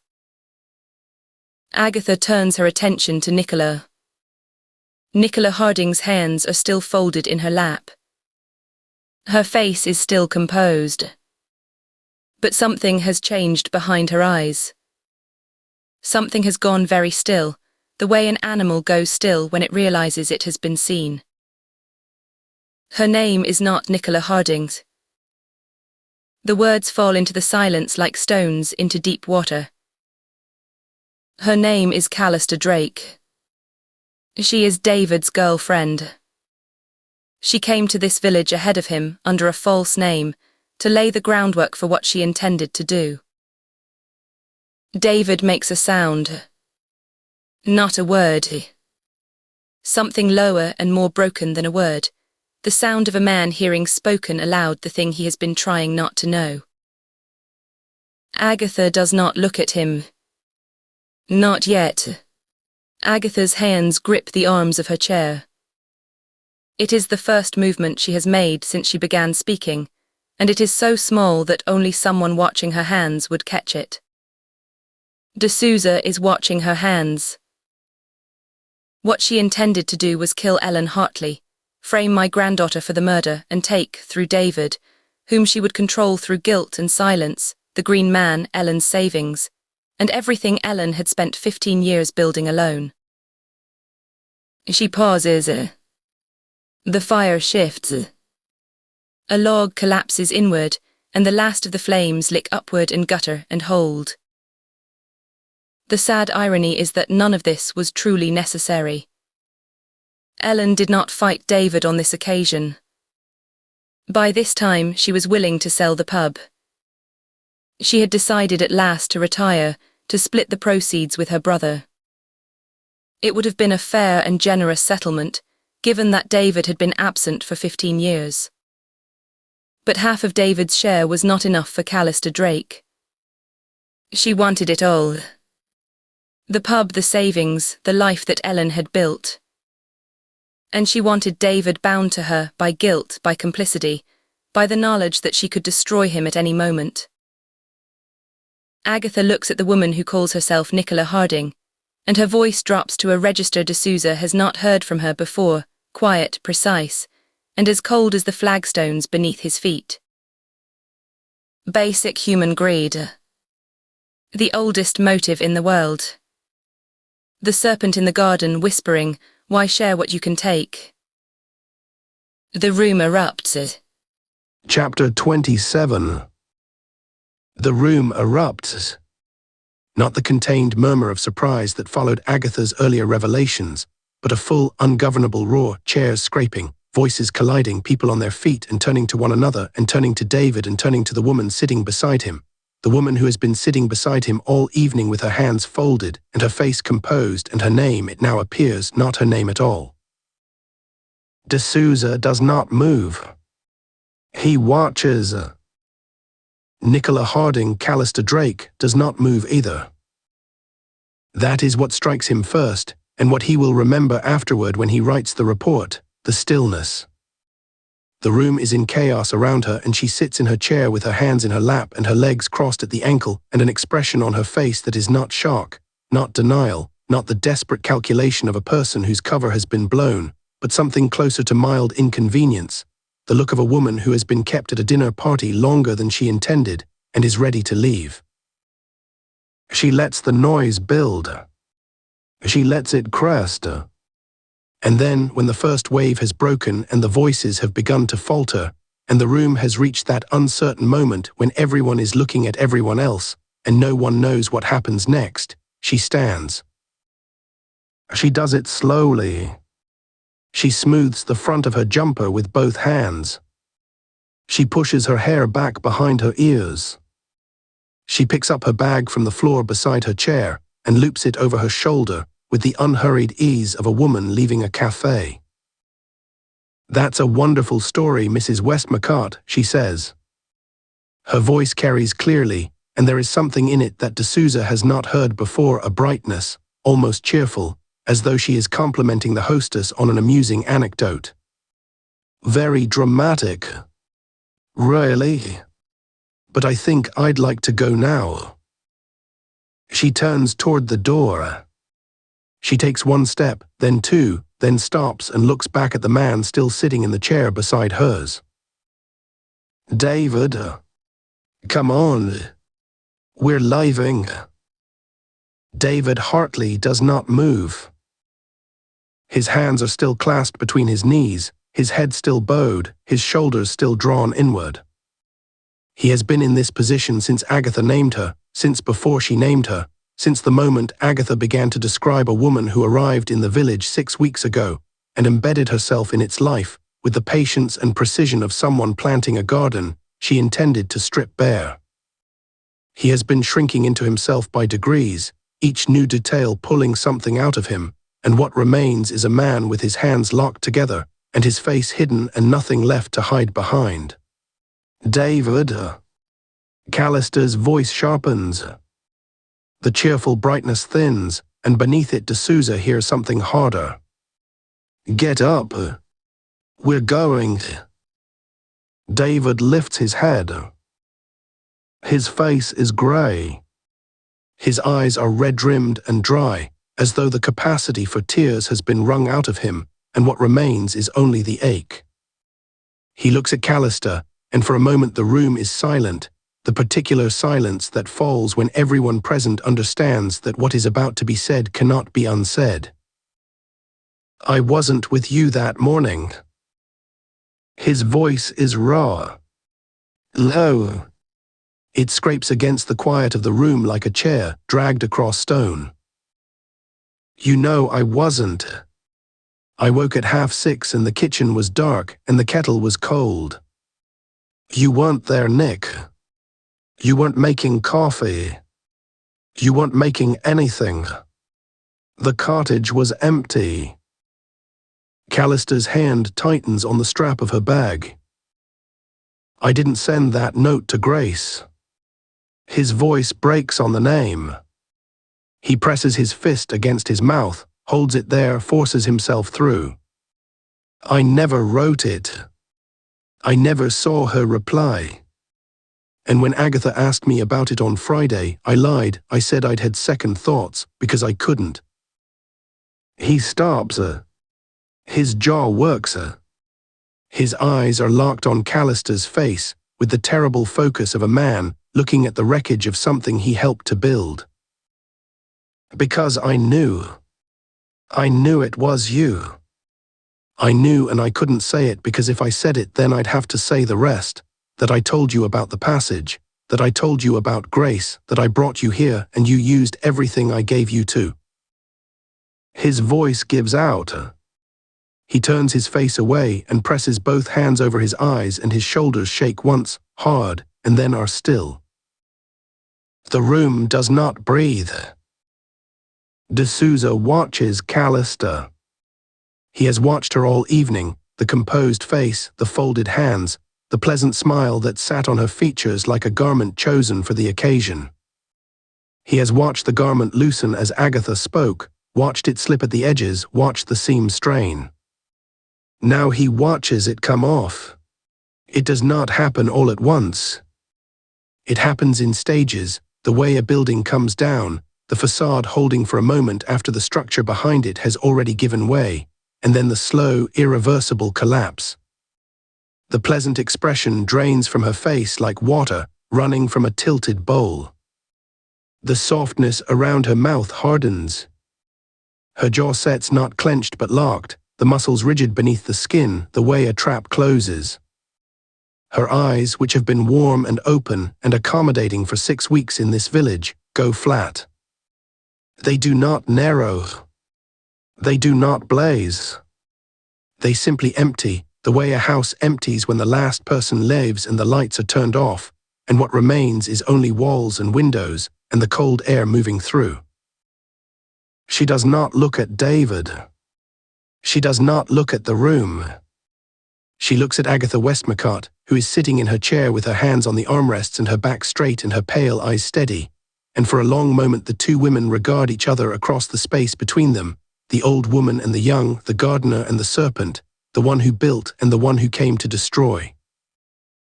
You meddling old bitch, Callister says. Her voice has changed. It is not Nicola's voice, not the warm, helpful voice that charmed the bakery and the church and the festival committee. It is flat and hard and stripped of everything it once pretended to be, and it fills the room the way cold fills a room when a door is opened in winter. You couldn't just leave it alone, could you? No, Agatha says. I could not. Not when my granddaughter's life was at stake. But even if you had not framed Grace, I would not have left it alone, because this is my home. These people are only one step removed from my own family. This is the garden I tend, and I will not permit a serpent in my garden.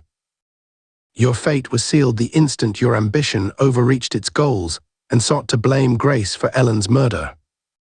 You made it personal. That was your fatal mistake, my dear. Callista moves. She does not move toward Agatha. She spins on her heel and goes for the terrace doors at the far end of the hall fast, covering the distance in 5 quick strides, her bag swinging, her shoes ringing on the flagstones. She hits the handle, wrenches the door open, and runs out into the dark. D'Souza is moving before the door swings back. But Finn is already gone. She is through the main door and into the corridor, her radio in her hand, her voice clipped and rapid and carrying the particular flat authority that D'Souza has heard from her exactly twice before in 6 years, both times in situations where seconds mattered. All units, suspect is running from the terrace, heading south across the lawn. Female, late 20s, dark jumper, jeans, no coat. Move in. D'Souza reaches the terrace doors. The night air hits him cold, sharp, carrying the smell of wet grass and wood smoke and the mineral edge of frost that means the temperature has dropped since they arrived. The lawn stretches away into darkness, the marquee a pale shape against the trees, the garden beyond it invisible.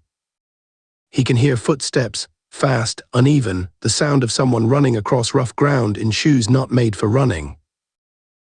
Then other sounds. Voices. The crackle of radios.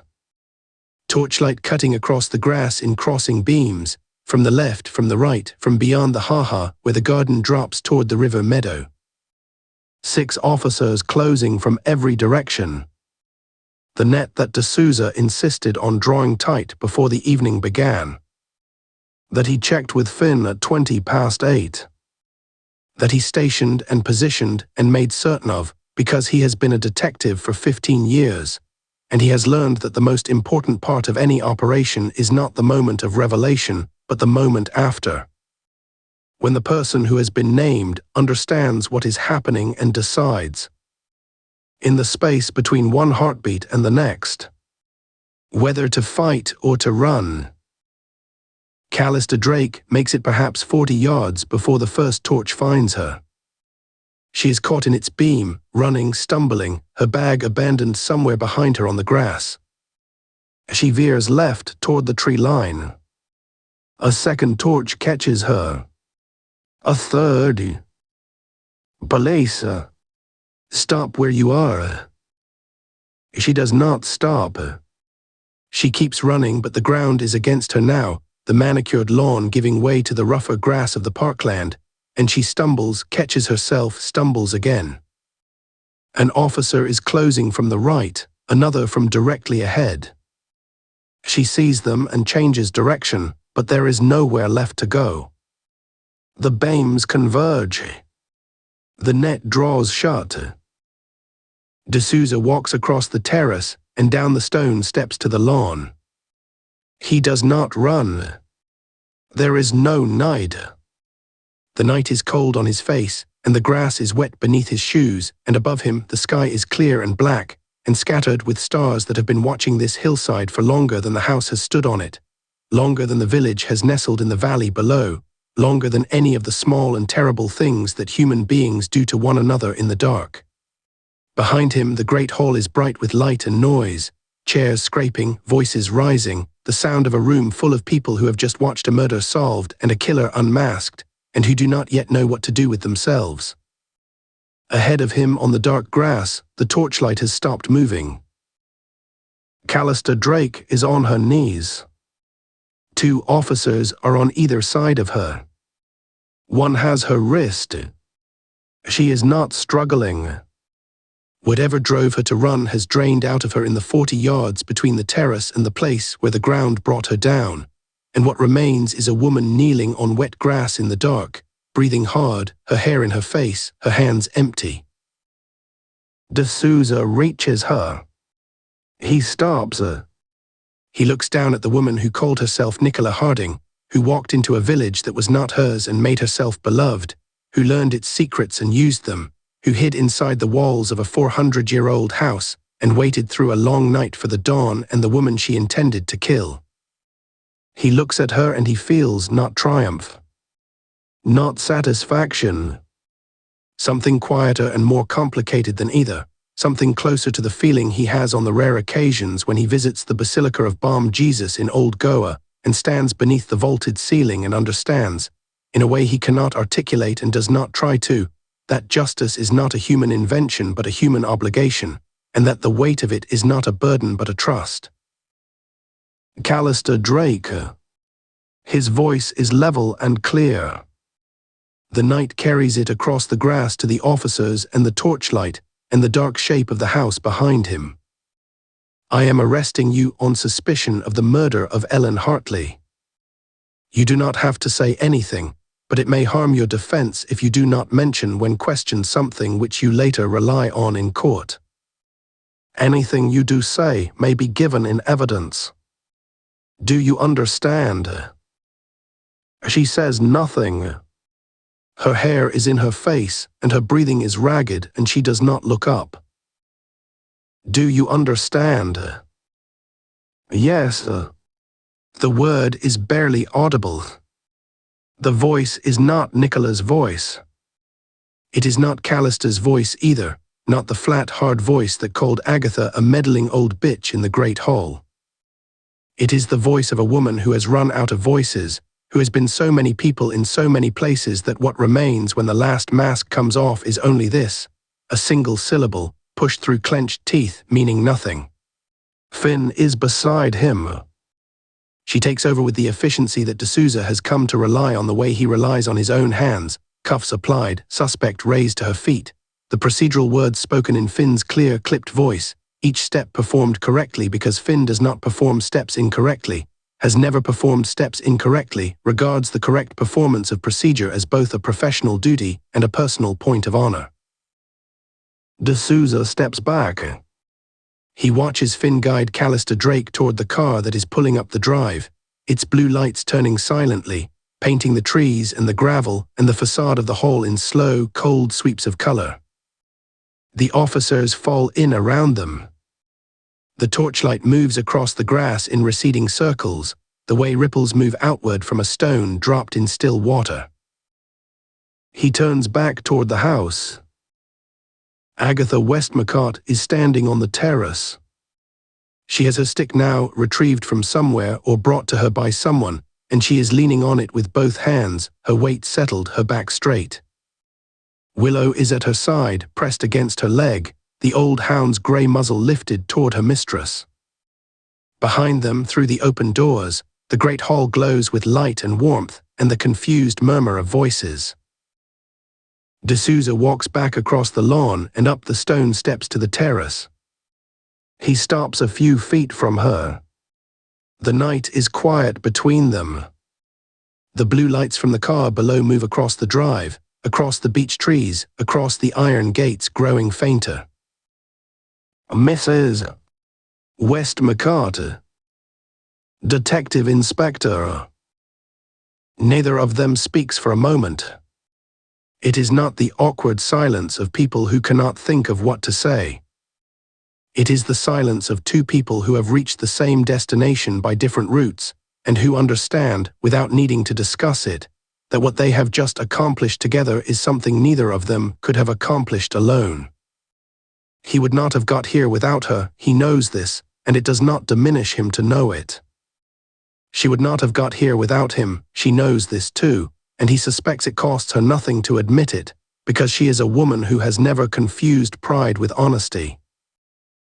How long have you known? He asks. Agatha looks at him. The candlelight from the hall behind her catches her white hair and the sharp line of her cheekbone and the thin gold band on her left hand. She considers the question with the unhurried attention she gives to everything, The garden, the festival, the family she has built, and the village she has made, and the 100 years of accumulated seeing that have brought her to this terrace on this night, with this man at the end of this particular piece of work. Known, she says, since Friday. Suspected, since Wednesday. She pauses.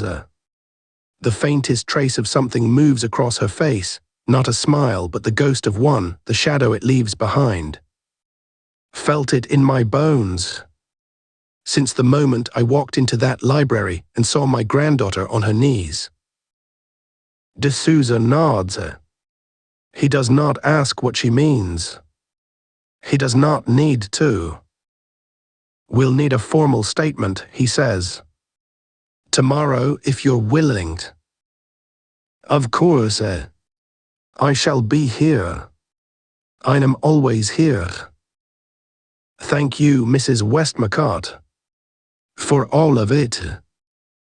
Thank you, Inspector. Go carefully.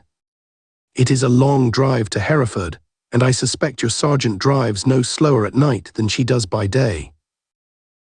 The corner of D'Souza's mouth moves. It is not quite a smile. It is the closest he has come to one in 6 days.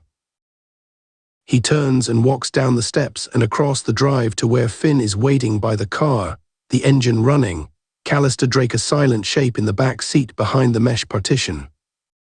He opens the passenger door. Pauses. Looks back up at the terrace.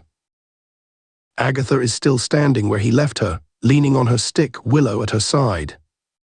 The light from the hall pours out around her, warm and golden, and she is a dark figure at its center, small, upright, still. She raises one hand. It is not a wave. It is something simpler and older than that, an acknowledgement, a benediction, a letting go. D'Souza gets into the car. Hereford, he says. Finn puts the car in gear. The tires crunch on the gravel. The headlights sweep across the beaches as they turn, and the iron gates pass on either side, and the lane opens before them, dark, narrow, winding down through the hills toward the valley and the city and the station and the interview room, and the long, necessary, methodical work of building a case that will hold. Behind them, on the terrace of Twistleton Hall, Agatha Westmacott watches the taillights descend the hill and turn onto the lane and grow smaller and fainter until they are indistinguishable from the stars. Then she turns, and Willow turns with her, and they walk back inside together. The door closes. The terrace is empty. The night settles over the hall and the gardens and the village below, quiet and deep and very still, and somewhere in the darkness an owl calls from the woods beyond the ha-ha, and after a moment another answers. Chapter 28. Sunday morning comes to Garth-on-Wye the way it always does. Slowly, gently, with birdsong and the smell of wet grass and the bells of St. Jude's calling across the valley. The river is low and clear after a week of dry weather, and the light on the water is the colour of honey. The cobblestones on the high street are still damp from the overnight dew, and the first bookshop owners are propping open their doors and setting out their pavement tables, the spines of paperbacks catching the early sun. Agatha stands at her kitchen window and watches the dawn fill the garden. The kettle is on. Willow is at her feet, chin on paws, eyes half closed. Bombay is on the windowsill, his black coat glossy in the morning light, his copper eyes following a thrush that is working the lawn with the single-minded industry of a creature that knows exactly what it is looking for and will not stop until it finds it. She slept. Not well and not long, but she slept. After the police left, after the hall had emptied, after Emma had been settled in the spare room, and Quinn had been driven home by one of the volunteers, Agatha sat in the kitchen with a cup of tea she did not drink and Willow's head on her knee and thought about nothing at all.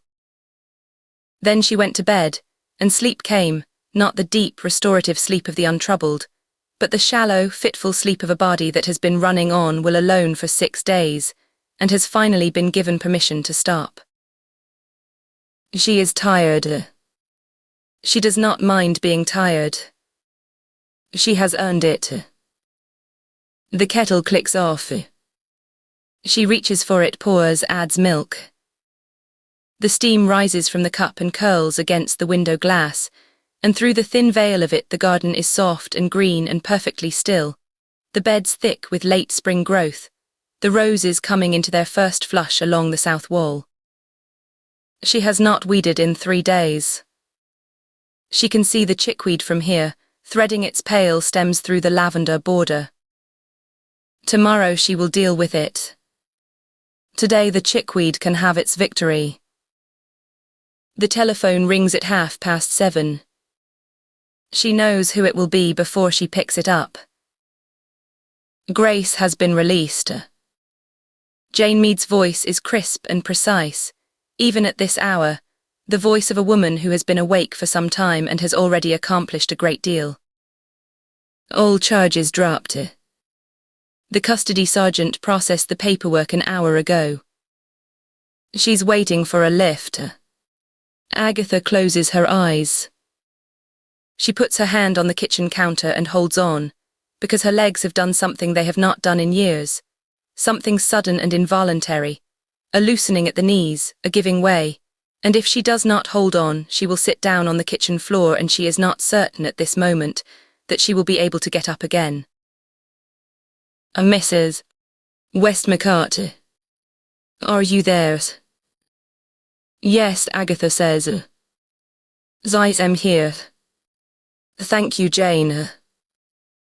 Carlin is on his way to collect her.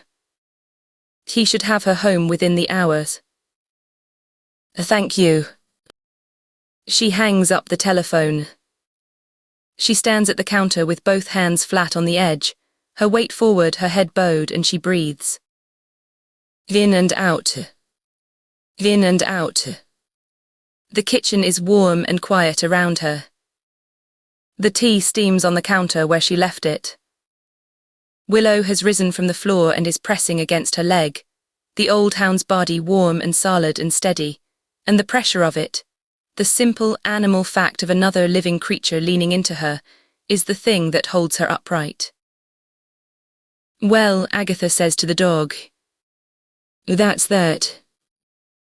Willow's tail moves once. Twice. Agatha picks up her tea. She carries it to the table. She sits. She drinks. She waits. The minutes pass. The thrush finishes its work on the lawn and flies to the hawthorn hedge and begins to sing.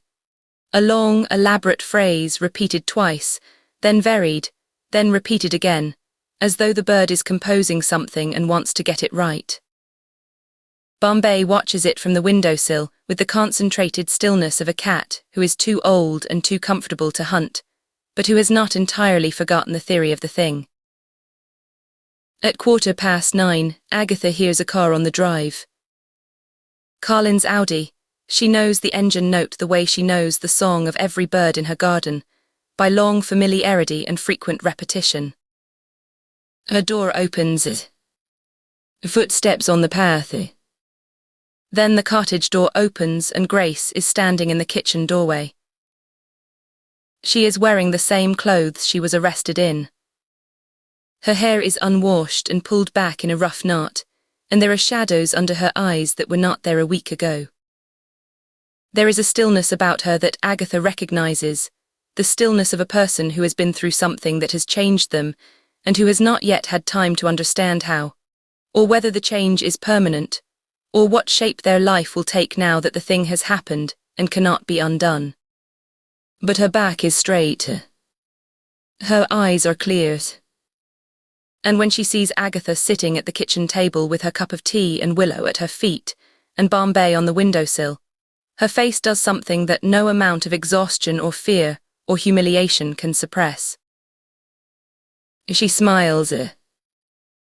Nana. Come in, darlings. Sit down. The kettle has just boiled. Grace does not sit down.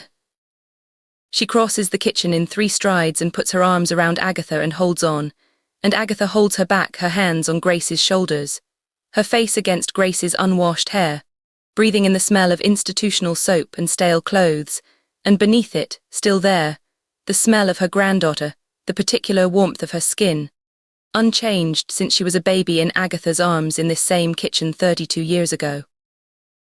Neither of them speaks. The kettle ticks as it cools. Willow presses herself against both of them, her tail sweeping the flagstones. Bombay watches from the windowsill with the serene indifference of a cat who has seen a great deal of human emotion and considers most of it excessive. After a while, Grace lets go. And she sits. Agatha pours her tea, strong, a splash of milk, no sugar, the way Grace has taken it since she was 15 and decided that sugar was childish. They drink in silence, the way they have drunk tea together 1,000 times before. At this table, in this kitchen, in this cottage that smells of wood smoke and lavender and old books, and the faintly earthy residue of whatever Agatha last brought in from the garden on her boots. Is Emma? Grace asks. Still asleep. She was up very late. I heard what she did. Grace's mouth twitches, the first hint of the dry, sideways humour that Agatha has missed more than she realised. Quinn told me in the car. Lying on the floor of the great hole covered in stage blood. She must have been in her element. She was magnificent. They both were. Grace wraps her hands around her mug. She looks at the table, at the grain of the wood, at the ring stains from 100,000 cups of tea, at the small burn mark from the Christmas when Emma was 9 and tried to light the pudding herself. When she looks up, her eyes are bright but steady. Thank you, Nana. I know that isn't enough. I know there aren't words for what you've done. But thank you. You would have done the same for me. I wouldn't have known how. You would have found a way. You are a Westmacott. Grace holds her gaze for a moment, and something passes between them that does not require words. An acknowledgement, older and deeper than language, of what they are to each other and what they have been through together and what it has cost, and what it has been worth. Then Grace sets down her mug and says, "Right. What's the program for today?" And Agatha knows that she is going to be all right. Quinn arrives at 9:30 with a stack of Sunday papers under one arm, and a look on her freckled face that falls somewhere between exhilaration and disbelief. It's everywhere, Mrs. Westmacott.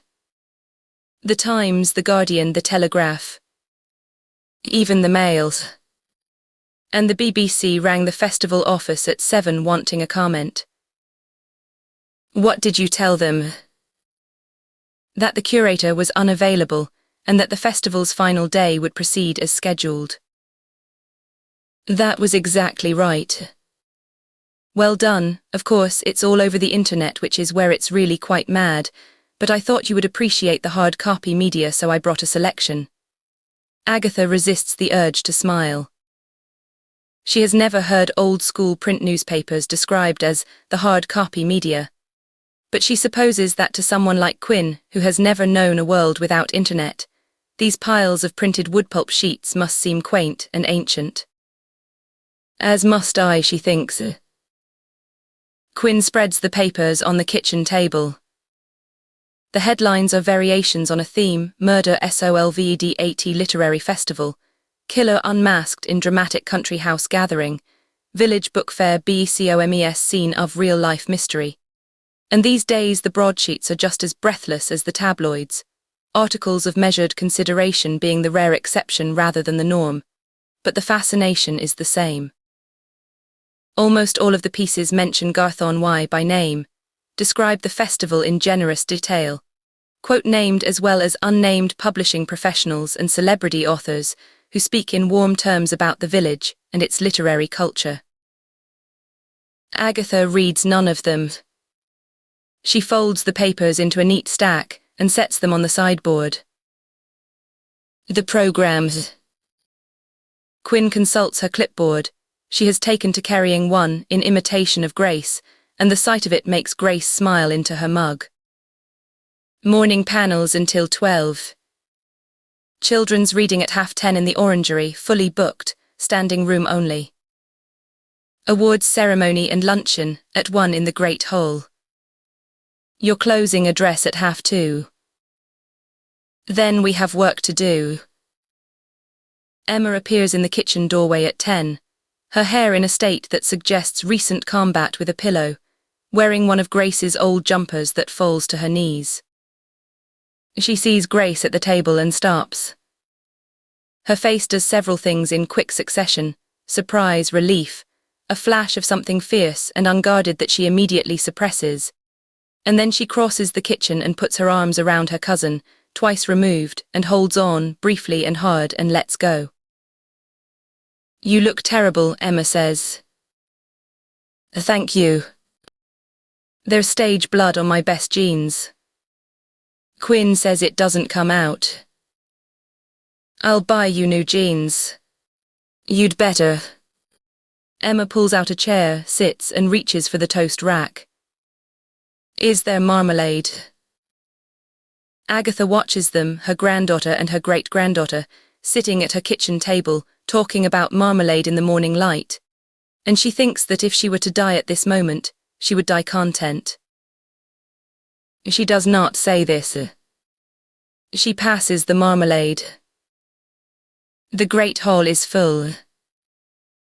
Not the uneasy, half-filled room of last night, with its mismatched chairs and its candlelight and its air of barely contained dread. This is the great hall dressed for celebration, the long refectory table restored to its rightful place, laid with white linen and the good china and crystal glasses that catch the afternoon light and scatter it in bright fragments across the ceiling. The tapestries look different by daylight, warmer, their colours richer, the faded hunting scenes alive with greens and golds that the candlelight could not reach. Fresh flowers in every window alcove, tulips, narcissi, branches of apple blossom that someone has cut from the orchard that morning. 200 people, seated and standing, and the noise of them fills the hammerbeam roof, the way music fills a cathedral. Voices, laughter, the clink of glasses, the particular bright hum of people who know they are in the right place at the right time, and are determined to enjoy every minute of it. The mood is extraordinary. The murder, the investigation, the dramatic arrest, all of it has been absorbed into the mythology of the festival, with the speed and enthusiasm that only publishing people can bring to a good story. Agatha overhears fragments as she makes her way to the head of the table. Best plot twist since the murder of Roger Ackroyd. You couldn't make it up. I'm telling you, someone will write a book about this. She takes her seat. Grace is on her left, sitting straight, her chin lifted, her hair washed and pinned back, wearing a dress Agatha has not seen before, dark blue, simple, flattering. She looks tired and beautiful and calm. Emma is on Agatha's right, in a clean pair of jeans and a white shirt with the sleeves rolled to the elbows, eating roast potatoes with the focused determination of a 17-year-old who was up until midnight lying on a stone floor covered in stage blood, and who is running on adrenaline and carbohydrates, and the unshakable conviction that last night was the single greatest experience of her life so far. The luncheon is roast lamb with all the trimmings. The kitchen has outdone itself, and the wine is good, and the conversation flows with the ease of people who have shared something unusual and are still processing it. The awards are presented between courses: Best Debut, Best Festival Event, the Children's Illustration Prize. Agatha presents each one with a few words, warm, specific, unhurried, and the room listens the way the room always listens to Agatha, which is to say completely. Between the main course and the pudding, Emma leans across and says, quietly enough that only Agatha and Grace can hear, "The papers didn't mention you at all." The Times said D'Souza led the investigation and, quote, received crucial assistance from local residents. Local residency. You solved the whole thing and you're a local resident. The inspector is an excellent policeman, Agatha says. He would have reached the same conclusion himself. It might have taken him a day or two longer, but he would have got there. Grace catches Emma's eye across Agatha. Neither of them says a word. Neither of them needs to. The look they exchange is the particular look of two people who love someone very much, and have long since stopped believing a single thing she says about herself. He would have, Agatha says. Of course he would, Nana, Grace says, and her voice is perfectly sincere and her eyes are not. At 2:30, the pudding plates are cleared, and the coffee is poured, and the room settles into the expectant quiet of an audience waiting for a closing act. Agatha rises. She does it slowly. She has her stick today, and she leans on it as she stands, and the effort is visible in a way it was not last night, when she walked into this room without it and commanded every eye. She is tired. She has earned the right to be tired, and she does not pretend otherwise. Thank you, she says. Thank you all for coming, for staying, for bearing with us through a week that none of us could have anticipated, and that all of us will remember. The room is quiet. The afternoon light comes through the tall windows and falls across the white linen and the crystal glasses, and the faces of the people who have come to this village from London and Edinburgh and Frankfurt and Munich and New York, drawn here by books, held here by something else, the thing that Agatha built, the thing she tends, the thing she will not let go of as long as she has breath. I want to say a word about Ellen Hartley. The quiet deepens. Ellen ran the Green Man for 15 years. She did it alone after her brother left, and she did it well. She was not a woman who sought the spotlight or craved attention. She kept a good pub and a clean bar, and she remembered what you drank, and she never forgot a name. She was kind without being soft. She was generous without being foolish. She was the kind of person who holds a village together without anyone noticing until she is gone. Agatha pauses. Her hand tightens on her stick. We have noticed now. And we will not forget. A silence. Then someone raises a glass, and then another, and then the whole room is lifting its glasses to Ellen Hartley, and the gesture is simple and right and enough. Agatha waits for the glasses to come down. I have one more thing to say before I send you all home. She allows herself the smallest pause. The room leans forward. Many of you know that my late husband, Desmond Westmacott, created the Willowbrook Tales. The series has been a part of this village and this family for 40 years. It is, in many ways, the reason we are all here today. A murmur of recognition. Nods around the table. For some time, I have been asked, repeatedly and with considerable persistence, to license the series to outside parties. To allow new books to be written by strangers, new illustrations drawn by people who never knew Desmond or his world, new products manufactured bearing the Willowbrook name. She pauses. I have declined these offers, and I will continue to decline them. From somewhere in the middle of the table, Agatha hears a sharp intake of breath. She does not look toward it. However, she says, I am delighted to announce that the Willowbrook Tales will continue. The murmur becomes a hum. Heads turn. Glasses are set down. New books in the series will be written and illustrated by my granddaughter, Grace Westmacott, and my great-granddaughter, Emma Bridgerton. Grace sits tall beside her, her chin lifted, her eyes bright. Emma is gripping the edge of the table, her face flushed, her jaw tight with the effort of containing a grin that is fighting to break free. They have known about this for weeks. Agatha would no more make such an announcement without their full knowledge and agreement than she would plant a rose without first preparing the soil. But hearing it said aloud in this room, to these people, with the afternoon light falling across the linen and the crystal and the faces of 200 people who love books the way Agatha loves books, makes it real in a way that private conversations at the kitchen table could not.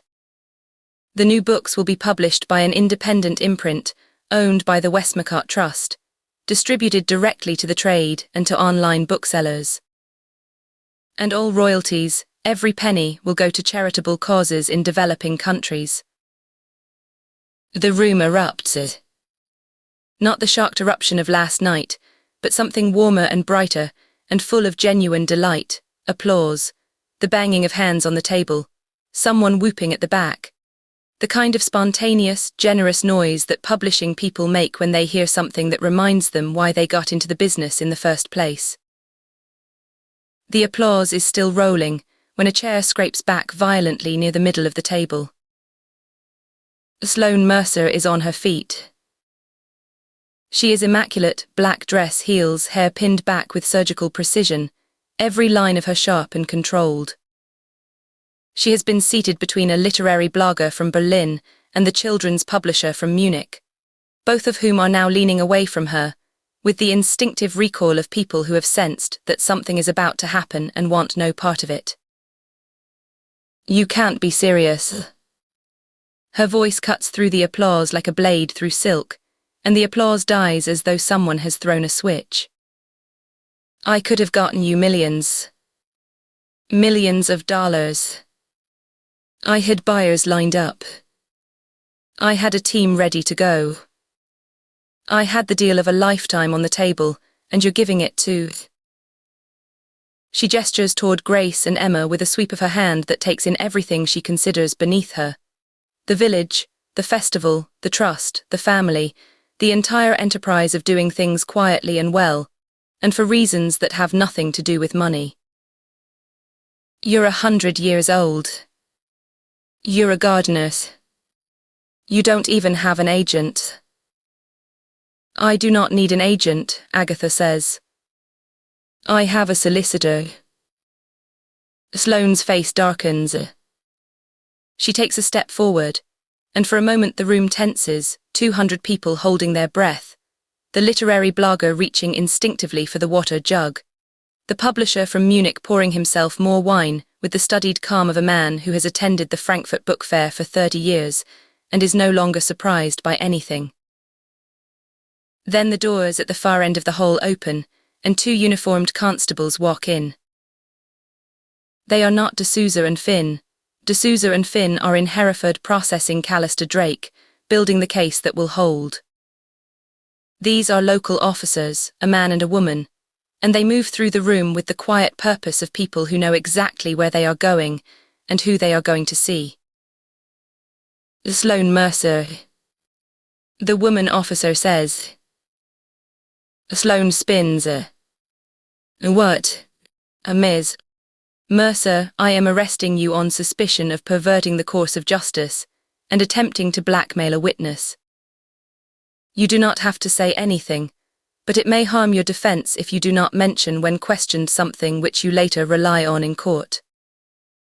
Anything you do say may be given in evidence. Do you understand? The room watches.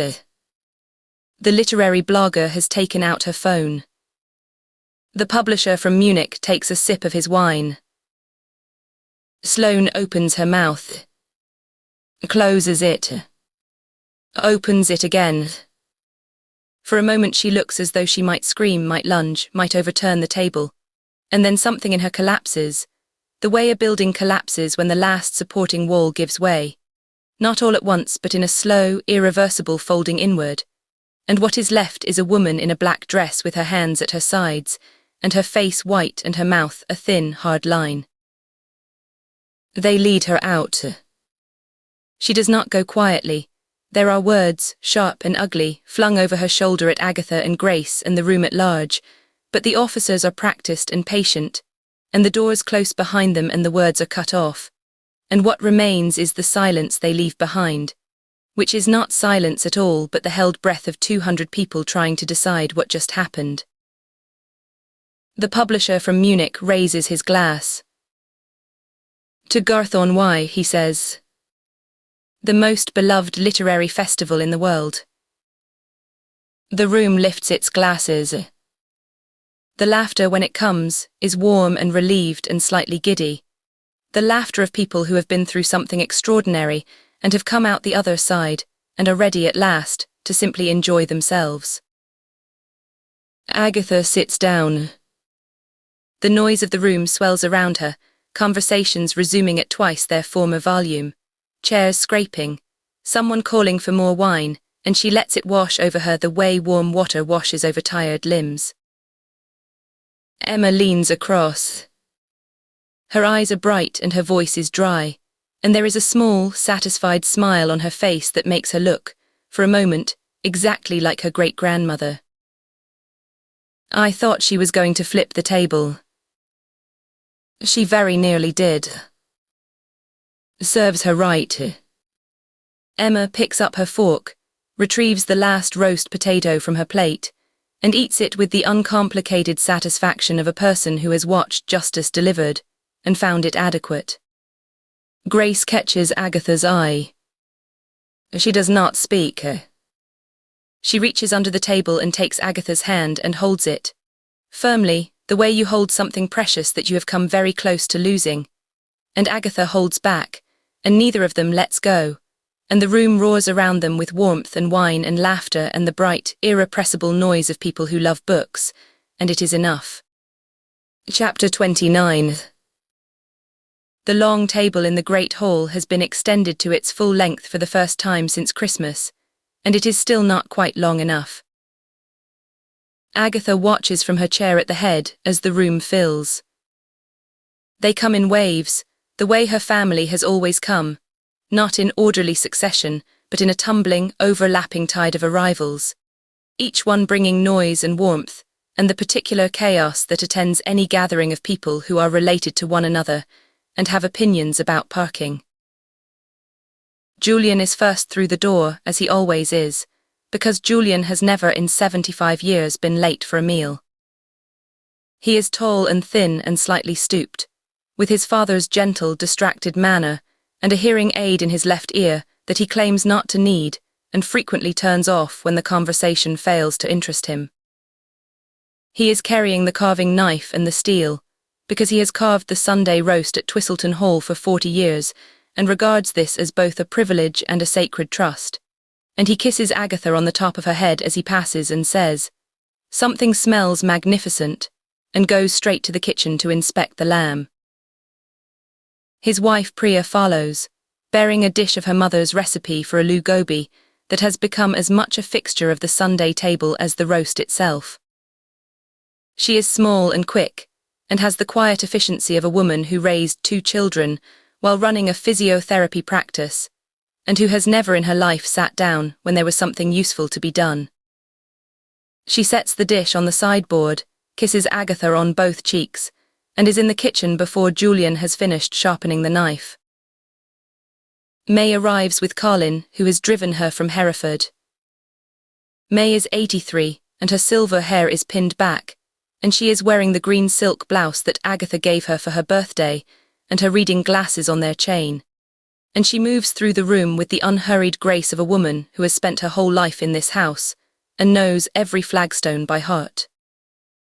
She takes Agatha's hands and holds them and looks at her face and says nothing, because everything that needs to be said between them was said on the telephone on Friday night, when May rang at midnight, and Agatha told her the truth and May listened, and was silent for a long time and then said, "I'll be there on Sunday," and hung up. She is here. That is enough. Colin follows his mother to the sideboard, deposits 2 bottles of wine, and is immediately cornered by his cousin Ravi, who wants to argue about something he read in the Sunday papers. Ravi is Helena's son, dark-eyed, sharp-featured, a journalist who has made a career of asking questions that people would rather not answer. He is the family's resident bachelor and its most reliable source of entertaining gossip, and his voice carries across the room with the practiced projection of a man who has spent 20 years in newsrooms and considers a family dinner merely a smaller, better-fed version of the same. Helena herself arrives 10 minutes later. Having driven from Oxford with her daughter Isabel and Isabel's family, in a convoy that evidently involved a disagreement about the route. Because Helena's first words as she comes through the door are, "I told you the A40 would be faster," and Isabel's husband Ben, a large, patient man with the weathered hands of a landscape architect, says, "You told us that 3 times. Helena says, "Because it was true 3 times, and the matter is settled with the efficiency of a family that has been having the same argument for decades, and has refined it to its essential elements." Isabel's children come in behind them. Macy, 19, just finished her first year at Bristol, carrying a stack of books she has bought from the festival, and Sam, 16, who is already looking for the dogs that came with his Uncle Denny. Sam finds them in the corridor. Bramble and Hazel come bounding in at his whistle, and Thorne follows at a more dignified pace, his great grey head swinging. And within seconds Sam is on the floor with all 3 of them, and the hall is full of the sound of a teenage boy being enthusiastically licked by hounds who have not seen him in a week, and consider this an unacceptable absence. Willow herself is quietly dignified in the presence of her offspring, 4 times removed, since the 3 larger hounds are all the great-great-grandchildren of the white-whiskered dam. She watches their antics and frolics indulgently, and occasionally licks and allows herself to be licked affectionately by them in turn. Philip comes in from the garden entrance with Suki, who is wearing one of her own fabric prints, a bold geometric in indigo and ochre that makes the rest of the room look underdressed. Philip is Colin's older brother, a big man with a booming laugh that fills whatever space he occupies, and he runs a bookshop in Hay-on-Wye with the cheerful disregard for profit that characterizes the true bibliophile. Their eldest, Leela, has come down from her studio in Stoke-on-Trent. She is a ceramicist and mother to baby Io, with her mother's cheekbones and her father's laugh, and a permanent smudge of clay somewhere about her person that no amount of washing ever fully removes. Their son Oscar is behind her, bespectacled and gangly, arguing with their youngest, Femi, about something architectural. Femi works in publishing in London, and has brought 2 bottles of natural wine, and a strong opinion about cover design that she intends to share with anyone who will listen, and several people who will not. Grace's brother Ned arrives last, slightly out of breath, his shirt untucked, his hair standing up on one side as though he slept on it wrong and did not notice. He is a junior doctor at the Royal Hereford, and he looks as he always looks, like a man who has just come off a 12-hour shift, which he has. He kisses Agatha, squeezes Grace's shoulder, steals a roast potato from the serving dish and drops into the chair beside Emma, who punches him on the arm without looking up from her phone and says, "You're late," and he says, "I was saving lives," and she says, "You were parking," and he grins and takes another potato. The table is laid for 28. Agatha counted the places this morning while the kitchen staff were still setting out the china, touching each setting with her fingertip as she passed, plate, knife, fork, glass, napkin. The way she has touched them every Sunday for as long as she can remember, checking that no one has been forgotten, that every place is laid, that the table is ready for the family she made. 28. She has buried a husband and 2 friends this year, and gained a great niece by marriage and a new baby, Philip and Suki's grandson. A small, furious bundle called Io, who is currently asleep in a Moses basket beside the fireplace, oblivious to the noise, his tiny fists curled against his cheeks. His mother, Leela, checks on him every few minutes with the particular intensity of a new parent, and each time she straightens up and says, "Still asleep," and Philip says, "Of course he is, he's a Bridgerton, we can sleep through anything," and Suki says, "That is not the compliment you think it is." Julian carves. He does it standing at the sideboard, with the focus and precision he once brought to marking O-level papers. Long, even strokes, the knife finding the grain, the slices falling in neat pink rows onto the warmed platter. The lamb is from the Radnor Hills, the potatoes are from the kitchen garden, the mint sauce is Priya's recipe, and the gravy is made from the drippings and a splash of the red wine that Colin brought and that Julian sampled twice during the carving and once more for luck. The dishes go round. Hands reach and pass and reach again. The clatter of serving spoons against china, the glug of wine being poured, the bright percussion of a family settling into the meal. Agatha watches the dishes circulate and thinks of currents in a river. The way food moves around a table follows its own logic, finding the hands that need it, bypassing the ones that don't, arriving at its destination through a series of small negotiations and adjustments that no one directs and everyone understands. Helena and Isabel are discussing a patient, in sufficiently vague terms to satisfy medical ethics, in sufficiently specific terms to satisfy curiosity. Ravi is telling Colin a story that involves a cabinet minister and a fishing boat, and that cannot possibly be true, except that Ravi's stories always turn out to be true, which is what makes him both a good journalist and a dangerous dinner companion. Philip is explaining to Femi why her natural wine tastes like furniture polish, and Femi is explaining to Philip why his palate is a relic of the 20th century, and Suki is ignoring both of them and talking to Priya about a textile exhibition at the V and A that they are planning to see together next week. Emma and Macy have their heads together at the far end of the table, deep in a conversation that involves a great deal of whispering and occasional suppressed laughter, and that Agatha suspects is about a boy or a book or possibly both. Sam has maneuvered himself into the seat nearest the kitchen door, from which position he is systematically feeding bramble scraps of lamb under the table, with the stealth and dedication of a young man who has been told not to do this at least 100 times, and who considers the prohibition a challenge rather than a rule. Ned and Oscar are arguing about the merits of brutalist architecture, a subject on which they are never likely to agree, and which they revisit at every family gathering with the enthusiasm of people who enjoy the argument more than they want the resolution. Grace is sitting between May and Leela, and she is talking, and she is laughing, and the shadows under her eyes are still there, but they are not the first thing you see when you look at her. The first thing you see is that she is home, and that she is safe, and that she is surrounded by people who love her, and that the terrible weight she has been carrying for a week has been lifted, and what remains is a woman of 32 who is tired and grateful and alive. Willow is under Agatha's chair now, as she always is at Sunday dinner, her grey muzzle resting on Agatha's foot. Bombay is on the mantelpiece above the fire, between a Staffordshire figure and a candlestick, his black coat gleaming, his copper eyes half closed. He surveys the room below him with the magisterial indifference of a creature who considers himself above the proceedings in every sense, and who tolerates the weekly invasion of his territory only because it reliably produces scraps of lamb and the occasional unattended pat of butter. The noise builds.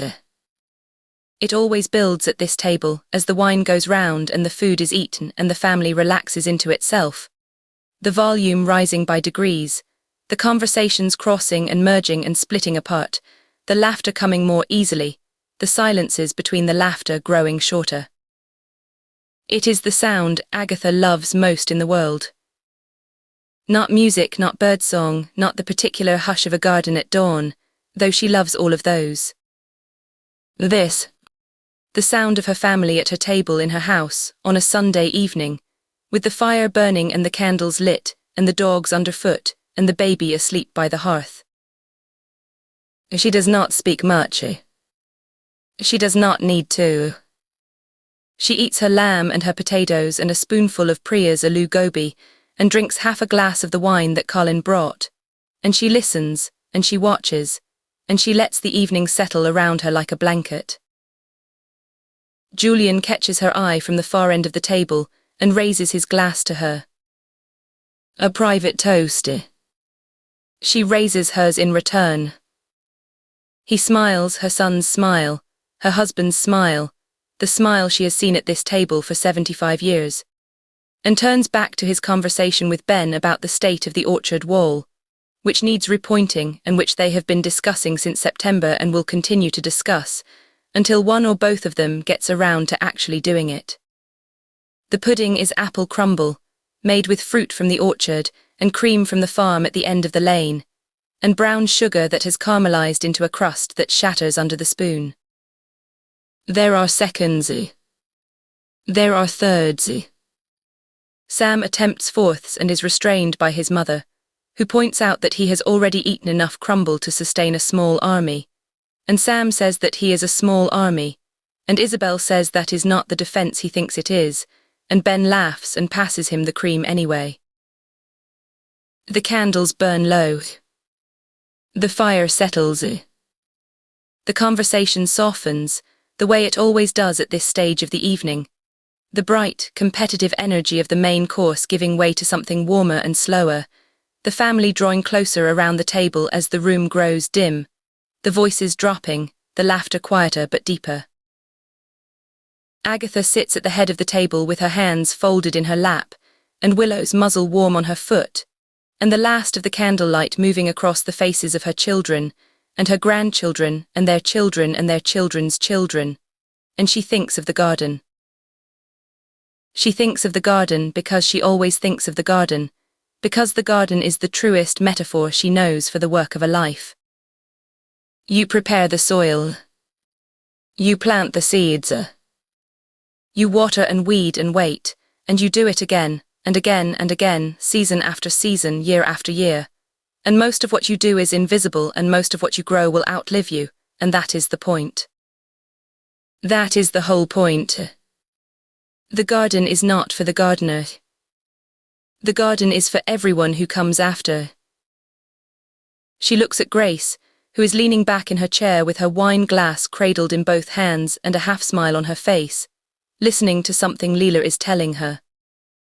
She looks at Emma, who is showing Macy something on her phone, their two heads bent together, dark and fair. She looks at Julian, carving the last of the lamb for anyone who wants it, and at May, who is holding baby Io on her shoulder and rocking him gently, and at Ned, who has fallen asleep in his chair with his arms folded and his mouth slightly open, and at Colin, who is watching the room with the quiet, knowing expression of a man who understands what all of this costs and who it is that pays. She looks at her family, her table, her hall, the firelight on the old stone, the tapestries stirring in the draught, the long table with its white linen and its empty dishes and its scattered crumbs and its rings of wine on the wood, the dogs beneath it, the cat above it, the baby sleeping, the young ones laughing, the old ones remembering, and she sees that it is good. Chapter 30. The sweet peas are coming along. Agatha kneels on the folded sack beside the south wall, her gloves dark with soil, her secateurs in her right hand. The morning is warm and still, the kind of late August morning that arrives without announcement. No wind, no drama, just the slow, golden filling of the valley with light, the shadows pulling back from the garden beds like blankets drawn aside. The air smells of warm stone and cut grass, and the particular sweetness of sweet peas in full bloom, a scent she has known for 100 years, and that has never once failed to make her happy. She works along the row, deadheading the spent flowers and tying in the new growth where it has wandered from the canes. The tendrils curl around her fingers as she guides them, delicate and persistent, finding their grip with the blind determination of all climbing things. The colours this year are extraordinary, deep violet, pale pink, a white so pure it seems to glow against the old brick of the wall. She grew them from seed, as she always does, sowing them in October in the cold frame, and planting them out in March when the soil was warm enough to receive them. 6 months from seed to this. Half a year of watering and feeding and tying in and hoping, and now this profusion, this extravagance, this absurd and glorious excess of colour and scent and life, all from a handful of wrinkled seeds, no bigger than a child's fingernail. Gardening, Agatha thinks, is an act of faith.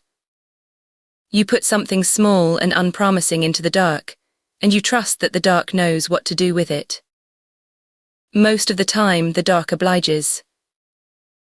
Willow is lying in the shade of the apple tree, her grey muzzle on her paws, her eyes half closed.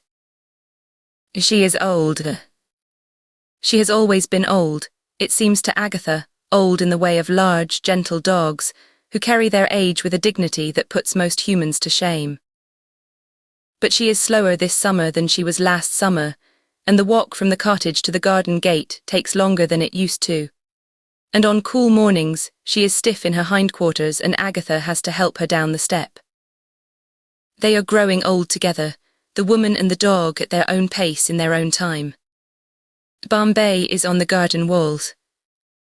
He is sitting in the one patch of sunlight that falls between the espalier pear and the rambling rose, his black coat gleaming, his copper eyes narrowed to slits. He is watching a butterfly, a painted lady, working the buddleia at the corner of the wall, with an intensity that suggests he is considering whether butterflies are worth the effort of pursuit, and has concluded on balance that they are not. He has reached the age of contemplation rather than action, and he is content with this arrangement. The village is quiet. The festival is 2 months gone, a memory dissolving gently into the rhythm of the year, the way all festivals do, vivid in retrospect, already softening at the edges, becoming anecdote and photograph and the lingering sense of something shared. The bookshops are still busy, the publicity saw to that, the sudden fame that descended on Garth-on-Wye in the week after the arrest, and that has not entirely faded. But the coaches have stopped coming and the journalists have moved on, and the high street has returned to its customary pace, which is the pace of people who have books to sell and tea to drink, and no particular reason to hurry about either. Agatha snips a spent flower head and drops it into the bucket at her knee. The petals are papery and dry, their colour gone. She thinks, as she always thinks when deadheading, that there is a lesson in this, that the spent bloom must be removed, so that the plant puts its energy into new growth rather than into setting seed, that the gardener's job is not to preserve what is finished, but to make way for what comes next. She has been making way for what comes next for a very long time. She is good at it. She hears the car before she sees it. Not a car she recognizes, not Colin's Audi, not Quinn's battered Fiat, not the tourist minibus that comes by thrice a week so Willowbrook's fans as well as book lovers in general can visit the now famous, faintly notorious little book village that has become the center of a storm of internet interest. No, this is one of the usual sounds she and Willow are accustomed to, and the weary but still curious prick of the hound's ears confirms it. A different engine, quieter, unfamiliar. She does not turn around. She continues deadheading. Whoever it is will find her when they find her. She is not going anywhere. Footsteps on the gravel. Then on the grass. A measured tread, neither hurried nor hesitant, the walk of a man who knows where he is going and is comfortable with the pace at which he gets there. A Mrs. Westmacott. She looks up. D'Souza is standing at the edge of the garden path, his hands in his pockets, his jacket slung over one arm. He is wearing a white shirt with the sleeves rolled to the elbows and no tie, and he looks different out of his work clothes, younger, less contained, as though the removal of the tie and the jacket has released something in him that the professional uniform keeps in check. His dark hair is slightly longer than it was in June, and the sun has warmed his skin, and he is carrying a paper bag from the bakery on the high street. "Inspector," Agatha says. "What a pleasant surprise. I was passing through. I brought you something from Bun with the wind." He holds up the bag. "Cavery said you like the almond croissants." Cavery is entirely right. "How kind of you. Will you sit down?" He sits on the bench beside the garden wall, the bench where Desmond used to sit and sketch the borders on summer evenings, his pencil moving quickly, his eyes never leaving the flowers. D'Souza sets the paper bag between them and looks out across the garden with the quiet attentiveness of a man who is accustomed to observing his surroundings and who cannot entirely switch the habit off, even on a social call. "The garden looks wonderful," he says. "It ought to. I have been neglecting it shamefully for the past 2 months, and it has responded, as gardens do, by growing twice as hard to spite me. I've never understood that. Why do the things you leave alone always do better than the things you fuss over? Because gardens are not children, Inspector. They do not require constant supervision. They require the right conditions, the right soil, and the occasional firm hand with the secateurs. After that, they prefer to be left to get on with it." D'Souza smiles. It is a small smile, brief and genuine, and it transforms his face in a way that Agatha has only seen once or twice before, on the terrace after the arrest, and once in the cottage when Willow laid her head on his knee, and he looked down at the old dog with an expression of unguarded tenderness that he would have been mortified to know she saw. "I have some news," he says. "I thought you'd want to hear it in person rather than read about it in the papers." "I would. Thank you." Callister Drake was sentenced on Friday. Life with a minimum term of 22 years. The judge called it a calculated and premeditated act of exceptional cruelty. Agatha is quiet for a moment. She turns the secateurs over in her gloved hand, feeling the weight of them, the familiar shape of the handles worn smooth by years of use. "And David, not charged." The CPS reviewed his involvement and concluded there was insufficient evidence of conspiracy. He knew or suspected, but knowing and acting are different things under the law, and he came forward in the end. D'Souza pauses. He's left the village. Sold his share of the Green Man to a local couple. Moved north, I'm told. Starting over. Good. He was a weak man, not a wicked one. There is a difference. There is. The painted lady has moved from the buddleia to the sweet peas. It settles on a pale pink bloom, opening and closing its wings in the warm air. Willow lifts her head, watches it for a moment and puts her head down again. And Sloane Mercer pleaded guilty to perverting the course of justice. 18 months suspended. She's back in New York. I don't imagine she'll be returning to Garth-on-Wye.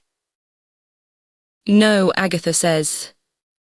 I don't imagine she will. D'Souza leans back on the bench. He is quiet for a moment, looking at the garden, the sweet peas against the wall, the roses on the south border, the apple tree with its fruit beginning to colour, the beds thick with late summer growth. The bees are working the lavender, and their sound fills the garden with a low, steady hum that is neither music nor silence but something between the two. I wanted to thank you, he says. Properly. Not the way I thanked you on the terrace that night, which was professional. I wanted to thank you as he stops. Starts again. I learned more from you in that week than I've learned in 15 years of police work. Not about procedure or evidence or any of that. About seeing. About paying attention to the thing that doesn't fit and trusting it when it tells you something you don't want to hear. Agatha opens the paper bag and takes out a croissant. She breaks it in half and offers him the larger piece. He takes it. You are a fine detective, Inspector. You would have reached the truth without me. It would have taken you longer, and the route would have been different, but you would have arrived. You keep saying that. Because it is true. He eats his croissant. She eats hers. The crumbs fall onto the garden path, and a robin appears from the hedge, and begins to collect them with the proprietorial efficiency of a bird that considers the garden its personal territory and all visitors merely sources of food. There's something else, D'Souza says. He brushes the crumbs from his fingers and folds his hands in his lap and looks at them, the way he does when he is thinking about something that sits deeper than words come easily. It's not about the case. It's personal. Then you must tell me only if you want to. I spoke to my grandfather last month. He's in a care home in Wolverhampton, has been for 3 years. His memory is he makes a small gesture with one hand. Most days he doesn't know who I am. But I went to see him and I brought the photograph. Agatha's hands are still. Her face is still. She listens. There's a photograph in your cottage. On the mantelpiece. Black and white, a group of people standing in front of a Lysander. I noticed it when I came here to see you in June, the night you weren't in, when Finn and I came up from the village. I don't know why it caught my eye. Something about the faces, maybe. Or the planes. He pauses. The robin hops closer, tilts its head, decides there are no more crumbs and retreats to the hedge. My grandfather used to tell me a story when I was a boy. About the war, about his time behind enemy lines, in France in 44. He was with a network, running agents moving people.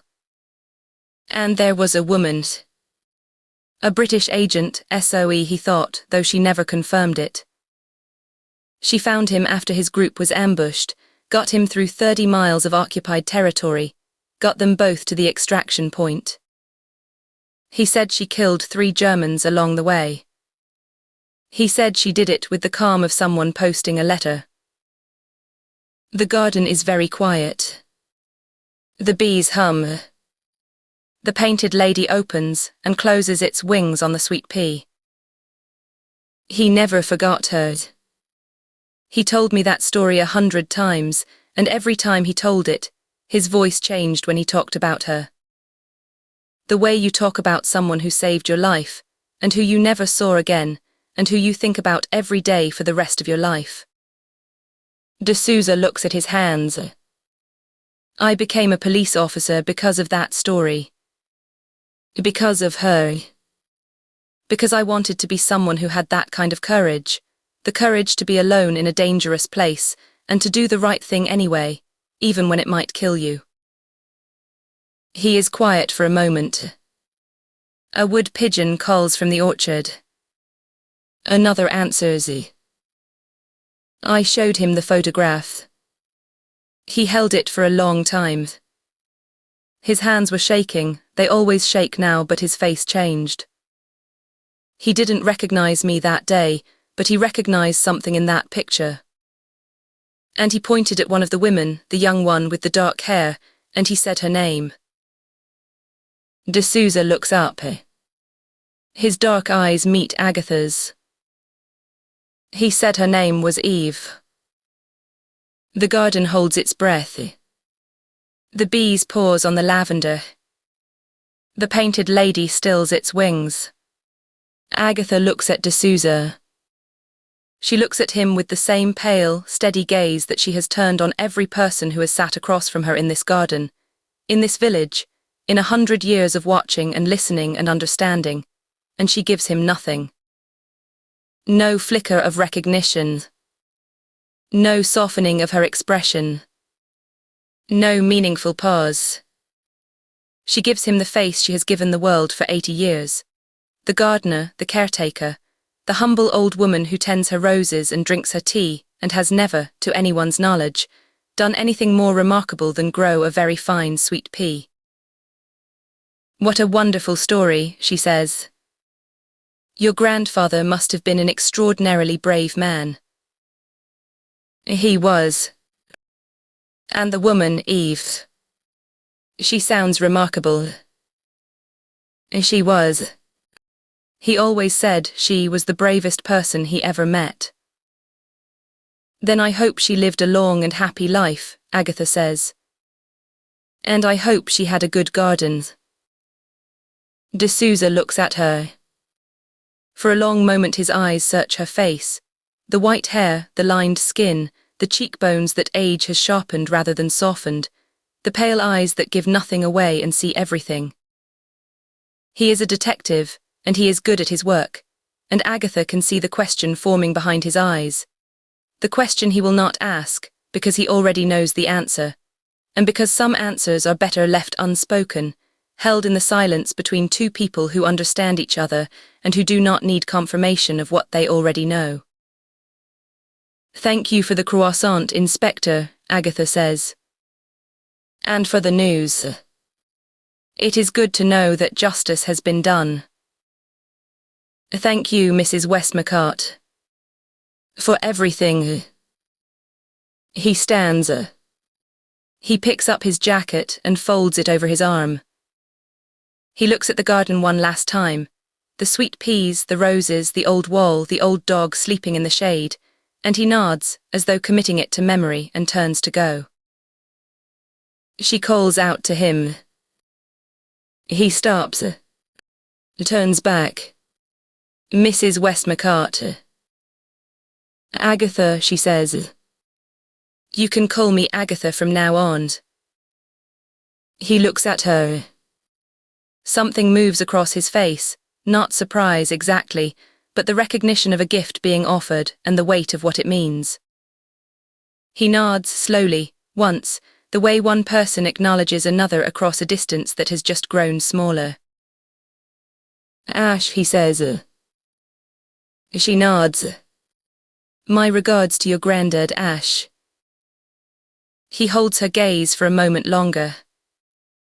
Then he turns and walks across the garden and up the path toward the drive, and his footsteps on the gravel grow fainter, and the car door opens and closes, and the engine starts, and the sound of it recedes down the lane and through the gates and into the valley, growing smaller and quieter until it is gone and the garden is silent again.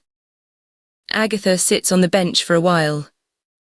The sun is warm on her face. Willow has not moved from her place under the apple tree, and her breathing is slow and steady, the deep, even breathing of a dog at peace. Bombay is still on the wall, but his eyes are fully closed now, his chin tucked against his chest, his body a sleek black curve against the sunlit stone. After a time, Agatha rises. She brushes the soil from her knees. She picks up her bucket of dead heads and her secateurs, and she walks back down the path to the cottage, slowly, Willow at her heels. The old dog matching her pace the way she has matched it for years. Two creatures who know each other's rhythms and have long since stopped needing to discuss them. Inside, the cottage is cool and quiet. The morning light falls through the kitchen window and makes a bright rectangle on the flagstone floor. Agatha sets her bucket by the door. She takes off her gloves and washes her hands at the sink, the soil running off in thin brown streams, the water cold from the tap. She washes the breakfast dishes, the plate, the cup and saucer, the small butter dish. She dries them and puts them away. She fills the kettle and sets it on the hob. While it heats, she walks through to the sitting room and stands before the mantelpiece. The photographs are where they have always been, crowded together in their frames, a dozen or more, the accumulation of a century of living. Children at different ages. Geoffrey and May on their wedding day. Julian as a boy, squinting into the sun. Grace as a baby, asleep on a blanket in this same garden. Emma at 7, grinning from the branches of the apple tree with a scrape on her chin and a book in her hand. And the photograph she knows D'Souza looked at. The one that caught his eye on a June evening when he stood in this room with a torch while she was elsewhere, doing what needed to be done. She knew he had been here, Willow told her in the way that dogs tell you things, by sniffing the places where strangers have stood and looking at you with an expression that says, someone was here, and I let them, and I want you to know about it. And she knew which photograph he had lingered over, because she found it turned slightly on the mantelpiece. A fraction of an inch out of place. The kind of disturbance that no one else would notice and that Agatha noticed immediately, because she notices everything and always has and cannot help it. She picks it up. The frame is old, dark wood, slightly warped at one corner. The glass is clean, she polishes it every week. Behind the glass the photograph, black and white, slightly faded, the edges soft.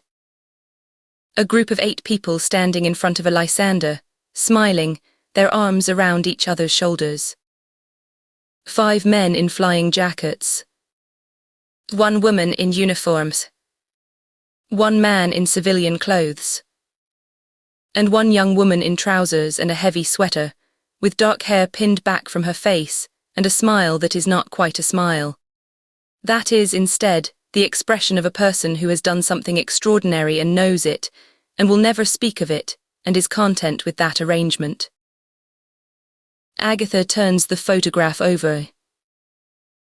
On the back, in faded blue ink, in a hand she recognizes as her own, younger, steadier, the letters formed with the precision of someone who was trained to write clearly, because unclear handwriting could get people killed, a list of names. The date, September 1944. The place, a field in Bedfordshire. Her eyes move down the list. She finds herself, Eve, and she finds the name beside the man in civilian clothes, the man with the dark eyes and the Victoria Cross ribbon that he was not yet wearing in this photograph, because he had not yet earned it, though he would earn it 3 weeks later in a village in the Dordogne whose name she has never forgotten. Joseph de Souza. She looks at the names for a long time. She traces the ink with her fingertip, the letters she wrote 80 years ago, sitting on the wing of the Lysander in the September sun, while the men passed around a bottle of whiskey, and the woman in uniform, her handler, her friend, a woman who did not survive the next mission, laughed at something one of the pilots said. She puts the photograph back. She adjusts the frame, exactly as it was, exactly in its place, flush with the candlestick on the left and the small china vase on the right. She steps back. She looks at the mantelpiece, at all the faces, all the years, and she allows herself one moment, just one, in which she is not the gardener, not the caretaker, not Mrs. Westmacott of the cottage on the hill, but Eve, who was young once and brave and very far from home. Then the kettle sings. She goes to the kitchen. She makes her tea strong, a splash of milk, no sugar. She carries it to the table and sits. Willow settles at her feet. Bombay jumps down from the windowsill and threads himself between her ankles, his purr a low, steady vibration against her shins. She drinks her tea. She looks out of the window at the garden, at the sweet peas against the south wall, their colours vivid in the late morning light, violet and pink and white, climbing and curling and reaching for the sun. They are coming along beautifully. She must remember to save the seeds this year. The best blooms, the strongest colours. She will dry them and store them and sow them again in October, when the garden is bare and the year is turning and the dark is coming in. And she will trust, as she has always trusted, that what she plants in the dark will find its way to the light. She finishes her tea. She washes the cup. She puts on her gloves and picks up her secateurs and goes back out into the garden. This concludes the audiobook recording of Murder at Twistleton Hall by B. Berron. Narrated by Virtual Voice Emma. We hope you enjoyed this audiobook. Visit bookempathy.com for free books daily.